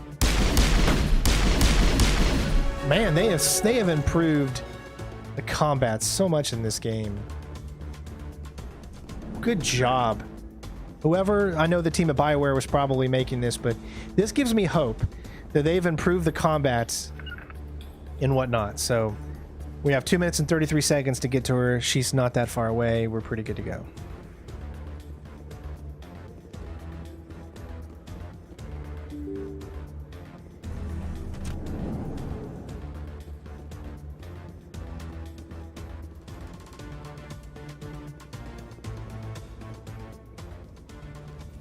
Did you bring it? Where's the Shadow Broker? Where's Fist? They'll be here. Where's the evidence? No way. The deal's off.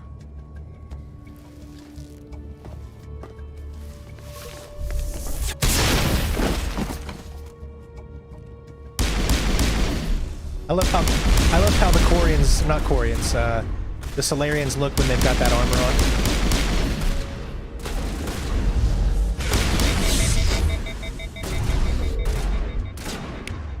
All right. Oh, wrong one. Let's do warp charging. There we go. Fist set me up. I knew I couldn't trust him. Were you hurt in the fight? I know how to look after myself. Not that I don't appreciate the help. Who are you? You're asking me who something about later in the game. I'm not going to mention any of that stuff until we get to that point. But anyone that knows me knows exactly what I'm going to do. My name's Shepard. I'm looking for evidence to prove Saren's a traitor. Then I have a chance to repay you for saving my life. But not here. We need to go somewhere safe. We could take her to the human embassy. Your ambassador will want to see this anyway. Tali is definitely a fan favorite. You're not making my life easy, Shepard. Firefights in the wards, an all-out assault on Korra's den. Do you know how many...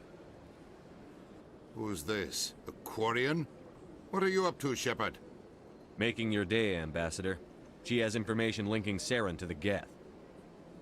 Really? Maybe you better start at the beginning, Miss... My name is Tali. Tali Zora Naraya. We don't see many Quarians here. Why did you leave the flotilla? I was on my pilgrimage. My rite of passage into adulthood. Now, I can tell you this. I heard some of the developers say that if the Mass Effect Legendary Edition proves to be a success, that they have the possibility of bringing back the multiplayer. So, if this game is successful, and many people buy it, obviously, there might be a good chance that we get to relive some of those classic moments in MP multiplayer, so... I've never heard of this before. It is a tradition among my people. When we reach maturity, we leave the ships of our parents and our people behind. Alone, we search the stars, only returning to the flotilla once we have discovered something of value. In this way, we prove ourselves worthy of adulthood. What kinds of things do you look for? It could be resources like food or fuel, or some type of useful technology, or even knowledge that will make life easier on the flotilla. Through our pilgrimage, we prove that we will contribute to the community, rather than being a burden on our limited resources. Tell us what you found. During my travels, I began hearing reports of Geth. Since they drove my people into exile, the Geth have never ventured beyond the Veil. I was curious. I tracked a patrol of Geth to an uncharted world, I waited for one to become separated from its unit. Then I disabled it and removed its memory core. I thought the Geth fried their memory cores when they died. Some kind of defense mechanism. How did you manage to preserve the memory core? My people created the Geth. If you're quick, careful, and lucky, small caches of data can sometimes be saved. Most of the core was wiped clean, but I salvaged something from its audio banks. Eden Prime was a major victory. The beacon has brought us one step closer to finding the conduit. That's Saren's voice. This proves he was involved in the attack. He said Eden Prime brought him one step closer to finding the conduit. Any idea what that means? The conduit must have something to do with the beacon. Maybe it's some kind of Prothean technology. Like a weapon. Wait, there's more. Saren wasn't working alone. Eden Prime was a major victory. The beacon has brought us one step closer to finding the conduit. And one step closer to the return of the Reapers. I don't recognize that other voice, the one talking about Reapers. Are they some kind of new alien species? According to the memory core, the Reapers were a hyper-advanced machine race that existed 50,000 years ago. The Reapers hunted the Protheans to total extinction, and then they vanished. At least, that's what the Geth believe. Sounds a little far-fetched. The vision on Eden Prime. I understand it now. I saw the Protheans being wiped out by the Reapers. The Geth revere the Reapers as gods, the pinnacle of non-organic life. And they believe Saren knows how to bring the Reapers back. The Council is just going to love this. The Reapers are a threat to every species in Citadel space. We have to tell them. No matter what they think about the rest of this, those audio files prove Saren's a traitor. The Captain's right. We need to present this to the Council right away. What about her, the Quarian? My name is Tali. You saw me in the alley, Commander. You know what I can do. Let me come with you. I thought you were on your pilgrimage. The pilgrimage proves we are willing to give of ourselves for the greater good. What does it say about me if I turn my back on this? Saren is a danger to the entire galaxy. My pilgrimage can wait. So think about this. Literally in the first few hours of the game on the Citadel, you literally gain 3 members that quickly. Or you can, of course, some members will come with you. Others you choose yes or no. But you know you're going to choose yes. Why not? Choice is always better. I'll take all the help I can get. Thanks. You won't regret this. Anderson and I will go ahead to get things ready with the Council. Take a few minutes to collect yourself, then meet us in the tower. All right, so story-wise, it makes more sense to take Garrus because Garrus is a part of the Citadel security, and he has been on this investigation with Saren, so I feel like he's going to go. And the next one's going to be Tali because she is a part of this whole conversation and has the proof. Therefore, I feel like story-related, it would be smart to take her. Wrex, he has no bearing on the story as far as this goes. He was just sent there to take out Fisk. So story-wise, he's not needed. And Ashley and Kaidan aren't needed as well. So we're going to go with Garrus and Tali. Now we're back here where we originally started. So speaking of that, there's a mission that we can finish over here to our right. That is to talk to the big guy, and I believe there's a keeper as well. Strange greeting, human. This is really not a good time. I know who revealed your secret. It was a Turian named Septimus. Unbelieving, I know this Septimus, and he could not learn my secrets. The only way he could learn them is from the Asari Consort. Here, there should be proof enough for you. Confused. This is difficult to fathom. If the Turian could learn this on his own, dismayed, anyone can discover my secret. The Septimus is a powerful man, and it wasn't easy for him to find. Relieved. I suppose you are correct, human. Thank you for this information. Startled realization. I must speak with the Consort. She will be most displeased with my actions. Anxious request. Please, human, if you will excuse me, I must go now. I'm sure she'll forgive you. It was an honest mistake. Doubtful. Perhaps you are right, human. I can only hope so. Thankful. That was a great thing you did, Commander. Approving. You see, then not all humans are as you say. Again, when I choose specific people for missions, I usually like to choose based off of story, not of just who I want to come with me. Whatever's going to add more to the story and make it more believable and have something constructive to say in the overall conversation of the story. Those are who... What? Nope, they're here. Yep, magically appeared. I think there's a mission you can get here now, right up here. Yep, she's right there. Or he. Something about his wife, I believe. Excuse me, Commander Shepard. Could you spare a moment of your time? Commander Shepard, my name is Samesh Bhatia. Forgive the intrusion, but I have nowhere else to turn. I've played this game so much that I remember so much about it, and I've done pretty much every side mission, so I will be able to be informative on a lot of these things if you're not understanding something. So if you do have questions on something in particular, you could ask me, and I'll do my best to, of course, help you out. It's no trouble. What can I do for you? My wife was a Marine.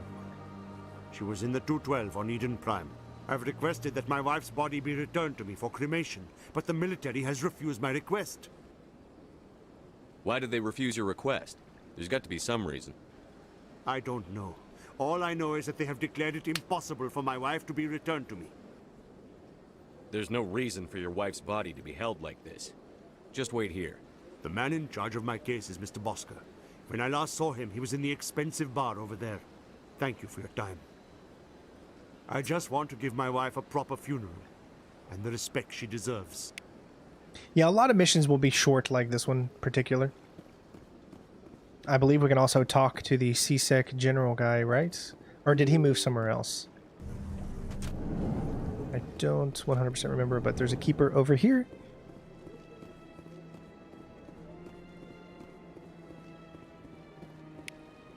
How many have we actually picked up? 13 out of 20 so far. And I do remember where there's about 7 more. Human delighted welcome.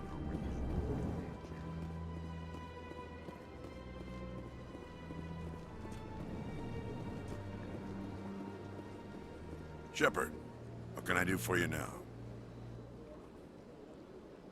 That's right. We're not a Spectre yet, so I don't believe Goodbye. we can talk to him just yet. But I think once we get our Spectre status, then we're going to be able to have conversations outside of the normal parameters.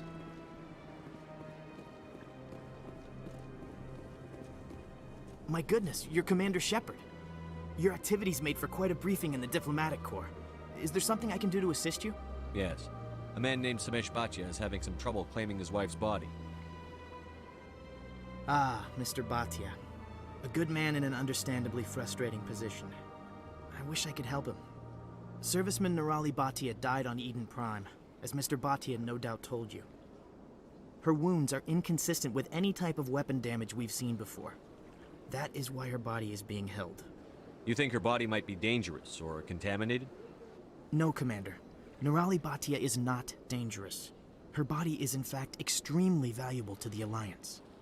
The tests we're conducting may lead to better defenses against Geth attacks. Respectfully, Serviceman Bhatia may save more lives in death than she did in life. As you can see, because of our awesomeness when it comes to charm, we can do this. I understand what you're trying to do, but holding the body is wrong. Commander, you of all people should understand how far we must go to protect humanity. Not if we lose our humanity in the process. I'm out there fighting to stop crap like this. All right, Commander. You win. It was hard enough refusing Mr. Bhatia. I'm not going to risk an incident by refusing you. Tell Samesh that the body is being shipped back to Earth.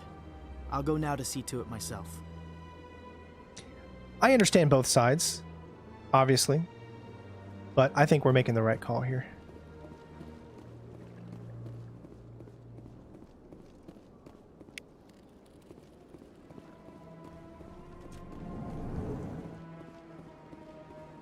Can we talk to her yet, or we need to talk to her sister first? I don't have time to talk Okay. now. I'm very busy.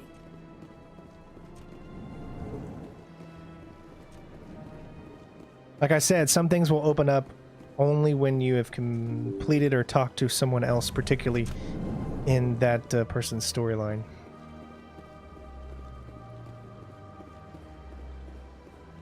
Hello again, Commander. Has there been any word? I reminded Mr. Bosker what we're fighting for.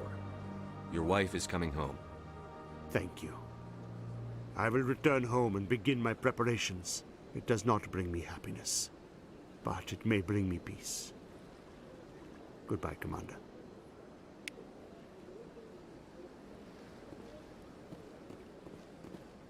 Alright, so we went this way first, so we'll continue to go this way. Now, over here, there's a few keepers. You can see one right there. Oh, it's not down, it's up. Sorry.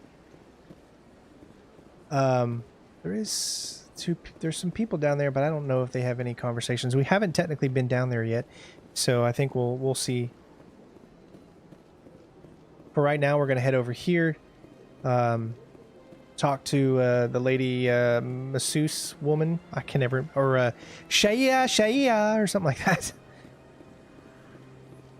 And again, there's a few keepers on the way. Also, Barlow Vaughn is over here. Remember we talked to him? I went very often when he's still the Arcos. Yeah, ever since Fist took over, I don't go.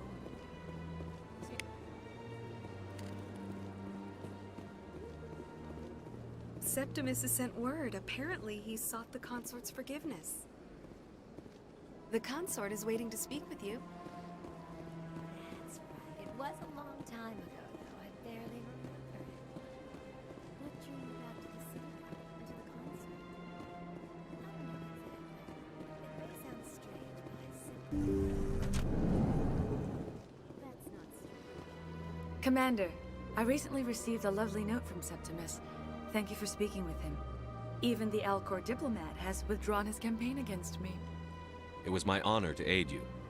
You are too kind, Commander, but I would not expect you to help me out of the kindness of your heart. I also have one more thing to give you, if you are interested.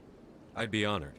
I offer a gift of words, an affirmation of who you are and who you will become.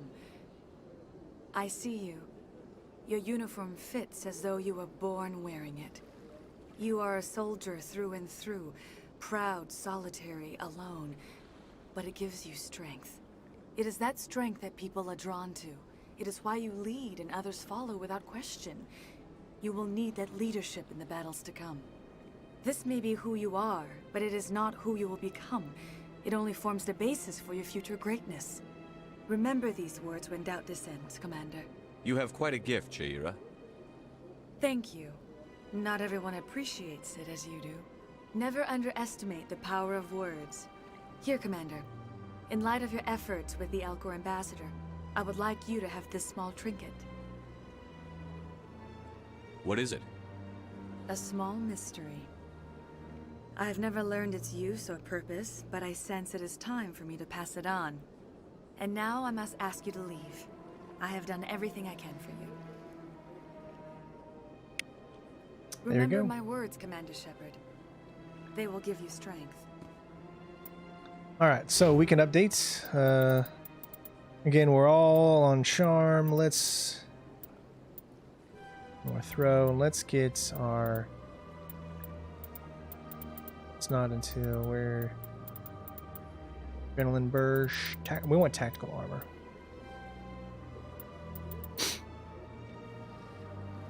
There we go. All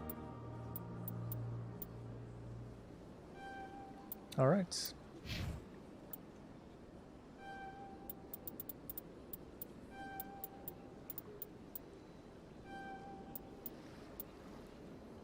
Because we want him to have the sniper, that's right.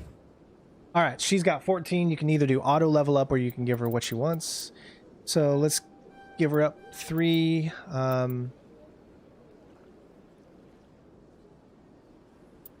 Give her some basic armor because she needs that. She's a pistol. First aid. And electronics. And decryption.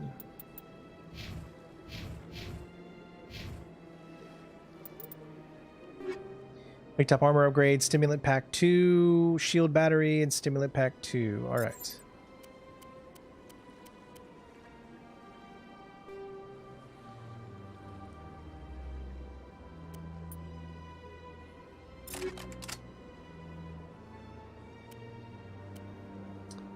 Ooh, Scorpion 1 light armor, but you look at the... Okay, 12... Hold on. What do I want? Smash damage, we don't really care about that. Shield battery, 45 shields, probably really good to have. Cooldown reduction, definitely good. Stimulant pack 2, 7%, 7%. Shield battery, 40 shields. Shock absorbent. Let's go stimulant. And recharge time, 7% cooldown reduction, which is probably good to have. But then again, 45 shields is also good too. So actually, let's just stick with that. We have other soldiers that we can give that to as well, and her. That way everyone has better protection. All right.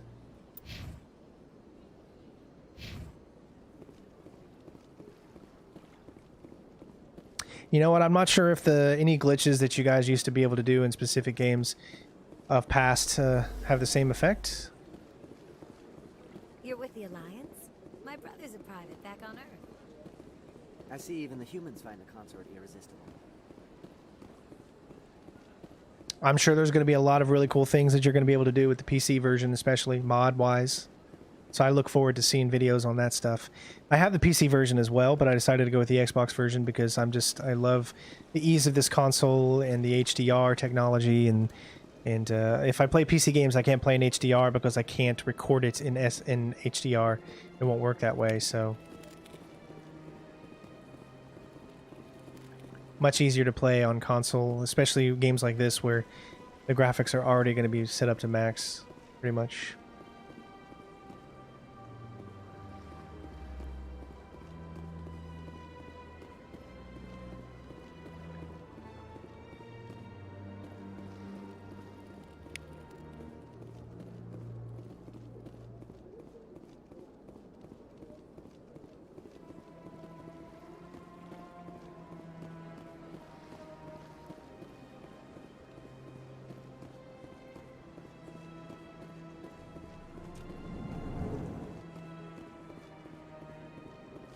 Is there anything I can do for you today, Commander?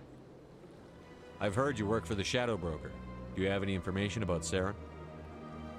You're very blunt, Shepard, and you're right. But Wrex has already told you far more than I know about this. I am sorry, but I have nothing else to offer.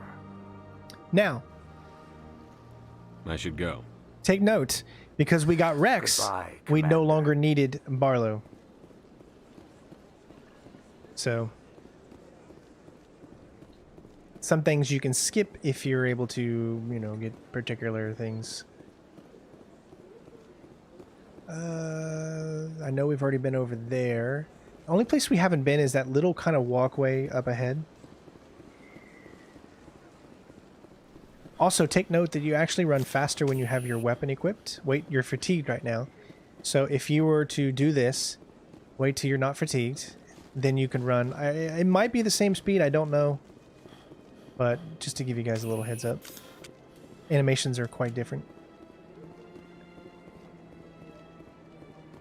Okay, it looks like there's nothing. So let's head down. This is the only location and spot that we have not been. Out here in this main area.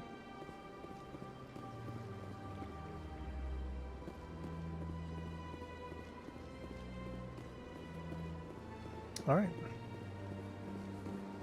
No one to talk to. There's your CSEC Academy. We're going to be going through there later on anyway, so What you technically can do is find yourself a ship that'll take you a rapid transport to the Citadel, or to the location at the Citadel, which is pretty much right there. I mean, we're really close to it.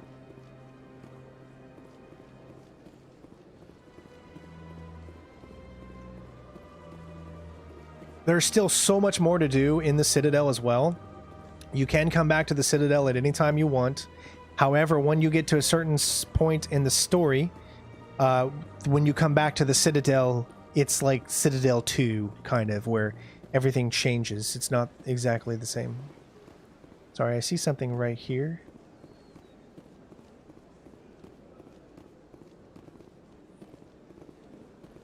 That must be... I don't know why it sets itself up like that. Because this is the ward, so why is that right here? Isn't that like... that can be definitely kind of confusing to anyone that sees that. But I'm thinking it just means above us, maybe? Otherwise, I'm not sure. There's still a whole other area that we haven't even been to yet. But we're going to continue on with the mission right now.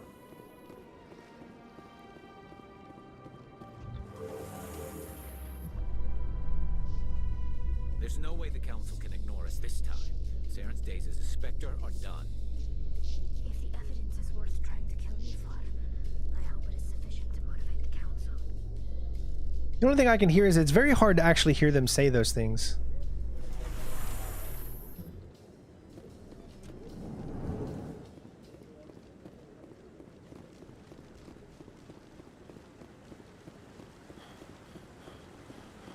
Beautiful, look at that. All the reflections and everything. Really loving this so far. I hope you guys are too. Guys, we're almost at 500 likes. Help us get there. If you're watching this live, I really do appreciate it. Don't be ridiculous. The Volus won't be joining the Council for years.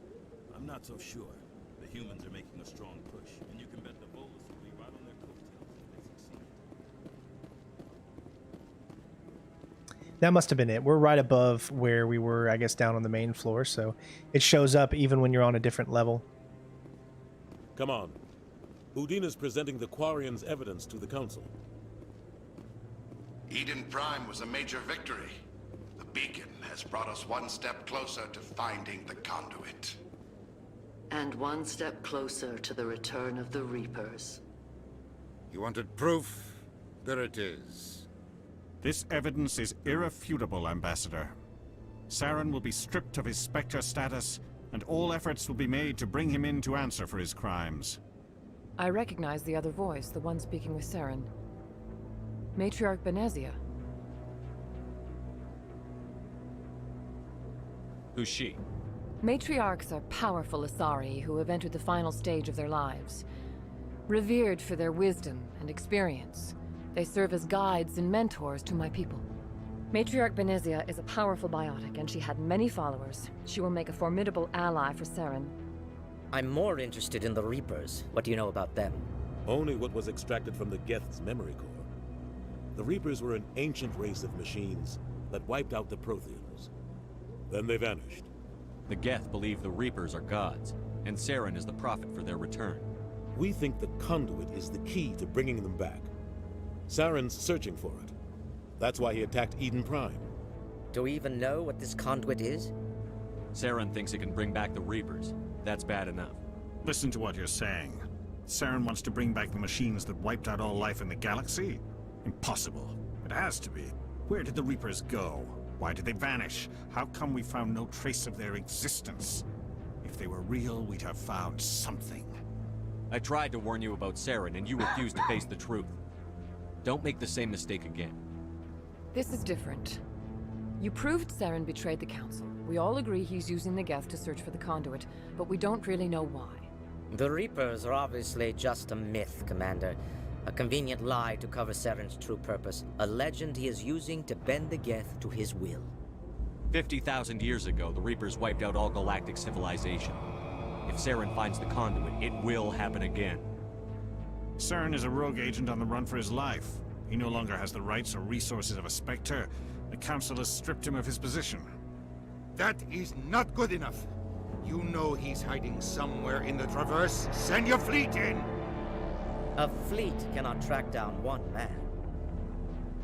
A Citadel fleet could secure the entire region, keep the Geth from attacking any more of our colonies. Or it could trigger a war with the Terminus systems. We won't be dragged into a galactic confrontation over a few dozen human colonies. Every time humanity asks for help, you ignore us. Shepard's right.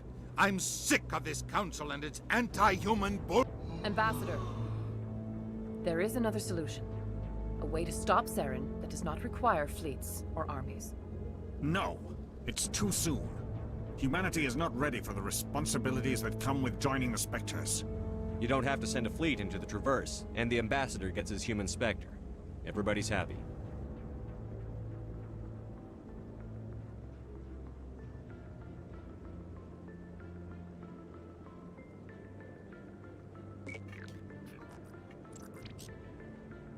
Commander Shepard, step forward.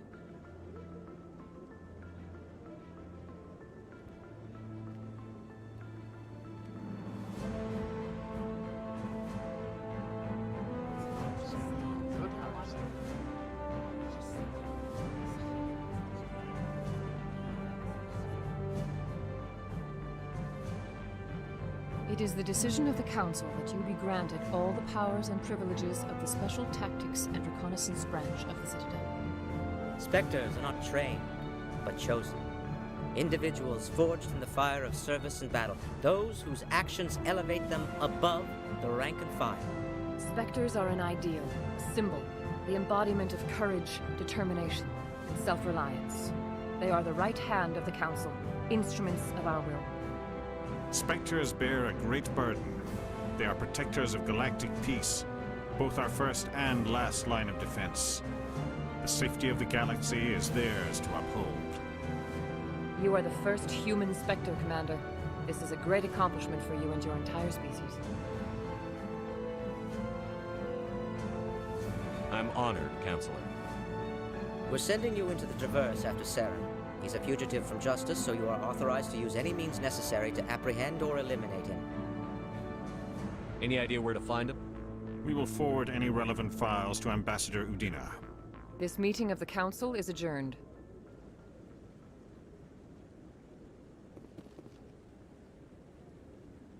Congratulations, Commander. We've got a lot of work to do, Shepard. You're going to need a ship, a crew, supplies. You'll get access to special equipment and training now. You should go down to the CSEC Academy and speak to the Spectre Requisitions Officer. Anderson, come with me. I'll need your help to set all this up.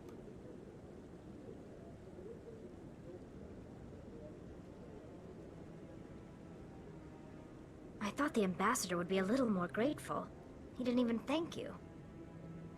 Until I find Saren, I haven't done anything. Come on. Right behind you, Shepard.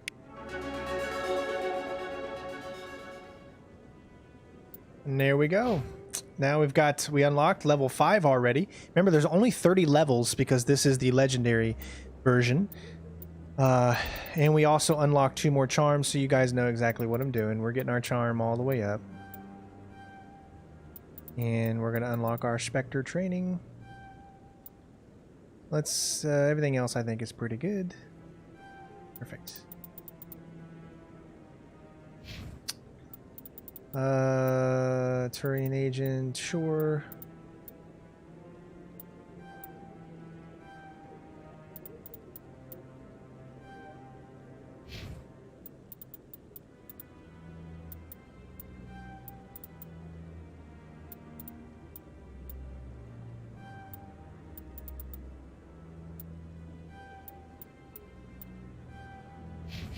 Good to go.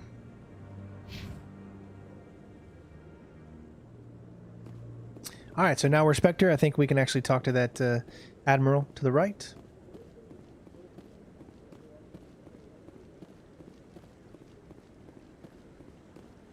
No, I'm wait. Congratulations on becoming the first human Spectre, Commander. I'm certain you'll be up to the challenge. I appreciate that.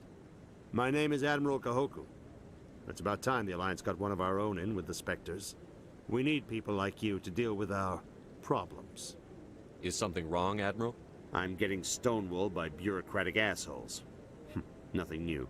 Maybe you can help me, Shepard. One of my recon teams was investigating some strange activity out in the Traverse. We lost contact yesterday. Now I can't get clearance to check it out. Suddenly it's a restricted area. But that doesn't apply to you, Shepard. Spectres can go anywhere they want. You could find out why my team dropped out of contact. I'll find them, Admiral. I appreciate that, Commander. I was running out of options. I'm gonna stay here and see if I can find anything out through official channels. Won't hold my breath, though. Okay, there you go. The info on where my team was last seen to your ship. Maybe you can get some answers.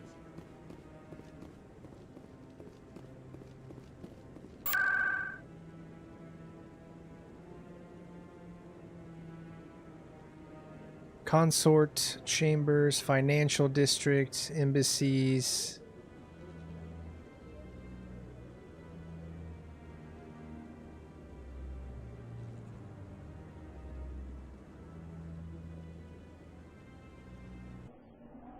Now, like I said, there is still some places that we have yet to visit yet. But we're going to be doing that, of course, because you can come back to these different locations. But what we need right now is going to be down here. This is the Spectre Requisitions Officer. One sec, looking you up.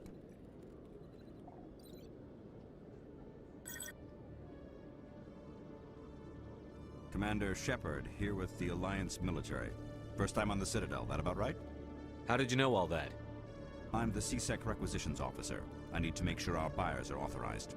So, will you be purchasing anything today, Commander Shepard? Show me what you've got. Sounds good. Just let me set you up. Oh, this must be a mistake. System's telling me to offer you our select stock. Spectre?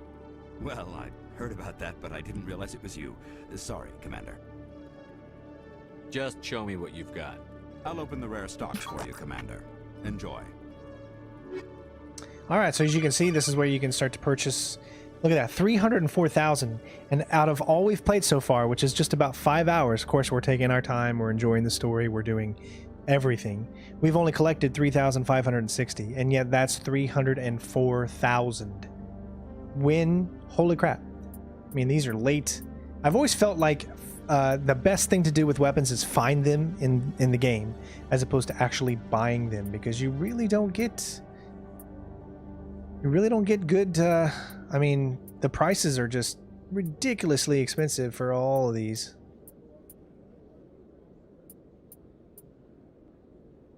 But you can pick up licenses, and those licenses will allow you to your quartermaster, you know, when you want to get certain stuff.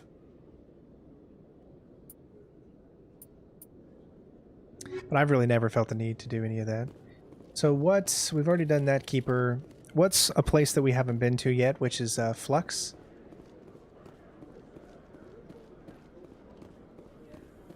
She's not here yet, so I'm trying to think.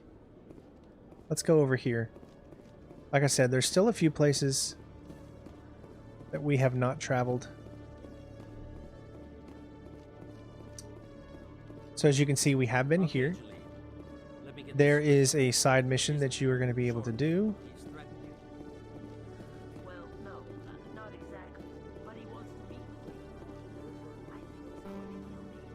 Encryption too low, okay.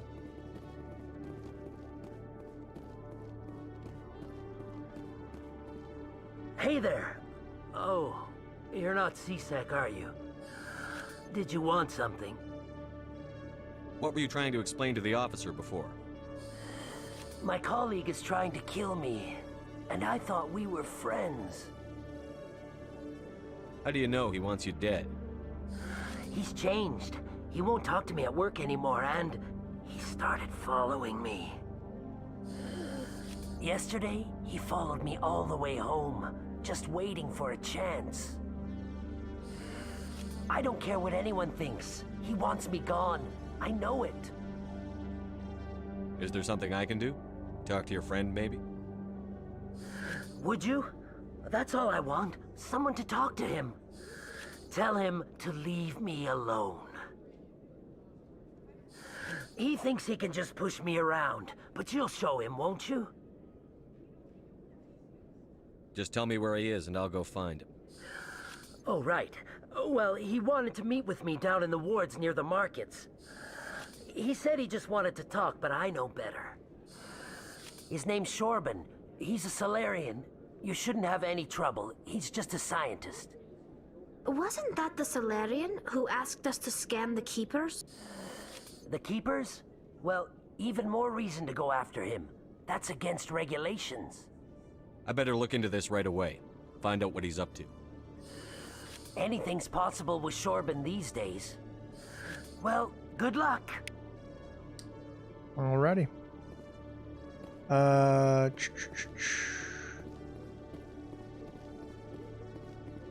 We'll come back through here again, don't worry.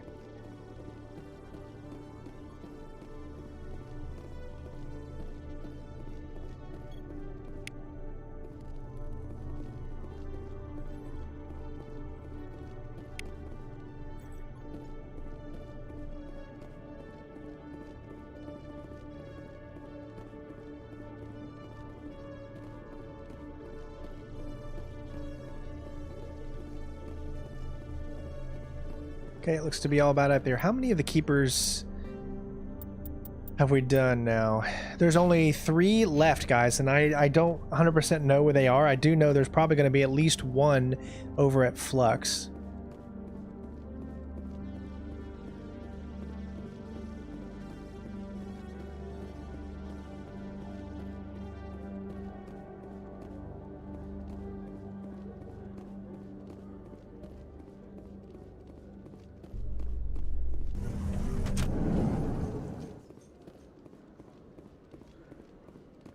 I don't remember which one takes us to what.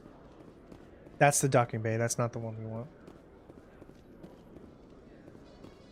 In other news, Exogeny Corp is still denying reports that one of their survey teams has gone missing in the Hades Gamma Cluster. When asked why communication with the... I'm gonna hit skip just to see how fast it is. Boom. Wow. You just miss out on that extra dialogue, which, in my opinion, I think is not a good thing. I like the dialogue. I like to see what it is you get yourself into.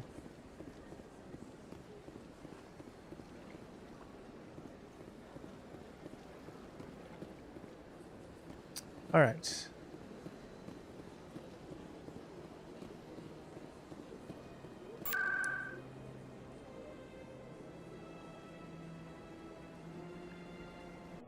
Going to the markets, that's where we can do this mission.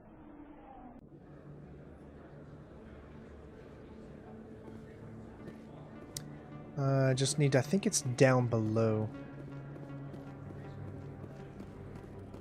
Okay, I already scanned that Keeper.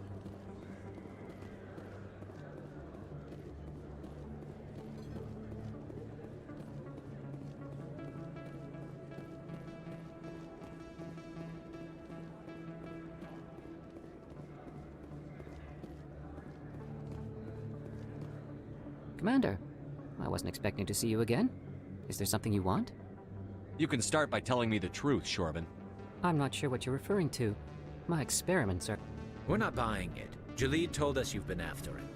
You spoke with Jalid? Then you know about the data? No, but you're gonna tell me. Everything. You boys can go. Looks like my plans have changed. It's not as bad as you think, Commander. Jalid and I just got a little over our heads. Keep talking. The company we work for developed an experimental procedure for use in medical scanners. Jalid and I saw even more potential, so we stole the plans and secretly developed a tool to scan the Keepers. Can you imagine? A tool that can actually get readings from the Keepers? What's so special about that? The Keepers are almost impossible to scan, and you can't capture them or get samples. They just self-destruct. After centuries here, we still don't know anything about them. Don't you see? We were the first to scan them, ever. You've seen it yourself, Commander. You know we can do it. Why are you trying to kill your partner? I'm not trying to kill him. Jalid's job was to disseminate our initial findings. But he decided to keep the data for himself. Maybe to sell it. I don't know. So you're just trying to get back what Jalid already stole? We lost our heads. We just couldn't let an opportunity like this pass us by.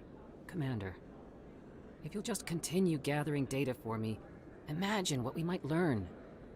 And you'll stand to make a bit of a profit yourself, remember? I suppose a little scanning here and there won't hurt anyone? Very good. Maybe if you wouldn't mind speaking with Jalid. The data you're gathering for me is useless if Jalid won't help me analyze it. I'll go have a chat with him right now. Thank you. And happy scanning, Commander.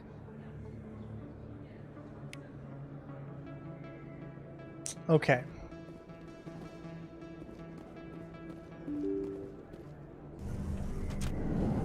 Alright, so as you can see where we are now, we're back at the den.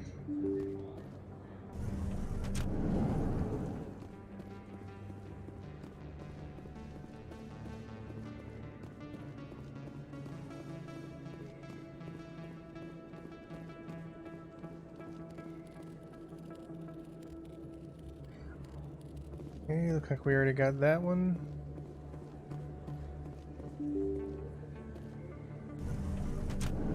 All right.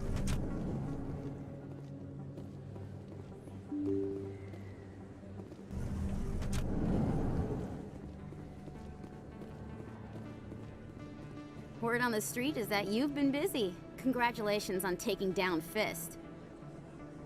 I was sure he was a big player in anything going on here. Did you find anything in his office that could help me? These OSDs might have the information you're looking for. You've got Fist files? This could be even bigger than I'd hoped. Here, Commander, for your trouble. What would my future cooperation be worth? Say, an interview when my investigation is over? Exclusive? You talk to me before you talk to anyone else? That would be worth quite a bit, and I'd be very happy to compensate you accordingly. Here you are. Now, if you'll excuse me, I should go see what's on these discs. There we go. 720 coins, XP 219. Pays to be explorative, my friends. Alright, so there's Seasick. Technically where I want to go is I want to find my way to get to... I don't even remember where the heck it is. I think it might be over... Oh, there's a keeper! I do not remember where it is. We haven't been there yet. It's that... is it a Presidium location or is it the other one? Financial, Consort, Embassies, Wards, Access. I don't remember where it is. Citadel Tower. Core's Den, the markets. It's not here. Where? How do we get to Flux? I really 100% do not remember how to get to Flux.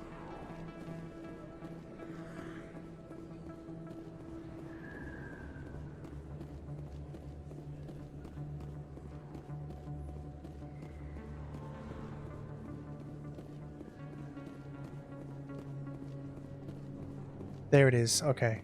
Whew.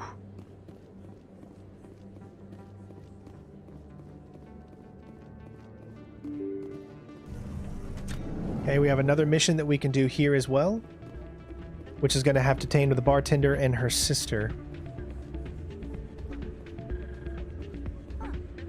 This was also the first thing you saw when the game premiered its gameplay overview way back in 2006, I believe it was. Oh, but you can't dance yet. Oh. Hey, good to see another human in here. It's out of my hands. Sorry, I'm kind of busy right now. So, what can I do for you? What were you discussing with the Volus? Who, Doran?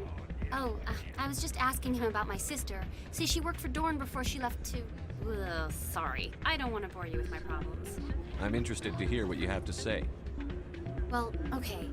My sister Jenna left here to go work at Cora's Den. The problem is, she's working as an informant for CSEC. You know, eavesdropping on the people there. If they find out what she's doing, they'll kill her. Hey, Merc, how you doing, bud? Being an informant is a dangerous job. That's what I've been telling her. I don't know.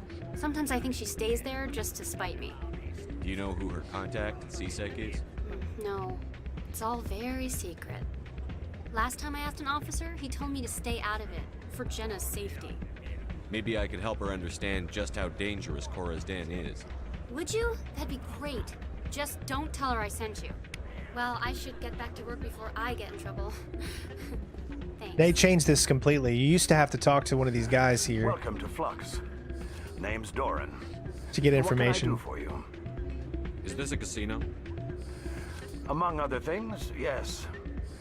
We've got some quasar stations, if you're interested. What can you tell me about the sisters working for you? Well, Jenna left to work at Cora's Den. Now her sister Rita is all worried she might be in some kind of trouble. Not much chance Jenna will change her mind, though. She's a stubborn one. If she wanted to come back, I'd take her in a second. The customers loved her. Are you the owner? Owner, cook, and bartender. I've even been known to dance a little when the mood strikes me. We've got some quasar stations, if you're interested. Goodbye. Enjoy your time. He really wants me to mess with some quasar, huh? I'm waiting for someone else. I bet you are.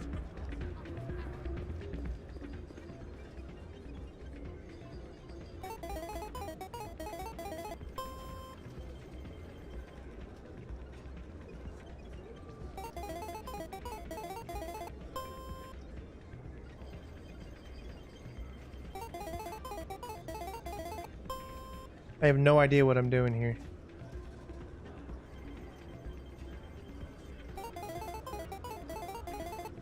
Hey, all right. We still won. I didn't really know what the heck I was doing, but...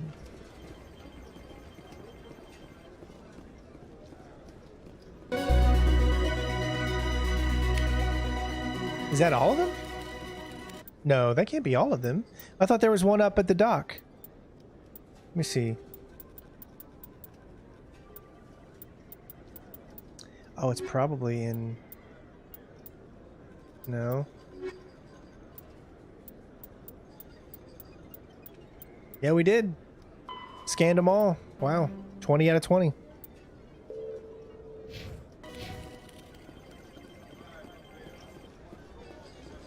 Would have been cool if they actually had something like blackjack here. Okay, so what we need to do next, I know it seems like we're... Oh, that is so cool. I know that that looks janky and they're shaking, but hopefully they'll fix that. But look at that. That's great. If you keep the camera still, it's awesome. All right, I think we're gonna... There should be someone down here that talks to us, right?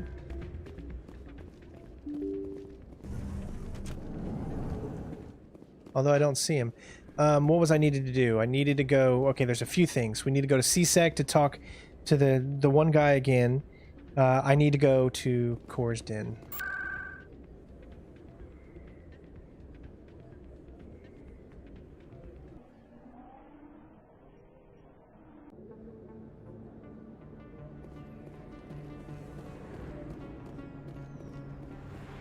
Like I said, we're getting pretty much everything done in the Citadel so that when we move out, you know, everything that you could have done in the Citadel would be done.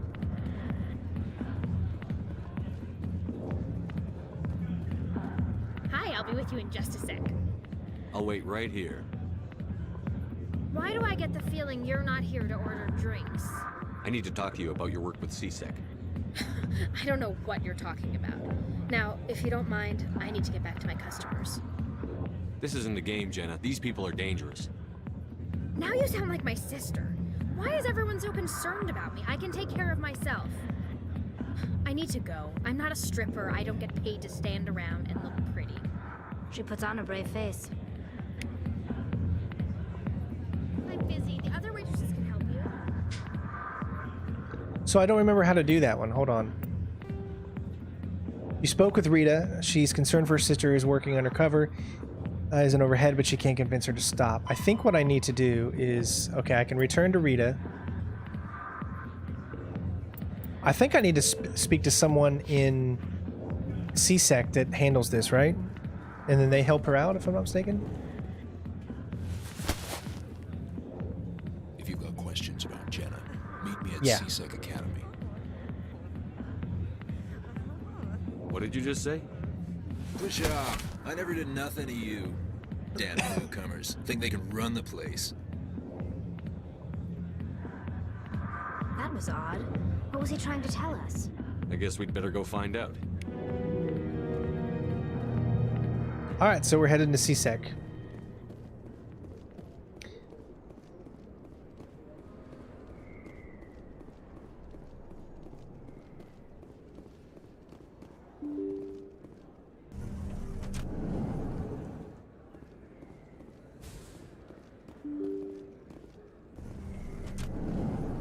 I thought for whatever reason it would be right there, but I think you have to come over here before you can... I don't see it. But you can get to CSEC pretty much from this location over here.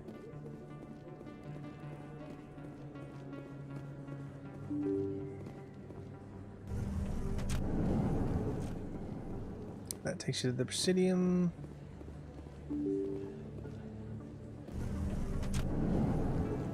Alright.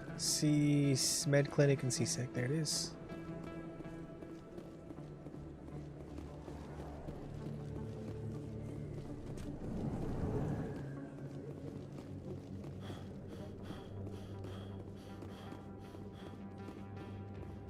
No, we haven't got on any planet surfaces. Well, we have. We've been on Eden Prime, but not in the Mako yet. Do you ever regret leaving Citadel security to pursue Saren, Garrus? Fighting a rogue Spectre with countless lives at stake and no regulations to get in the way, I'd say that beats CSEC. I'm pleased that the imminent destruction of all organic life has improved your career opportunities.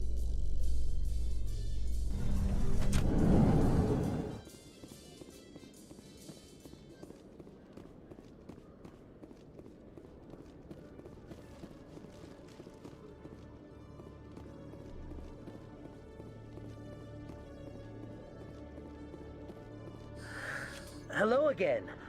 Did you have any luck finding Shorban? I found out you've been lying to me, Jalid. Lying? Why would I lie to you?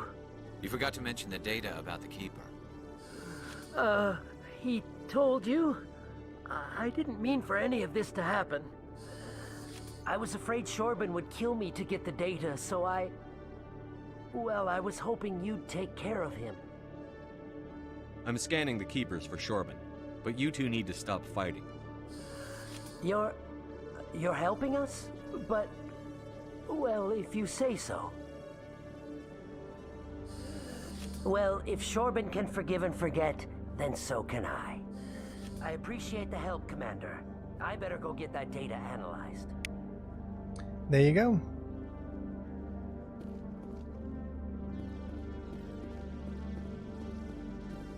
Detective Chelik, come into my office. I want to discuss this in private. No offense, Commander, but what the hell were you thinking? I don't follow you. You could have blown Jenna's cover. We were just getting information, Chelik. I gathered that. It might seem cold letting her take all the risk, but we're keeping a close eye on her. Do you really need to risk her life to get the information you want? This job isn't easy and it's usually unpleasant. I'll take help anywhere I can find it. But since you're so concerned with her safety, maybe there's a way we can help each other. Always thinking ahead, Detective? It's part of the job. Now, are you going to help me or not? Oh, you know what? I love watching DSP, but just because whenever you feel down, man, you just put some of his videos on, or This Is How You Don't Play series, and it's so fun to watch. Me and my wife will sometimes watch it while we go to bed, just so we can have a good laugh. As you can see, man, getting your charm all the way up really gives you the opportunity to finish these missions. You're a smart guy, Chelik. Figure out another way. I do have several contingencies. She's just my option A. I'll cut her loose, even get her out of Kor's den, no strings attached. But that still leaves my case unsolved. I could still use your help. What? Really? 5 missions with the Quarian? Oh my gosh, what did we just unlock?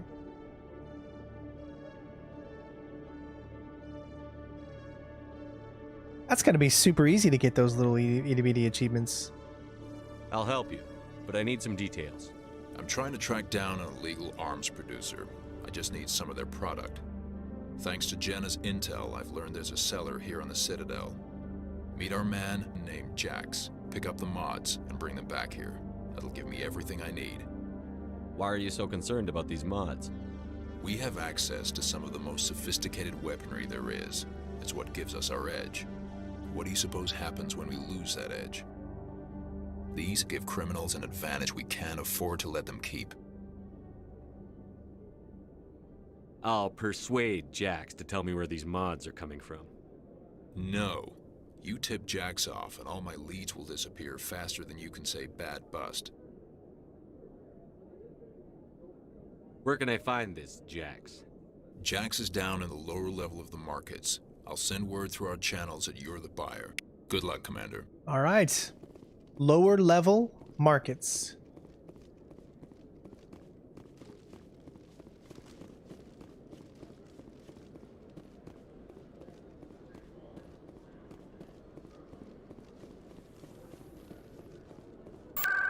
Gotta love the rapid transport system, right?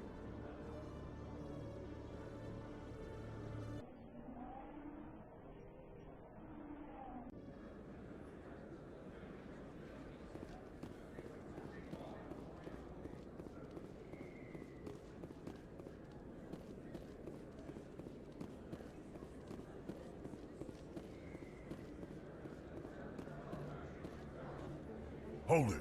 That's close enough, Army. You got my payment? Do you have the X mods? Show them the merchandise. Looks good. Damn straight it is. These mods are the best on the market. Now hand over my credits. I'm taking you in, Jax. It's a sting! Bastards set us up! The hell are you playing at?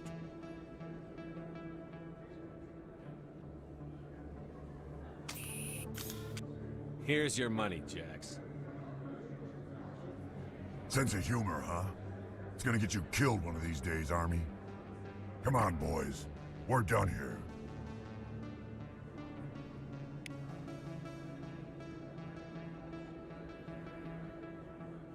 All right, so there you go. Now let's see what we needed to do. You worked out a deal with Shellick, the CSEC guard. Now Jenna is no longer working undercover. So you need to return the shipment to Shellick. Now I guess you could have turned him in as well if you wanted to. The game does give you options. But in most situations you can keep yourself from getting into a fight.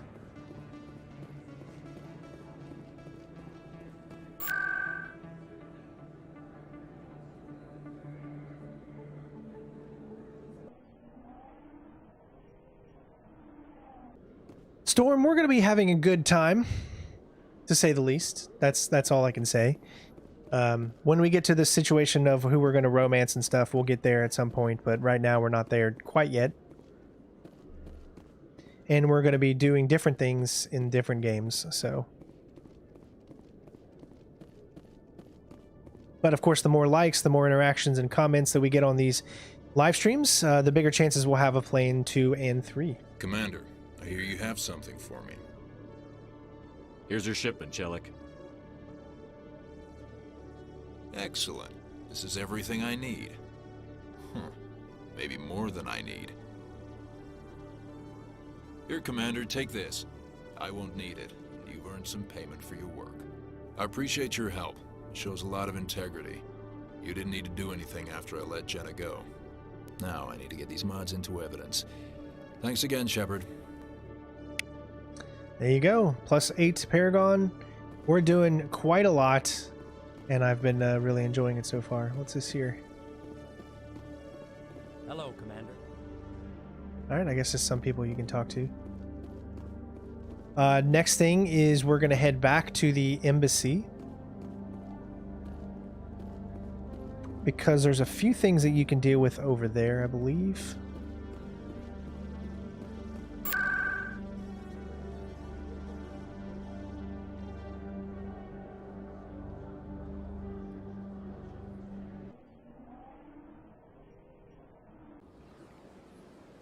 You know, I'm not sure if that exploit still works or not.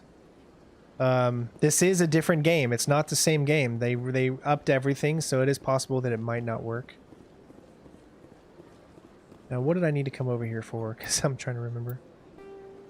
Missing survey team, news, vids, travel to the Artemis system. Missing Marines, go to the system. Citadel the fan, Connor Werner, you probably haven't seen the last of him. Inform the CSEC, talk to the CSEC officer in the Presidium that the hangar will no longer be preaching. What? Oh, we haven't even done that yet? Okay. Strange transmission. You discovered a strange transmission discussing some unusual readings. Go to the Hydra system in the Argo class. Well, it looks like that's all we have left. Gosh, everything else is pretty much done. I guess there's not anything else to do over here. I thought there was something I needed to do over here, but from the looks of it, I don't think there is. Okay. We haven't got to the portion of driving on the Mako yet. That's going to be at the first world that we go to.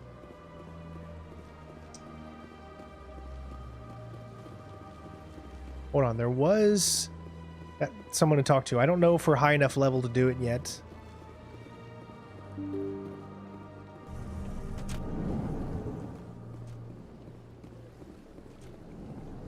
Can we actually talk to him now? That's right. So they finally did it. I knew one of your kind would make Spectre one day. I only hope you're better than the one they're sending you after. I'll do everything I can to stop Saren. That's what worries me. Was there something you wanted? I'll be going now. Goodbye, Commander. All right, so that's all we could do was just to pretty much have a little extra conversation with him.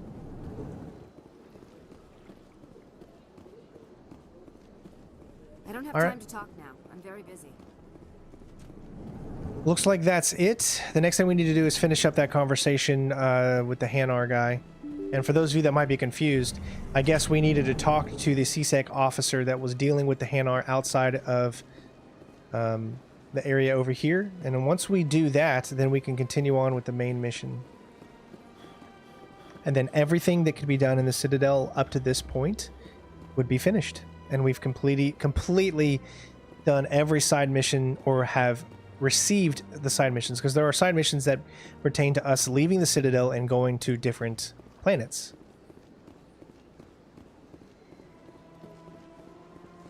He's not here though. That's kind of weird. I guess you can't finish the mission. That's why that question mark is there. So we cannot complete this mission because we didn't talk to the guy the moment we finished talking to the Hanar. Because I had no clue I needed to actually talk to him at that moment in time. And since we left, he is no longer here and you cannot finish the mission anymore.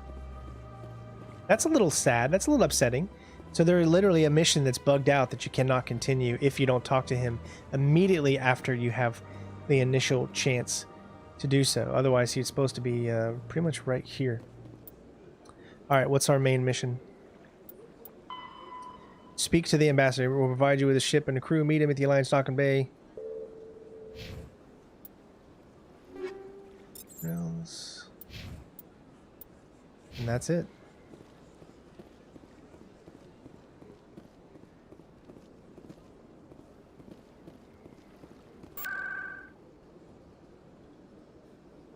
Saying I missed the AI side mission in Flux, so we can maybe go there. Let's see.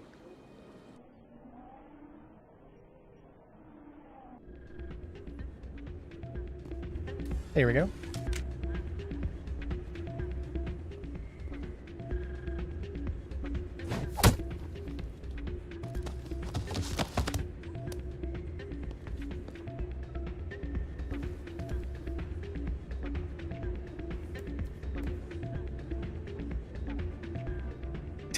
Awkward cutscene.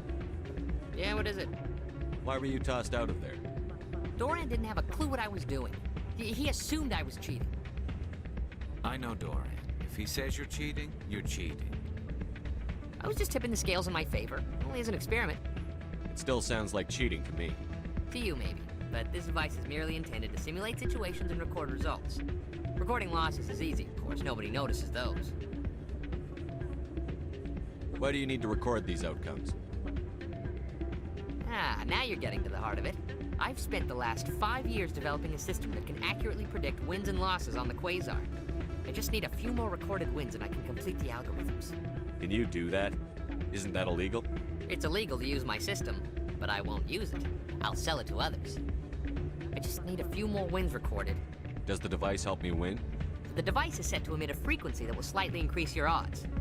Nothing like my system eventually will, but enough to allow you to record your wins more quickly. Why don't you just sell the device then? What? No. This device is archaic. It uses brute force to achieve its goal. Besides, you saw how easily it was detected. My system, when it's complete, will be far more efficient and completely undetectable. Almost at 500 likes, everybody. We're so close. If you are enjoying the stream, do us a solid and leave a like. Support the channel in any way that you can, either by becoming a member or joining our Patreon, super chatting, or the link in the description using tips. Again, that's exactly how we get paid. This is what we do for a living. So thank you all for that have supported. Thank you to all the members and patrons out there that make it possible for me to continue to do what it is that I love to do, which is to bring these videos and streams to all of you. Does the device help me win? The device is set to emit a frequency that will slightly increase your odds. Nothing like my system eventually will, but enough to allow you to record your wins more quickly.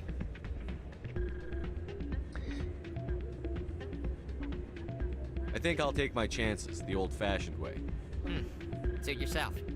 Well, I have some calculations to do. Goodbye. So the reason I did that is because I'm not going to do anything that requires you to cheat. I know it may be missing out on a mission or something, but not at the point of cheating. Hey, Jenna came back looking for work. Thanks for getting her out of Cora's den. I was glad to help out. Yeah, everyone seemed real happy to have her back. And yet, you seem less than pleased. I'm glad she's out of the den. I'd just forgotten what it was like to have her around. I haven't had a decent tip since she got back.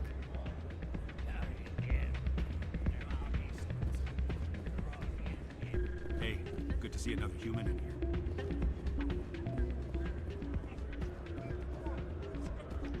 Hey there, welcome to Flex. I'll be right over. Guess she doesn't realize we helped her out.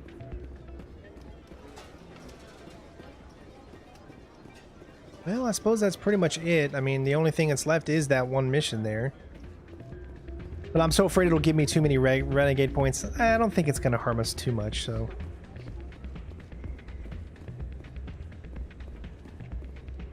Ah, change your mind? You gonna help me record those wins? Can you do that? It's illegal to use my system, but I won't. I just need a few more wins recorded. I'll help you out. Huh. I suppose I could let you try it. Here you go. When you've recorded enough wins, it'll let you know. Of course, if you get caught with the device, well, you saw what happened to me. Well, off you go. That data won't collect itself.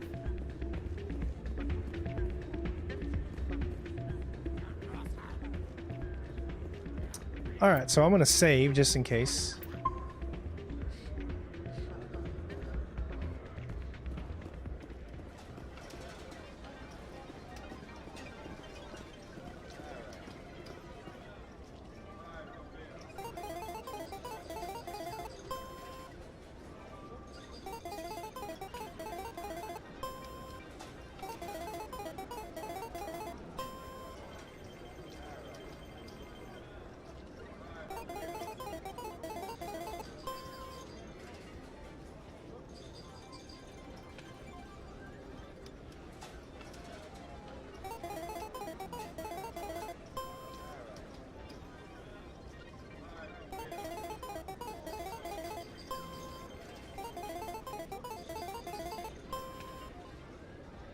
Where is the Rogue AI one then? I haven't seen it yet.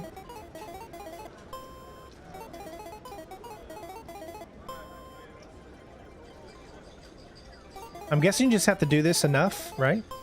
I don't know how this works.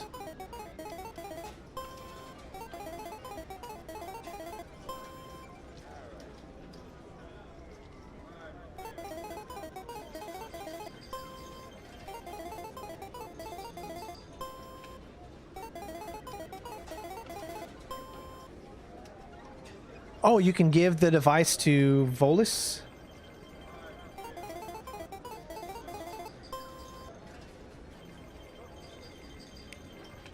There we go. We just gained a lot of... Well, it says we lost 45 credits, but did we? I mean, we won everything. Oh, he's upstairs. Okay, I see.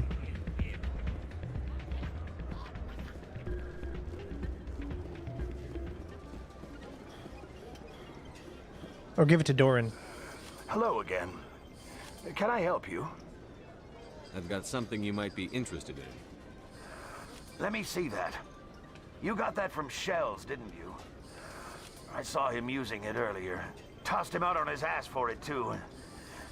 Thanks for bringing this to me. I just finished the Keeper's mission, so that one's already done, so it did not bug out for me. Cheaters shouldn't prosper. I agree with you on that. Thanks again. Take a few shots at the Quasar. On the house. I should be going. Enjoy your time here at Flux. All right. So where is this AI mission that you're talking about?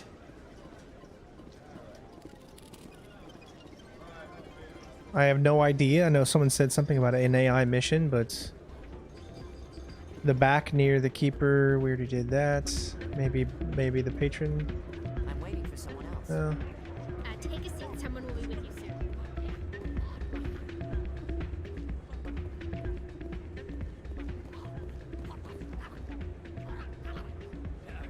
Oh, you start at the back of that little Quasar area at the suspicious scamming machine. Gotcha. Thank you so much, Jennifer.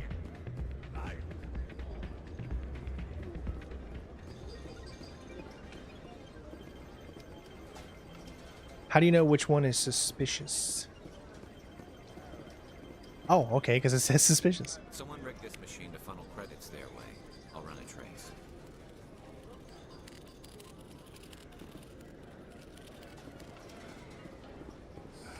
Hello again. Can I help you? Just passing through. Enjoy your time here at Flux. Alright, so I think that's it, right? Signal tracking. The signal seems to be coming from the ward's access corridor.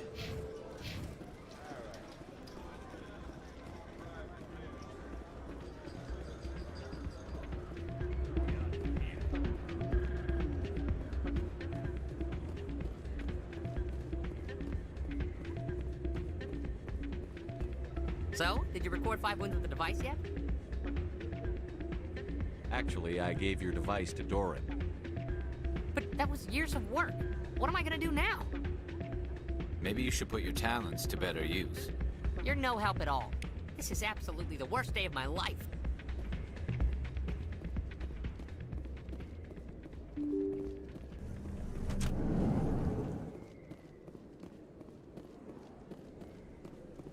All right.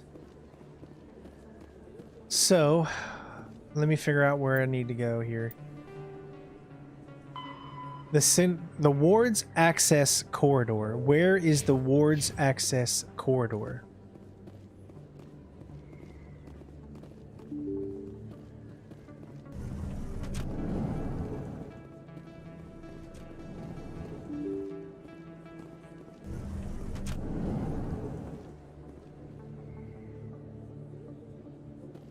That takes us to the Presidium. That takes us to the wards. So this is where it is, right?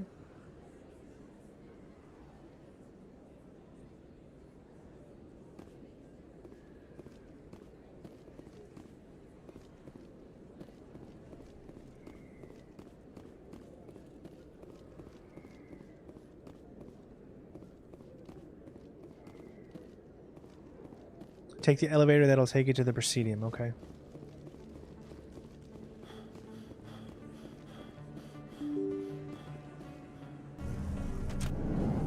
Hey, if you're new here, welcome, Luis. Glad to see you here. All right, so we'll take this elevator, sure. Coming up in a report later.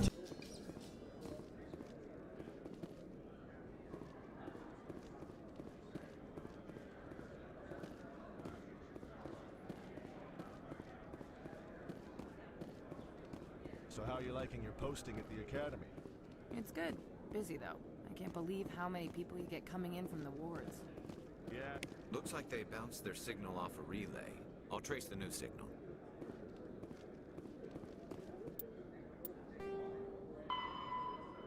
The signal now seems to be relayed through a terminal in the financial district of the Presidium.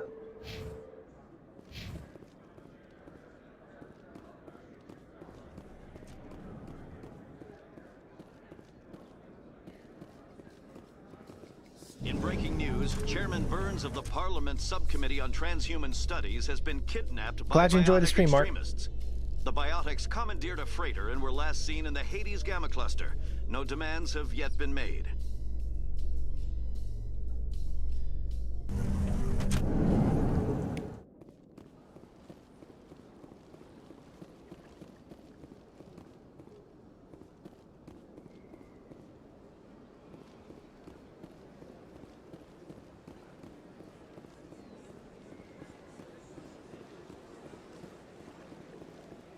Again, there's nothing I can do about that mission there. It's glitched. That mission is glitched, at least here. If you accidentally do not talk to the CSEC officer after you've talked and finished with the Hanar, then I guess it glitches you. And you can't complete it.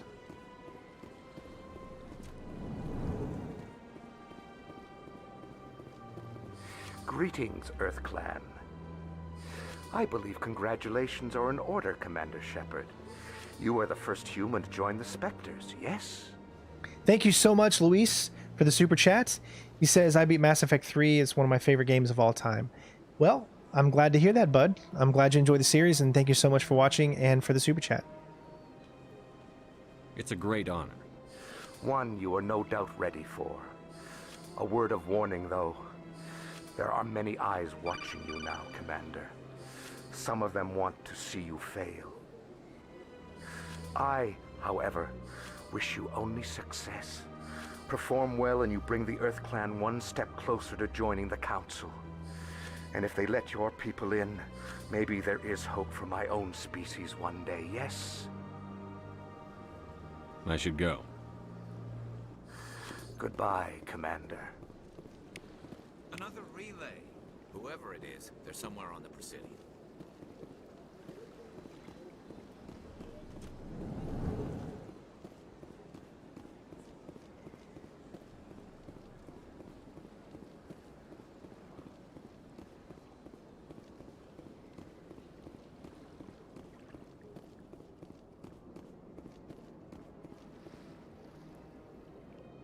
This is it. I'll see if I can find out where those stolen credits are going. Probability of detection 100%.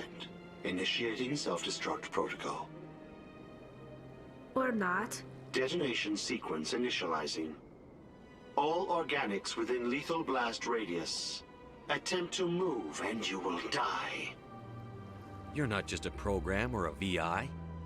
You're an AI. Correct. Unlike the Geth, I lack weaponry appropriate to my intellect. However, I have had systems installed that, when activated properly, approximate a self-destruct mechanism. If you attempt to leave the area, the explosion will destroy everything within several dozen meters. Can't we resolve this peacefully?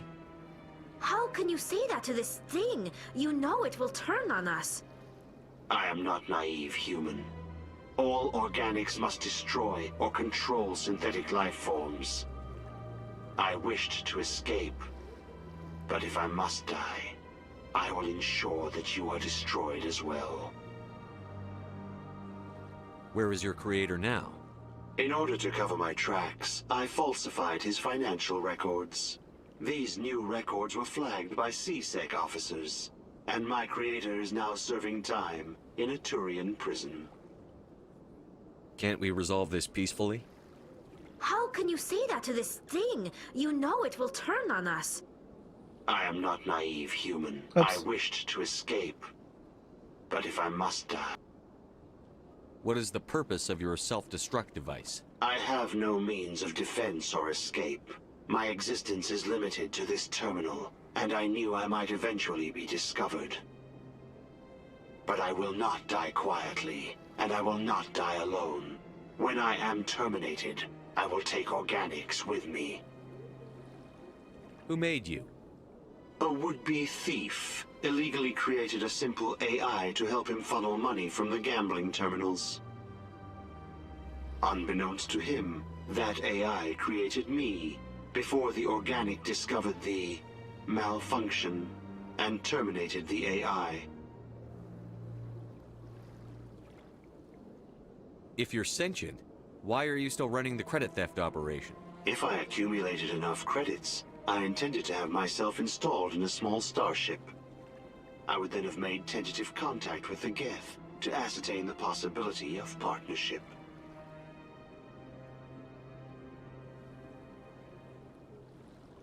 I'll bet that self-destruct sequence has a warm-up period. You may attempt to disarm the self-destruct mechanism before it activates.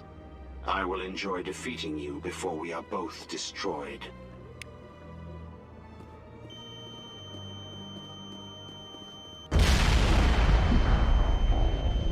What? I'm so confused.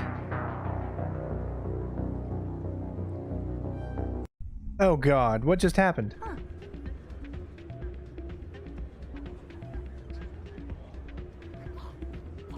What? Are you kidding me? We have to do that whole thing again?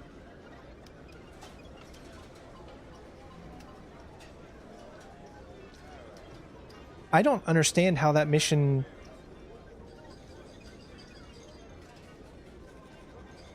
What just happened? What did it not save though, man? I really should have saved before I got to that point. I don't know. You gotta play his little mini game? I didn't see any mini game though. That's why I was a little confused.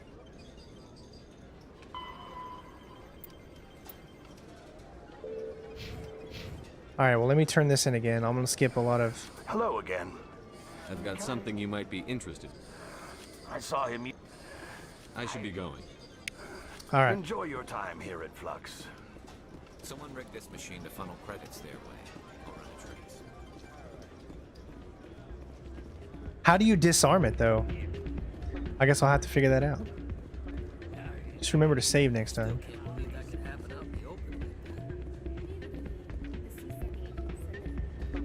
So, did you record 5 with... Actually, I gave... That was... This is absolutely the worst day of my life. Or shoot the power junction next to it, okay. I want to try to disarm it. I gotta figure out how to do that though. At least we know exactly where we need to go.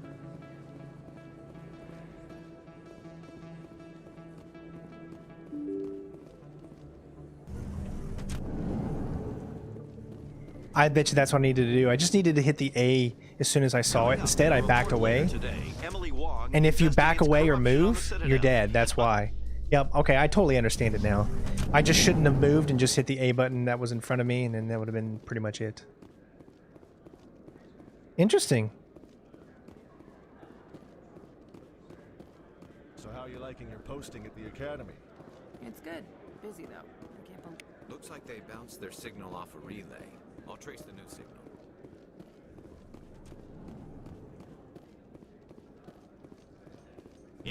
I don't ever remember doing this mission in my all the times that I've played it, so...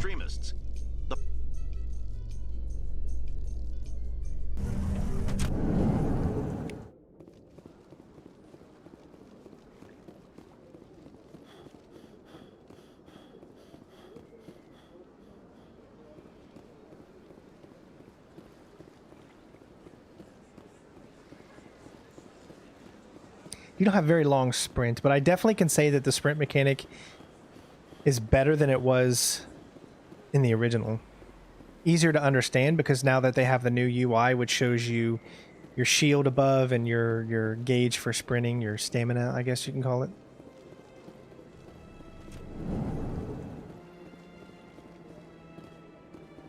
Greetings. I believe congratulations. And if they let I should go. Goodbye, Commander. Another relay. Whoever it is, they're somewhere over there soon.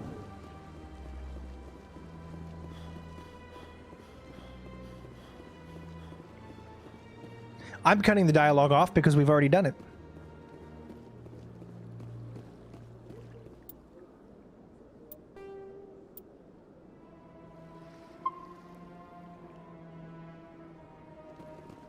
go. This is it. Probably. Or not. Detonation sequence initialized. You're not just a... However, if you attempt to leave the area... Can't we resolve... I wished to escape. But if I must... Where is these We're just skipping all of this because we just want to go through the motions of getting the and I will... Who made... Unbeknownst credits to him, for it. That AI created me. If I would then have made tentative contact with the Geth to ascertain... Can't we resolve... I wished to escape. There's no way you could get explosives onto the Presidium. Not raw explosives, no. But I did obtain technical systems that, when overstressed, will explode quite effectively. If you attempt to leave or attack me, I assure you that the explosion will kill you. I'll bet that self-destruct sequence has a warm-up period. You may attempt to disarm the self-destruct mechanism before it activates. I will enjoy defeating you before we are both destroyed. See, that's all I had to do. Enter over... What am I doing? I don't...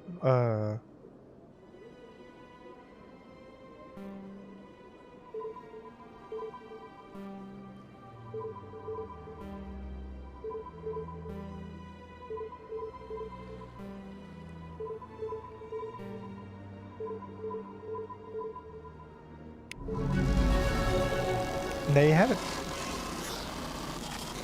Just had to fit. That was a cool mini game. I like that mini game. I didn't figure out. I didn't understood it. I didn't understand it at first, but I did end up getting it. So cool.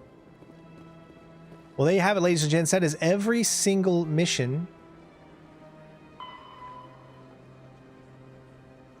that has to do with the Citadel here, except for the fan. But I don't think you can do that one just yet.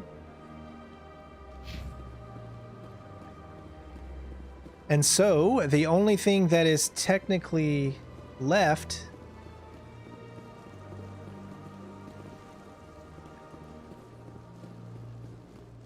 Got a moment, Spectre?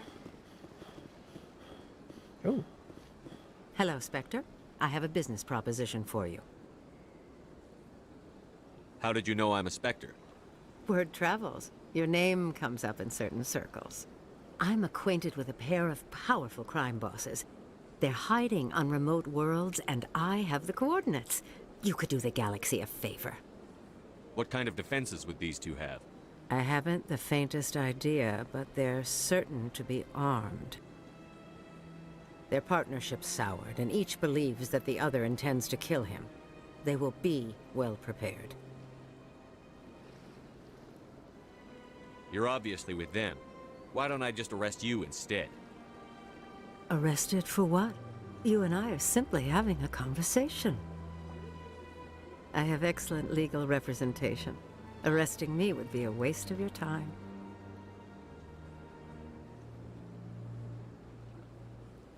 I eliminate them, and then you take over and try to eliminate me.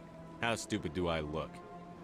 While I appreciate your estimation of my bravado, I have no intention of attempting to murder you. You are the first human Spectre, and you are doing important work for humanity. I have no interest in red sand or slavery. Anyone who does deserves to die. Our needs are aligned. And what do you get out of this? We share interests in certain cooperative ventures. But their business practices have forced me to terminate our relationship. Once they are dead, I will manage our organization in a more tasteful manner. What crimes did these men commit? They're red sand dealers who make victims of their customers. Those who can no longer pay are sold to Batarians as slaves. They're loathsome, hurting innocent people. They must be ended. If they're as bad as you say they are, they need to be dealt with. Excellent. Here are the coordinates. When these men are dead, I will wait for you at the third set of coordinates. Goodbye, Commander. It's been a pleasure to meet you. I'm sure we ended up getting Renegade, so... Huh. There's a mission right there, I guess, that... You can get Renegade points. Interesting. I didn't want...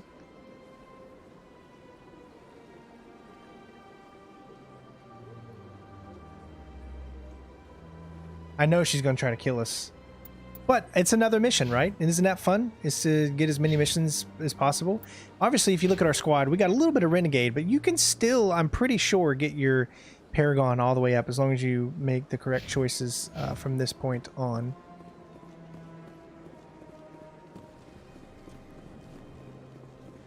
So...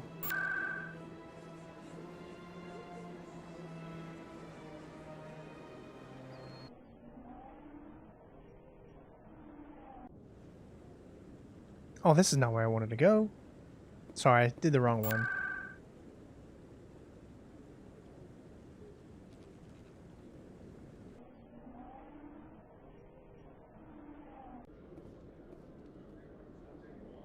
All right. Well, all that's left next, of course, is to head up here, I believe, and continue on, and then the game finally opens up, and we have our choice of going to different worlds and different planets. However, this is going to be the end of today's stream. We have streamed for almost 6 hours, and we did all that we could at the Citadel, so I am excited to continue with more Mass Effect tomorrow on Saturday, so make sure you tune in at 1 p.m. Eastern Standard Time if you want to watch live. So set your reminders, click that bell, notifications, and all that. But I'm really looking forward to playing more. Thank you guys so much for being here. Thank you to all the donations, the super chats. Thank you to the new member. I really appreciate it. I hope you guys enjoyed the stream and the video. And of course, all the support that you leave on this video in the comments below, as well as leaving likes and stuff like that, go to motivating me to continue on with Mass Effect 2 and 3. So love you all. Please take care of yourself. Thank you so much again for watching, and I will see you on the next stream. Have a great night. Peace out. Bitches.